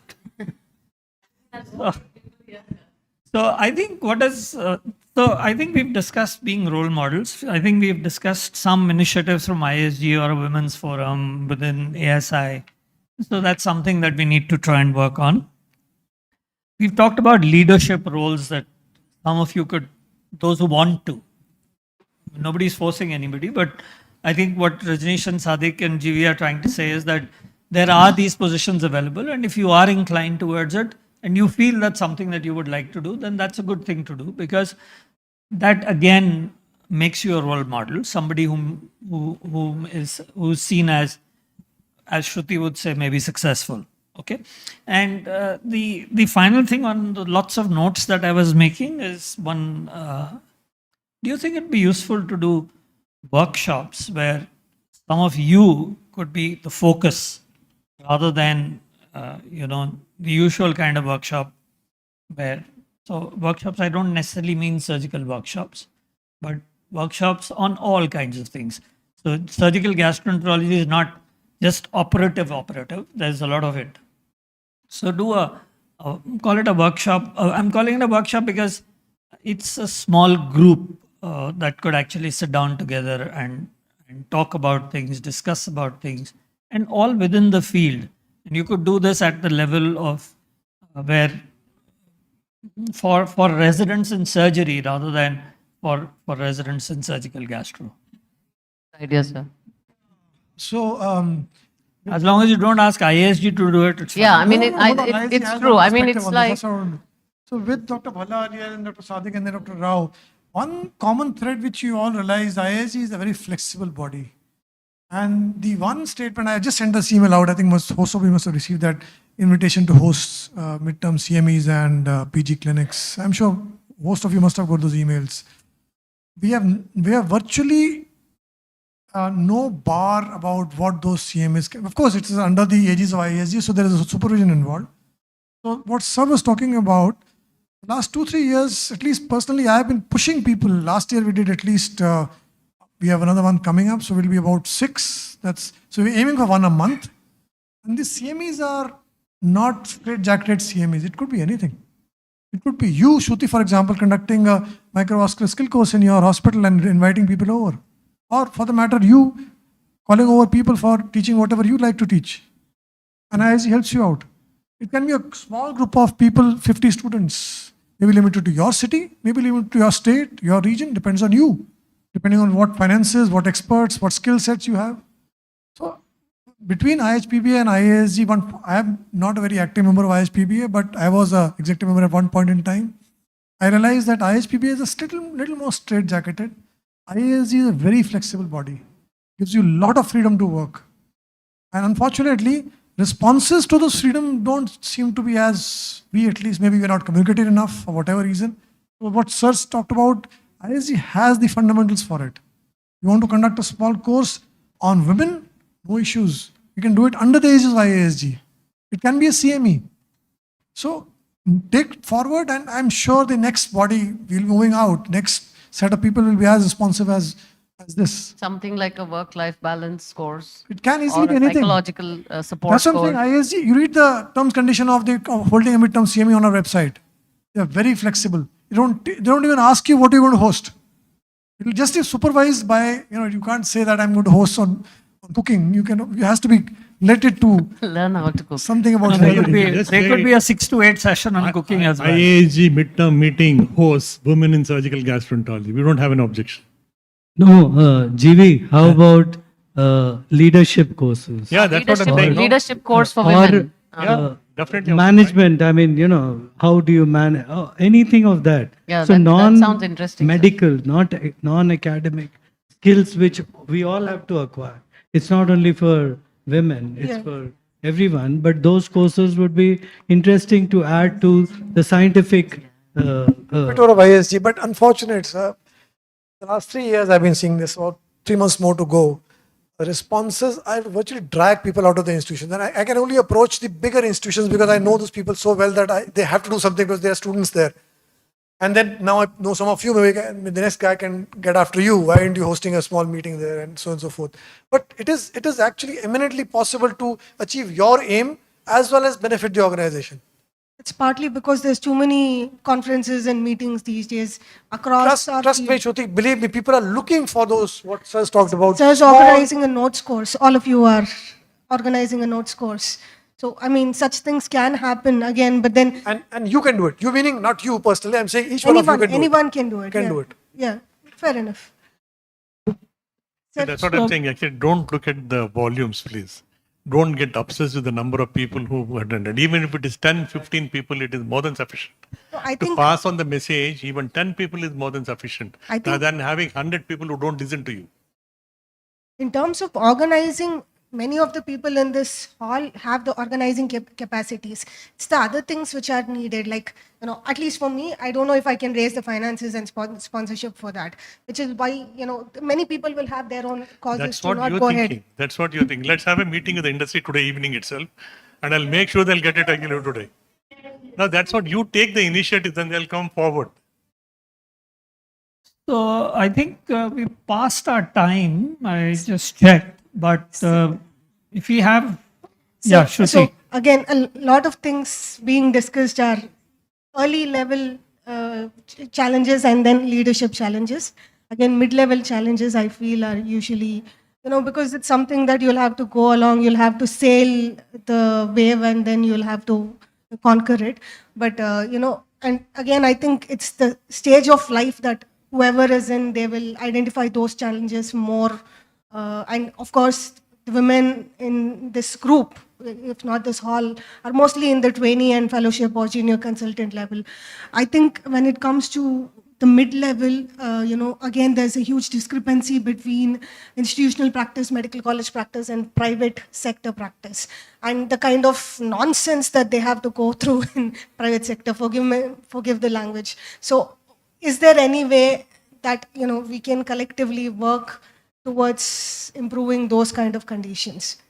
So, to my mind, the best thing would be, as Gomti suggests, create a bigger group, and within that bigger group. So you see, whenever you're talking about trying to influence the creation of or the modification of existing regulations, guidelines, recommendations, whatever you want to call it, then the simplest way to do it is to have a large group or have an influential group. There are only two ways to do it. Now, the influential group could be a professional society, but in our country, professional societies don't do much and they're not very influential also. The second is to create a largish pressure group which can actually influence those kind of things. So, to my mind, addressing the challenges at the junior level, at the mid-career level, as well as at the senior career level, the best way forward would be to actually form a group and try and talk more and more amongst the group and see where you can take those issues forward. So if it requires intervention by, say, for example, the NMC, then you would need to petition the NMC with a letter, follow it up. It's hard work. It is difficult to do. I can tell you for the last 2 years or 3 years, we've been struggling trying to get a small little thing done at the NMC and the DNB and National Board. It's difficult. We hope now we know somebody there, so maybe we'll go and speak to that person and something will happen. I tried to speak to somebody over the weekend. Didn't much, well, the response was, "Acha, chitti bhej do, dekhte hain." You know, I think Rajnish, we have some corpus in IASG right now. We have some corpus in IASG. I mean, I think we should discuss in the executive and the general body. Suppose if you can fund small meetings, content party, we have some corpus in IASG. We'll fund this meeting and let's see how many of you will take the initiative to take care of that. Yeah, no, that's a very good suggestion, sir. Let me just give you a small snippet of conversations I've had with young teams who hosted CMAs over the last 2 years. So examples, I can give you examples. I mean, AIMS Jodhpur, for example, the team is hardly 5 years old. AIMS Bhubaneswar, barely a 5-year-old team. They're all consultants for a few years only. When they approached me on the phone, we want to host a CME, but we are very afraid. So first concern was, as you said, funds. Where will funds come from? I started breaking it down for them. What funds are required and which heads they're required in. Then they started becoming very comfortable about things. So IASG can help you, as sir has said. It can't fund the entire meeting, but it can definitely help you. But the more important thing is having confidence in your own organizational abilities, and you have a wealth of experience in the whole faculty here. They will all come together to help you out when you want to host a team meeting, which sir has given very eloquent examples. Those things you want to hear. So I think there are a lot of governmental organizations which give funding. You just need to be aware and you need to apply to them timely. They kind of close their eyes and fund you. For example, the National Medical Commission. Piyush Sani every time. He'll do it actually. CC to Dr. Piyush Sani, he'll do the funding from the governmental organizations. No, I don't influence the government, but these are kind of automatic things, you know. Every 2 months they have an X budget available. They need 30 people to fund. They don't have 30 people to fund. They have only 25 people to fund. Because there are only 25 people who applied. So they give you whatever you ask for, but there's a limit. And there's a paperwork involved. You don't want to do the paperwork, then you go to the industry and get money. Or you're willing to do the paperwork and don't want to go to the industry, you can do that. You want to do both, you do that. Conducting the Indian Association of Surgical Gastroenterology National Conference at the All India Institute of Medical Sciences is not easy. You're sitting at the All India Institute of Medical Sciences means somebody's going to fund you. No. You got to go running with the begging bowl to everybody and then only you can fund the meeting. In spite of that, despite the fact that we did it at the All India Institute of Medical Sciences, so there was no cost for venue, for this, for that. Logistics were taken care of, huge things, but still. So there are funding agencies available and you should tap them as much as you can. Somebody has a 3 month before the meeting, somebody has a 4 month before the meeting, somebody has a 2 month before the meeting. And if you are in a private institution and you say you're going to find it difficult to get funding from them, tag with a public sector institution in your own city and you'll get it easily, no problem. You can always say whatever you want. No, I think I'm influenced by Dr. Evita's talk. I think what I will suggest here for everyone is that the minute you make it as an organization, the things become difficult to sort, like the minute problems, smaller things. It's not going to be easy to sort it out. what I can tell you all as my friends and colleagues is that let's start actually socializing first. Like, let's make friends in our own group. Let's talk to each other what problems we have. So we can extend that slowly and then an organization forms. I mean, it may sound really, I don't know if you can really understand, but I think that is the truth. Like I talk to you, you talk to someone else, you become a mentor for somebody else without the tag of mentorship. Like say, I don't want to go and put myself in the website and say, I'm a mentor, please come to me. Let's start talking to each other and seeing what problems I'm facing, what she's facing. I'm sure we are all doing that, but probably we can extend it to like a larger population of women. So, a great idea, but there's nothing wrong in saying that you are a mentor and somebody wishes to approach you, a person can approach you. When I was quite young, I wanted to go and speak to somebody and find out something. I was very hesitant. I didn't know whom to go to. I asked my seniors, I asked my juniors. Somebody said, go and speak to so and so. Somebody said, go and speak to so and so. Today, I don't need to do that. It's all on websites. So, making people aware that somebody is there to whom they can go for guidance is not a bad thing at all.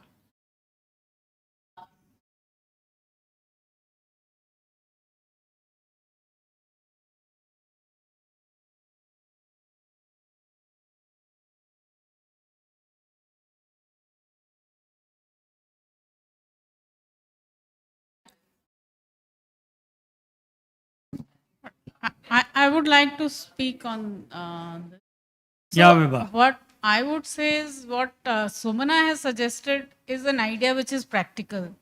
Forming something on the website and people going on the website to find whom they should approach. Instead of that, we should be networking amongst ourselves. I'll tell you a recent incident which I have faced. A girl passes DNB, goes and joins a private hospital, and she knows about me. But she's so scared to talk to me. And we are on a similar platform. We have a WhatsApp group. And then she picks up courage and she talks to me. And she realizes how easy it is to communicate. And she wants help during her initial stage of surgery, which she is doing independently. And I think you don't need to be on the website. It is just that initial inhibition which has to go. And it will come by forming group where we meet and greet more often. We don't need IASG, but if IASG is supportive, it works out better. Like organizing this. I don't know whether we are good at organizing such a thing without having IASG. That would help us in forming group meetings, even if it is a small meeting with something like leadership. Dr. Rao was telling, I really want a leadership program which should be done by someone who is non-medical. Because I have enrolled myself for this IMB course. Because as you grow up in your career, you realize you are shortfalling on those things which matter a lot at this stage in your life.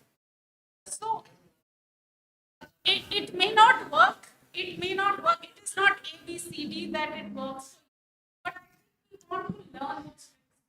Okay. You're all invited to this non-technical course happening in first week of December.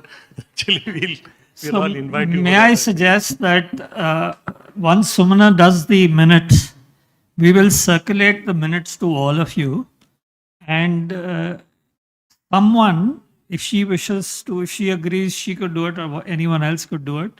We will have action points. And at the end of those action points, we would want one of you to volunteer and say, I will do this. Is that okay? Is that okay with everybody?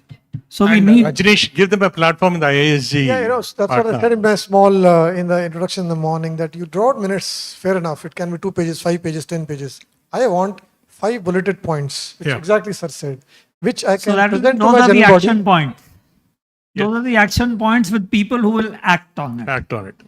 So if you have a meeting, you have minutes, but you have no action points, and you don't have people to carry out those action points, minutes of the meeting go down in a dustbin. Yes, sir, always. Okay. So minutes of the meeting,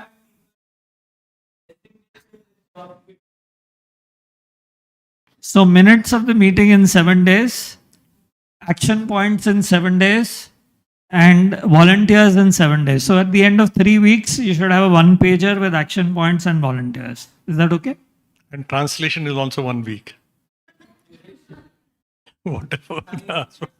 3 weeks. So once you have the action points, then you will have to look at time frames for each action point. Some action points could be implementable in a week. Some would require 3 months. Some would require 6 weeks. So there would be different action points, and each of those would require different timelines.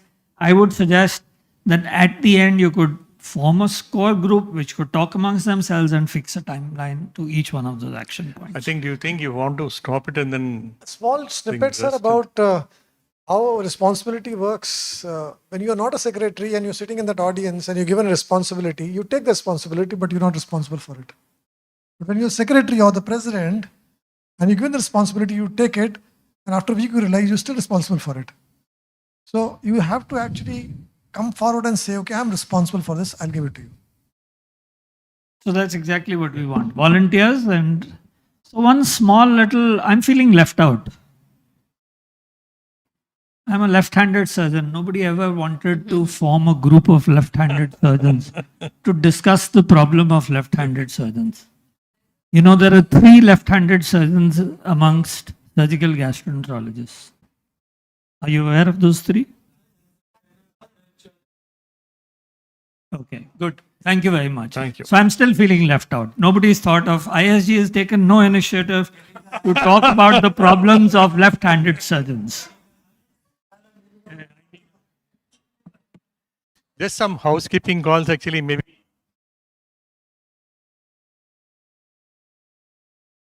Maybe see him, and then maybe we can rest for some time. You can join us for dinner. Actually, Dhanlakshmi will coordinate. Actually, they blocked a restaurant for you. Actually, maybe you can just go about 8:30 should be okay. I think you can just go change, and then tomorrow morning we have a very interesting session. Actually, people who are interested can come here by 8:30. Actually, we have a physiotherapy department. Actually, they have seen the surgeons, especially the female surgeons, operating, and they feel some of these exercises that can be told, can be practiced. They feel that it can de-stress them. Suppose somebody is willing, actually, they can join at 8:30 tomorrow morning. Yeah, 8:15. Suppose you're here. 8:15. Suppose you're here. Finish your breakfast. Come here. We'll make sure that you're transported here. 8:15, you can wait about 20-minute session, just a small, very small session, just to show what exercise can be done. And then we'll start the session tomorrow. Thank you so much.